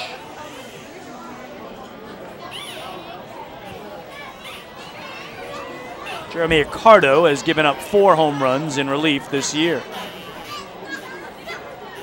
Richard 1 for 3 with a single and a run scored. Had a mind to bunt there with 1 away, trying to bunt for a base hit, and offered to went through it. And the count 0-1. 6-3 Ducks, top of the 8th. Bluefish now out hitting Long Island 7-6.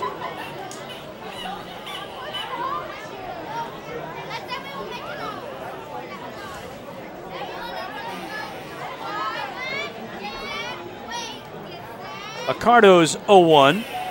Low and outside. Nice backhand by Vasquez. 1 ball, 1 strike.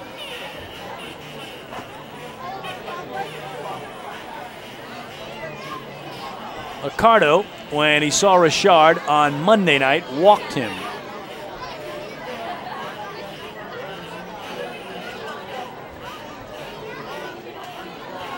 One. In at the shoes. 2-1.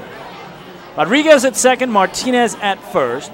They are 1 out runners for the man who hits 9th in the order, the shortstop Mike Richard.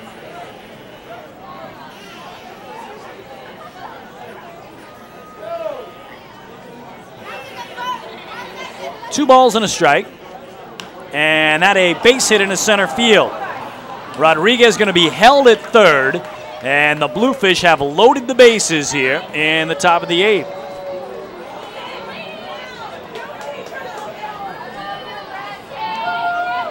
So Rodriguez at third, Martinez at second, Richard to first, and the dangerous James Simmons at the top of the order.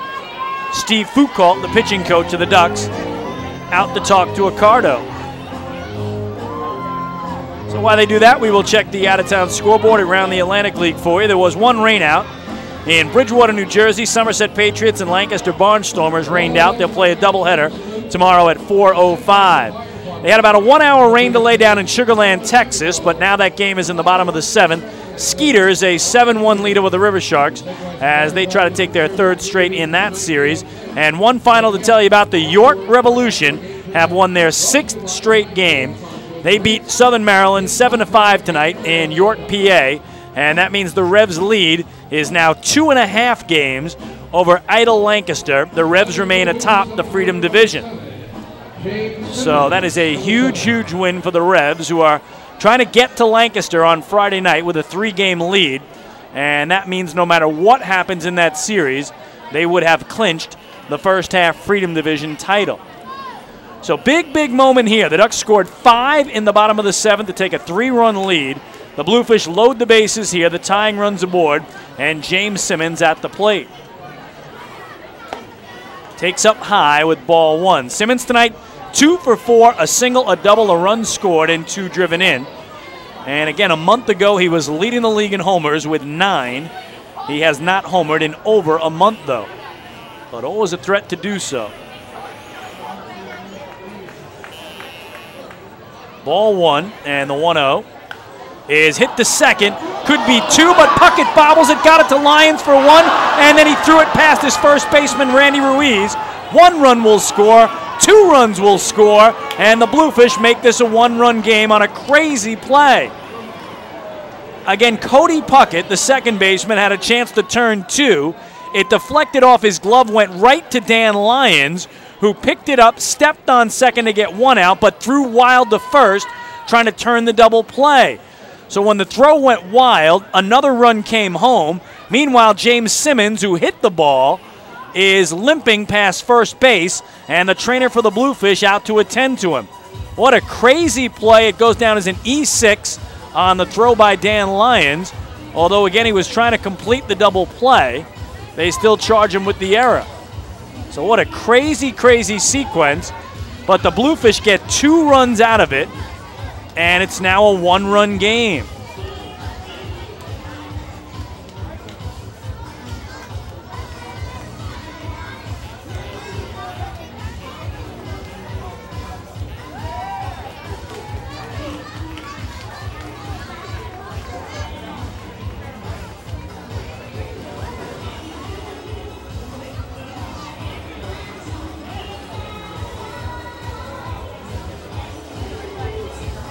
So on the E6, James Simmons will go down to second base. And he is the tying run there with 2 away now for Prentice Redmond. What a wild, wild play, as the Ducks have now committed 2 errors in this inning. So the Bluefish, 2 hits, 2 errors, 2 runs on the board. And now a base hit could tie it up. Prentice Redmond 1 for 4. With a single through the left side last inning. Bounces it back to Accardo, stabs it, will underhand it to first, and that will retire the side. But the Bluefish do get 2 runs on 2 hits. There were 2 errors and 1 man left. We go to the bottom of the 8th. The Ducks still lead it, but that lead is down to 1. It's a 6-5 game. Hey fans, this is outfielder and hitting coach Lou Ford, and you're listening to Ducks Baseball on the Ducks official YouTube channel, youtube.com/DucksBaseball. James Simmons is going back. He is looking up, and on in the park night, that one is gone and reaches a kennel in Central Islip. That was another home run for the Ducks. And Duck fans, what's more fun than a home run that helps the Ducks win a game? How about a homer that helps the community win? Chappie's Funeral Home and the Long Island Ducks have once again teamed up for the Chappie's Home Run Challenge. If the Ducks hit 100 homers this season, Chappie's Funeral Home will donate $5,000 to the Quacker Jack Foundation. So every time a Ducks hitter goes deep this season, watch for the Chappie's Challenge home run count on the scoreboard. And if we reach 100, we're all a winner. Chappie's Funeral Home, where caring for others is a family tradition. Hey fans, this is pitcher Sean Garceau, and you're listening to Ducks Baseball on the Ducks official YouTube channel, youtube.com/DucksBaseball. Hey Ducks fans, stay up to date with Long Island's hometown team by visiting Quack of the Bat, the official blog of the Long Island Ducks. Quack of the Bat will bring Ducks fans beyond the headlines with in-depth feature articles, breaking news stories, game previews, post-game wrap-ups, and so much more. Interact with the team during the entire 15th anniversary season through live chats with Ducks players and exclusive video clips. Check out the blog today at quackofthebat.wordpress.com. Quack of the Bat, the official blog of the Long Island Ducks. Life is better here.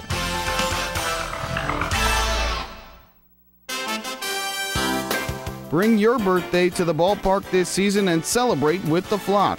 Kona Ice birthday party packages with the Long Island Ducks are now available for the 2014 season. Each package includes 10 box seats, a commemorative birthday t-shirt and autographed baseball, a pizza and Kona Ice party in the Hebrew National Picnic area, and so much more. Best of all, the birthday child will stand on the dugout while the entire crowd sings happy birthday. Reserve your party today by calling 631-940-3825 and ask for the group sales department. Kona Ice birthday parties with the Long Island Ducks, a once-in-a-lifetime experience.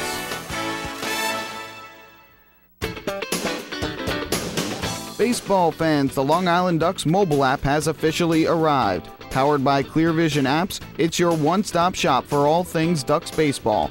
Buy tickets straight from your mobile device. Receive game status updates with push notifications. Check out up-to-the-minute news and scores and interact with the Ducks on social media. Best of all, it's free. Download the Ducks mobile app today by visiting the App Store on your Apple-powered device or Google Play on your Android-powered device. The Long Island Ducks mobile app, with you wherever you flock to. Back to live action here, bottom of the 8th. Tim Gustafson, the right-hander, the 5th pitcher of the night in for the Bluefish, and he starts against Dan Lyons, the shortstop and 9-man for Long Island, and he misses up and away with ball 1. Gustafson, the 29-year-old right-hander, stands 6'3", 210 pounds, a native of Lilburn, Georgia. No major league experience for Gustafson, who's reached as high as AAA, and he did pitch in last night's game. 1 inning, no hits, no runs, no walks, and no strikeouts, and the Bluefish 9-4 victory. Ducks lead at 6-5 in the bottom of the 8th. Been a crazy game here tonight that had the Bluefish completely in control. The Ducks blow it open with a 5 spot in the bottom of the 7th. Bluefish respond with 2 in the 8th to bring it back to a 1-run game. And oh yeah, in the middle of all that, we had a 27-minute rain delay. A little bit of everything. 2-1 to Lions is up and away, and it's 3 balls and a strike. Dan tonight 0 for 2 with a walk and a run scored in the big 5-run 7th when Long Island sent 11 men to the plate. Gustafson did not face Lions last night. 3-1 misses in, and it's another base on balls. A Municipal Credit Union walk with a purpose. Every time a Ducks batter walks, the Quackerjack Foundation wins. And that is the 8th walk of the night for Bluefish pitching, and the first for Tim Gustafson. What a job by Jay Chapman. 1 inning pitch, no hits, no runs, no walks, 3 strikeouts. Struck out the side in order. And put out the fire in that really, really long 7th inning after both Ryan Harvey and Kyle McMillan could not record a single out. And 8 batters faced combined. So back to the top of the order, Failant Lentini is 1 for 4 with a single, a run scored, and a run knocked in. Way up high misses Gustafson, and the count 1-0. Lentini had a great doubleheader here on Monday night. He went 5 for 7 and stole 3 bases. 1-0.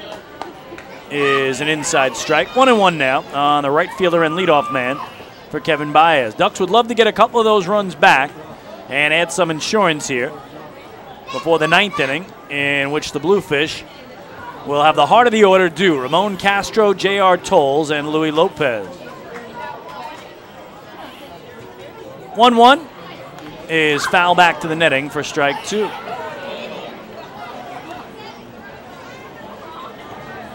So Lentini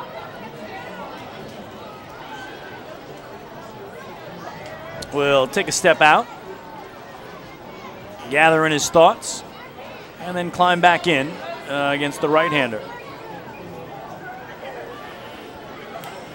Lions a short lead off first. Dan, 7 steals this year, is yet to be caught. Lentini is down looking, though, on a pitch that nails the outside corner, 1 away.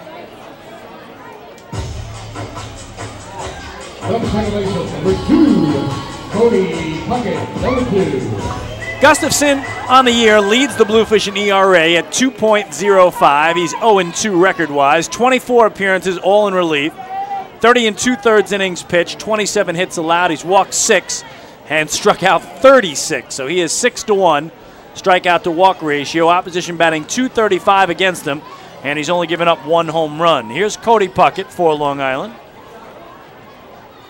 And he was going for the fences there, got some belt-high heat, and just couldn't catch up to it. 0-1.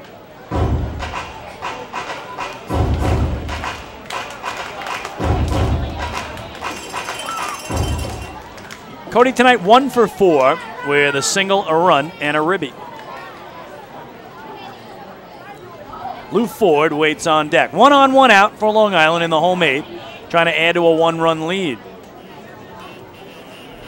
Ducks trying to even up this series at 2 games apiece and send it to a rubber game tomorrow night. We've got fireworks following this game, fireworks tomorrow night, and fireworks on the 4th of July, which is Friday.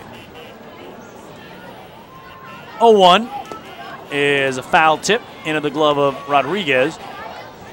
And boy, Tim Gustafson looking an awful lot like Jay Chapman, who retired the side in order on 3 strikeouts. After walking Lyons, he fanned Lentini, and now he's ahead of Puckett 0-2.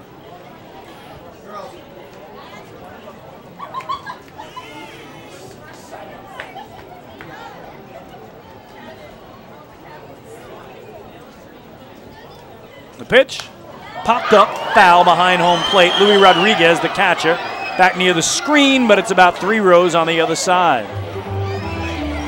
And a young lady has herself a souvenir, and she proudly displays it for everybody to see and gets a nice hand.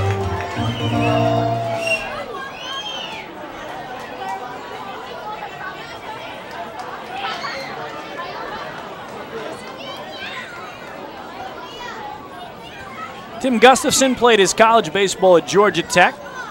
And while he was down in Georgia, the Atlanta Braves drafted him in the 9th round of the 2006 selection process. Spent 5 years in their organization, and then a couple of years in the Reds and Rockies organizations as well. Hit on the ground slowly toward third. Ramon Castro, bare hands, throws to first, and they say they got Cody Puckett. Wow. Close play there. And it goes the Bluefish way. Kevin Baez is, I believe, going to walk over and try to talk to the first base umpire or just yell across to David Speranza. But that was a bang-bang play. He felt Puckett got through the bag before the ball arrived. But no video review in the Atlantic League, so it stands. 5-3 ground out. Danny Lyons to second base in scoring position for Lou Ford, who's had himself a night. He is 3 for 4 with a pair of singles, a double, a run scored, and a run driven in. So Lou Ford back on track here tonight, busting out of a slump that saw him hit just, or I should say have just 3 hits in his previous 7 games in 24 at-bats. Takes it to first, into the glove of Louis Lopez. He'll take it to the bag himself, and that'll retire the side. No runs, no hits, a walk, 1 man left. We go to the 9th. Ducks trying to wrap it up. They lead it. 6-5 is our score in CI. Hi, this is Bud Harrelson. Hi, this is Joe Ashbrodine, first baseman, and you're listening to Ducks Baseball on the Ducks official YouTube channel, youtube.com/DucksBaseball. Hey, Ducks fans, the official hotel of the Long Island Ducks is the Clarion Hotel and Conference Center in Ronkonkoma. Uncover the perfect balance of memorable, award-winning service and the most central location Long Island has to offer. The Clarion Hotel and Conference Center is located less than a quarter mile from the Islip MacArthur Airport with a state-of-the-art health and fitness center, high-speed internet access, a world-class outdoor pool, and the great food and fun inside the Brickyard Bar and Grill. There's never been a better time to visit the Clarion Hotel and Conference Center. Best of all, it's only minutes away from Bethpage Ballpark. The Clarion Hotel and Conference Center, the official hotel of the Long Island Ducks. Call 585-9500 today. That's 631-585-9500. Hi, I'm former Major Leaguer John Franco. Growing up in Brooklyn, I dreamed of playing professional baseball. My dad, a city employee, worked hard so I can live out that dream. The team at MCU is a lot like my dad.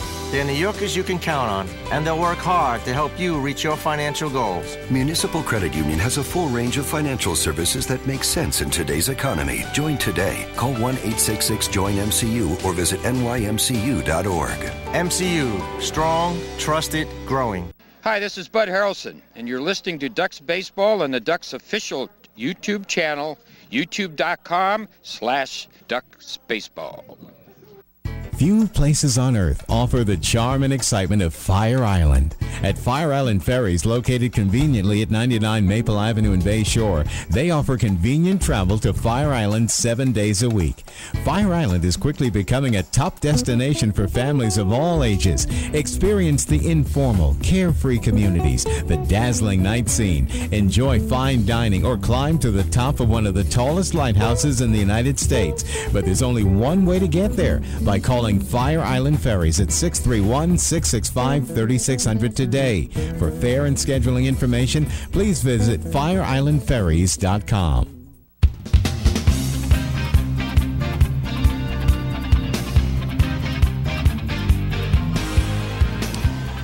Well, we go to the top of the ninth inning. The Ducks with a 6-5 lead. Long Island 6 runs, 6 hits, 3 errors. The Bluefish 5 runs, 8 hits, 1 error. And the fourth pitcher of the night is on for Long Island. It is the right-hander John Malone, the 29-year-old from Shawnee, Kansas, stands 6'3", 225 pounds, and replaces Jeremy Accardo, who pitched just that 8th inning for Long Island. So 1 inning of work. He allowed 2 hits and 2 runs, both unearned. He had no walks and 1 strikeout. So save situation for Malone, who has 8 saves on the year.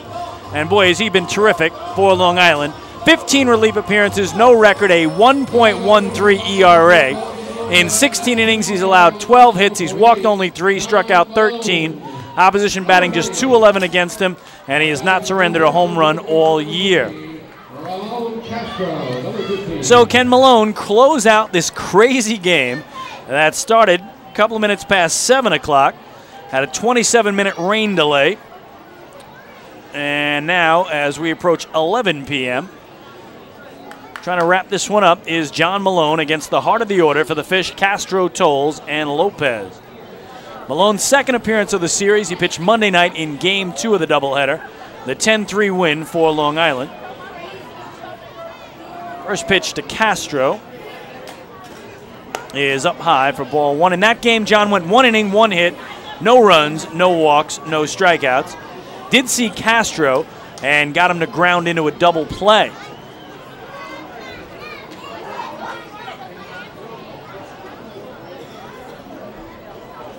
(1-0) on the outside corner at the knees, 1-1. Castro tonight is 1 for 3 with a walk, a double, and a run batted in. 6-5 Ducks in the ninth. Big 5-run bottom of the 7th turned this game around for Long Island as they sent 11 men to the plate. They had 9 men come to the plate before the first out was made. 8 batters reached safely to open the inning in a row. Incredible. Pop foul high out of play behind home plate, 1-2. So the fans are happy. Sellout crowd, 4th of the year, 6,021. And they're also waiting for the Pyrotechnico fireworks extravaganza that will follow. And they're getting loud.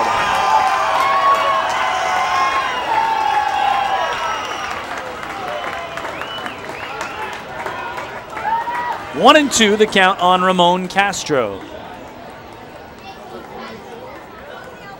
Malone's pitch popped up into shallow left center field. The shortstop, Dan Lyons, backpedals, calls everybody off, and makes the catch.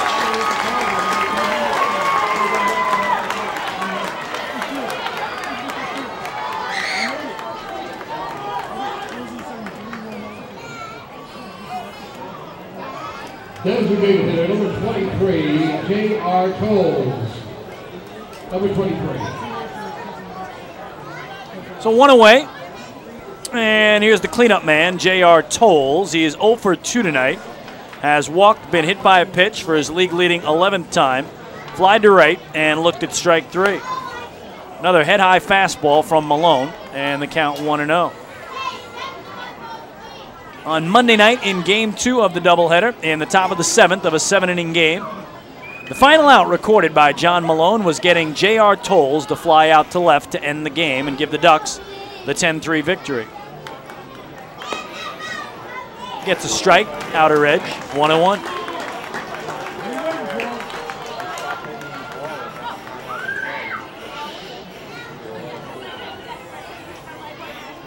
Turned out to be a very nice night once we got through that brief rain.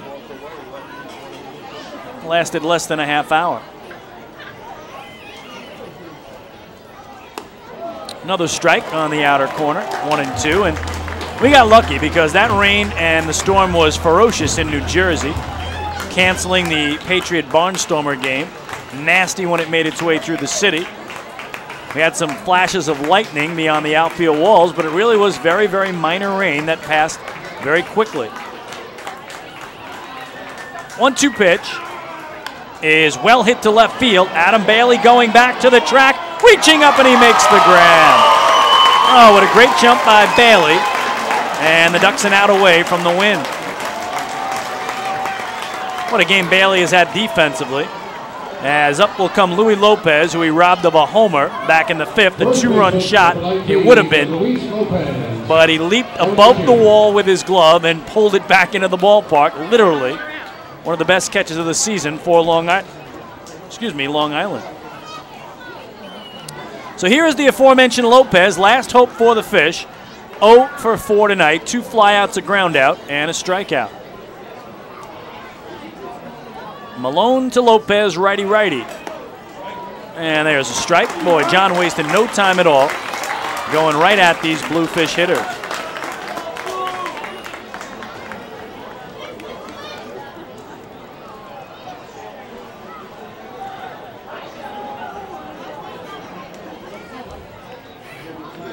(0-1).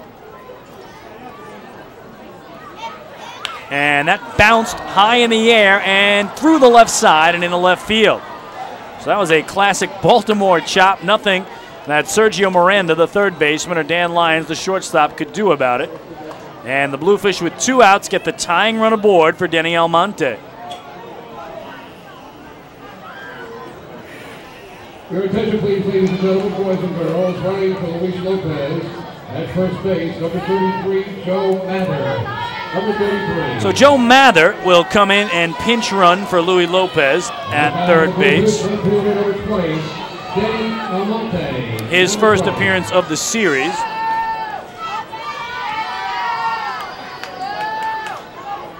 And Mather has 1 stolen base this year in 1 try. I don't think the Fish will try to run him, but you never know. Wouldn't want the game to end that way, but boy, he's big and lanky. And he walks that lead off first. Here's Almonte, 0 for 4, 2 ground outs, 2 strikeouts. Takes a strike, 0-1. Almonte again had a grand slam here on Monday night in Game 1 of the doubleheader, the Bluefish 4-3 victory. 6 homers on the season. But again, Malone has not given up a long ball this year.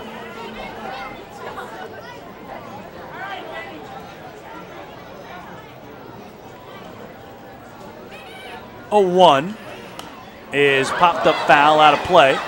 And now you'll hear this sellout crowd get squarely behind John Malone, hoping for a strikeout to end it.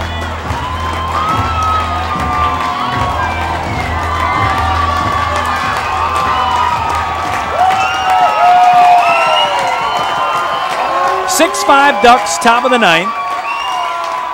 Mather at first with 2 away. The count 0-2 on Denny Almonte.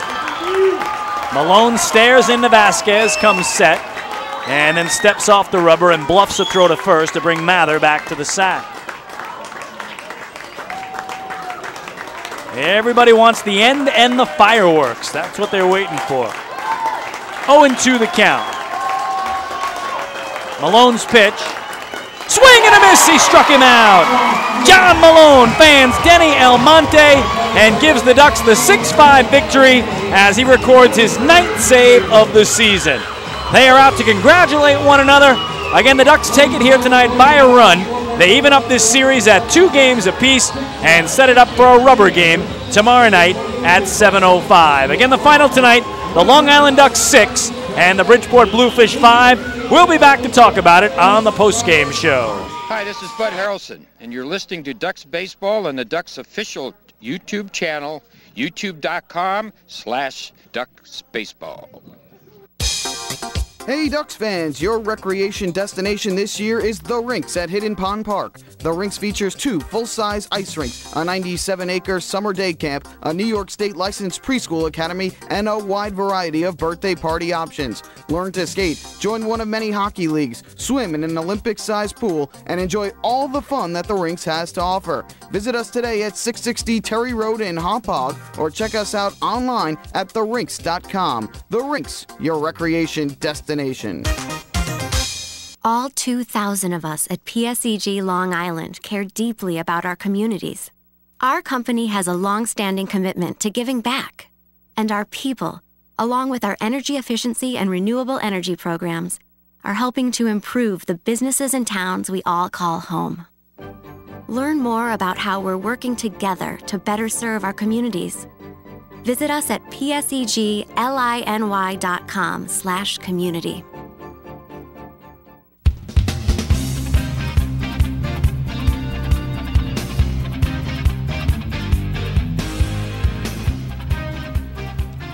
Chris King back at Bethpage Ballpark, where we have closed up the windows to our broadcast booth so you don't have to hear the noise of the Pyrotechnico fireworks extravaganza that will begin in just moments outside the booth and in the ballpark, where those who have stuck around will certainly enjoy it. It was worth sticking around for. The Ducks tonight trailing 3-1 going into the bottom of the 7th inning, send 11 men to the plate, score 5 runs on 3 hits and 5 walks. How crazy is that? 5 walks in a single inning.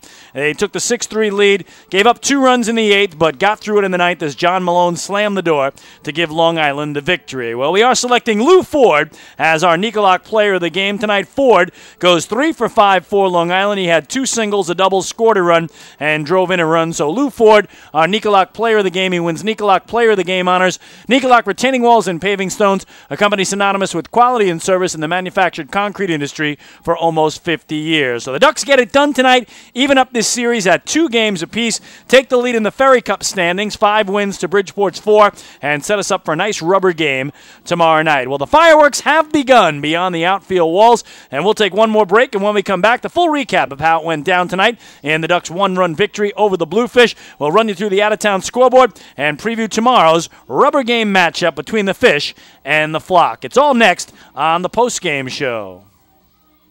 Hey fans, this is outfielder John Myers, and you're listening to Ducks Baseball on the Ducks official YouTube channel, youtube.com/DucksBaseball. Beautify your patio, walkway, driveway, or pool surround with Nicolak paving stones and walls. Nicolak's specially formulated paver shield offers extra surface wear protection and color enhancement throughout the thickness of the paver. Paver shield guarantees that your pavers will look great for years to come. Bring home the elegance with Nicolak. Visit the Nicolak Design Center, Sunrise Highway, Lindenhurst, or Nicolak.com. Let Nicolak paver, let Nicolak pavers pave your way. Hey Ducks fans, the official hotel of the Long Island Ducks is the Clarion Hotel and Conference Center in Ronkonkoma. Uncover the perfect balance of memorable, award-winning service and the most central location Long Island has to offer.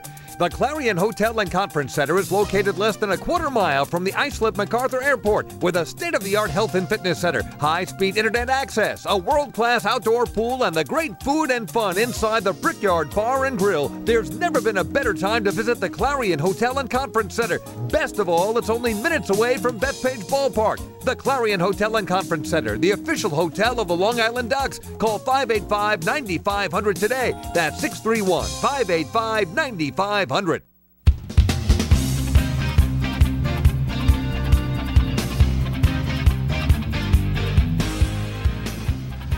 Chris King back one final time to Bethpage Ballpark in Central Islip, New York, where tonight the Long Island Ducks defeat the Bridgeport Bluefish by the final score of 6-5. Time now for the recap of tonight's game. The teams had split a doubleheader here Monday night. The Fish won the first game 4-3. The Ducks won the nightcap 10-3. And last night, Bridgeport rallied with 9 unanswered runs to rally from a 4-0 deficit and take Game 3 by the final score of 9-4. A pair of righties going head-to-head tonight. Jared Lansford for Long Island against former New York Yankee DJ Mitchell. Mitchell for the Bridgeport Bluefish. Well, the Bluefish got the game's first 2 runs in the top of the second inning after Lansford had retired the first 2 men, Almonte on a ground out and Rodriguez on a strikeout. Juan Martinez reached on a single to center, Mike Richard a single to center, moving Martinez to second, and then James Simmons, a right-handed hitter, hit it deep to right field over the head of Failant Lentini, and it drove in 2 runs to make it 2-0 Bluefish in the middle of the second inning. It would stay that way all the way until we hit our rain delay,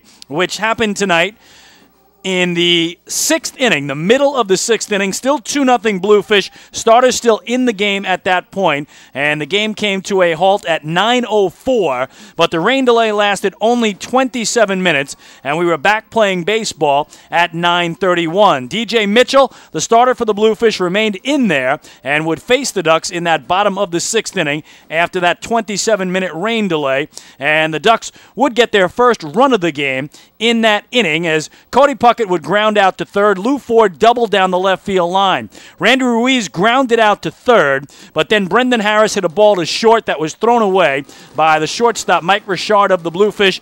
With the error, Lou Ford came home. The Ducks were on the board, and we had ourselves a 2-1 contest after 6 innings of play. DJ Mitchell came out after 6 tonight. He allowed 3 hits, 1 run, it was unearned, 2 walks, and 5 strikeouts, and hit a batter. Jared Lansford as well was done after 6 tonight. He allowed 3 hits, 2 runs, both earned on 3 walks, 5 strikeouts, and 1 hit batter. So 6 innings complete, a 2-1 game in favor of the Bluefish, and both teams into their bullpen. The Fish would get the run the Ducks scored in the bottom of the 6th, right back in the top of the 7th against Josh Lansford, Jared's older brother, and the Bluefish did it from the start of the inning with Mike Richard grounding out to short, but James Simmons would single to left center. Prentice Redmond would single through the left side, moving Simmons to second base. So at first and second and 1 away, Ramon Castro would double down the left field line, bringing home Simmons, but Josh Lansford would settle down nicely, strike out J.R. Tolles looking, Louis Lopez on a ground out to third, and the Bluefish had to settle for a run on 3 hits, but their lead was restored to 2, and at the 7th inning stretch, they had themselves a 3-1 lead. So Willie Upshaw goes to the bullpen for the home half of the 7th inning with a 2-run advantage, and he brings in Ryan Harvey. Well, things couldn't have gone worse for Harvey as he walked Sergio Miranda on 4 pitches. During the at-bat to Yan Vasquez, he threw a wild pitch that moved Miranda to second and then walked Vasquez. During the at-bat to Lyons, he threw a wild pitch that moved both runners up and then walked Lyons. So Ryan Harvey comes into the game, walks all 3 batters he faces, throws 2 wild pitches, and exits the game. So the Ducks go back to the top of the order, and the Bluefish bring in Kyle McMillan, who didn't fare much better. He gave up an RBI single to Failant Lentini as he singled to center to bring home Sergio Miranda. That made it a 3-2 game. Gave up an RBI single to Cody Puckett to left field that brought home Yan Vasquez. That made it a 3-3 game. Gave up an RBI single to Lou Ford, rocket off the glove of the third baseman Ramon Castro and into left field. That brought home Dan Lyons and gave the Ducks their first lead of the night at 4-3. Well, things would get worse for McMillan before he would exit, as with the bases loaded, he walked Randy Ruiz to bring home Cody Puckett, or check that, bring home Failant Lentini. That added another run. He walked Brendan Harris with the bases loaded to bring home Cody Puckett. That added another run. And the Ducks at that point had sent 8 men to the plate. There were no outs recorded. They had 5 runs on the board on 5 walks and 3 hits, and McMillan would exit as well without retiring a single batter. So in came Jay Chapman with the bases loaded and nobody out. Ducks leading at 6-3. Chapman would strike out Bailey looking, strike out Miranda swinging, strike out Vasquez swinging, and the inning would come to an end. But the Ducks send 10 men to the plate in the home 7th, scoring 5 runs on 5 walks and 3 hits. That's right, 5 walks in a single inning. And the Ducks, who trailed by 2 when the inning began, led by 3 when it ended, a 6-3 advantage for Long Island. Bluefish, however, would not go quietly as Jeremy Accardo would come in for Long Island in the 8th inning, and the Bluefish, on a couple of errors by the Ducks, would scratch across 2 more runs to make it a 6-5 game. Ducks would not score in their half of the 8th inning against Tim Gustafson, and it would come down to the top of the 9th, Long Island bringing in John Malone to try to close it out. He got Ramon Castro to pop out to short, J.R. Tolles to fly out to left. Louis Lopez reached on a Baltimore chop in the left field. They pinch ran for him with Joe Mather at first base, but Denny Almonte would strike out swinging, and John Malone would slam the door and give the Ducks the 6-5 victory.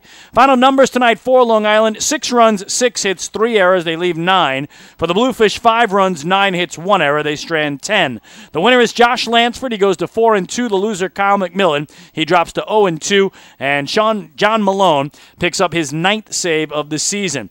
With a 27-minute rain delay taken out, the game was played tonight in 3 hours and 21 minutes before the 4th sellout crowd of the year, 6,021. So with the victory, the Ducks go to 36-29 on the first half. With the loss, the Bluefish dropped to 22-44. Ducks lead the Ferry Cup standings now 5 wins to Bridgeport's 4. This series is all even at 2 games apiece, and 4 games into a season-long 11-game homestand, the Ducks have 2 wins and 2 losses, courtesy of tonight's 6-5 victory over the Fish.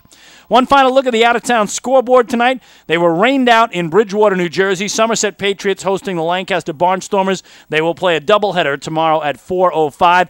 York Revolution won again tonight at home over Southern Maryland, 7-5, their 6th straight win. So the Revs remain atop the Freedom Division, now 2.5 better than the Barnstormers, who got rained out tonight. If you missed it last night, the Somerset Patriots won the first half Liberty Division title.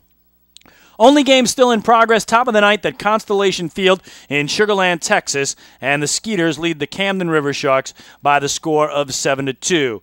Major League Baseball matinee in the Bronx today. It didn't get any better for the Yankees. They fell to the Rays, 6-3 the final. The Yankees have lost 5 straight, and they fall under 500 with that loss today, despite Brian McCann's 10th home run of the year and Brett Gardner's 8th. Mets also losers tonight down in Atlanta. They fall 3-1 to the Braves. That's your final score from Georgia. So the Ducks and Bluefish in this 5-game series, all even at 2 wins apiece. The rubber game 2 decided tomorrow night. Ducks will hand the ball to the right-hander John Brownell. He's 7-4 in the year with a 4.08 ERA. He will try to join Sean Garceau as the league leader in wins if he can win his 8th game of the year. Fellow righty Hunter Jones, or check that, lefty Hunter Jones, will go for the Bridgeport Bluefish, 3-6 on the year with a 4.10 earned run average. But tonight, it was all about one big inning for Long Island, that 5-run bottom of the 7th when they send 11 men to the plate and turn a 2-run deficit into a 3-run lead on their way to the 1-run win. That'll do it from here. Once again, the final score tonight from Bethpage Ballpark in Central Islip, New York. It was the Long Island Ducks 6 and the Bridgeport Bluefish 5. We do invite you to join us for our next Long Island Ducks broadcast. That'll be tomorrow night when the Ducks host the Fish in the finale and the rubber game of this 5-game series. The pregame show starts at 6:50 p.m. We'll throw the first pitch at 7:05, and you'll hear it all right here on Long Island's home for Ducks Baseball, liducks.com and youtube.com/DucksBaseball. I'm Chris King saying thanks so much for listening. We'll do it all over again tomorrow night. Enjoy the rest of your Wednesday evening, everybody, and good night from the Duck Pond.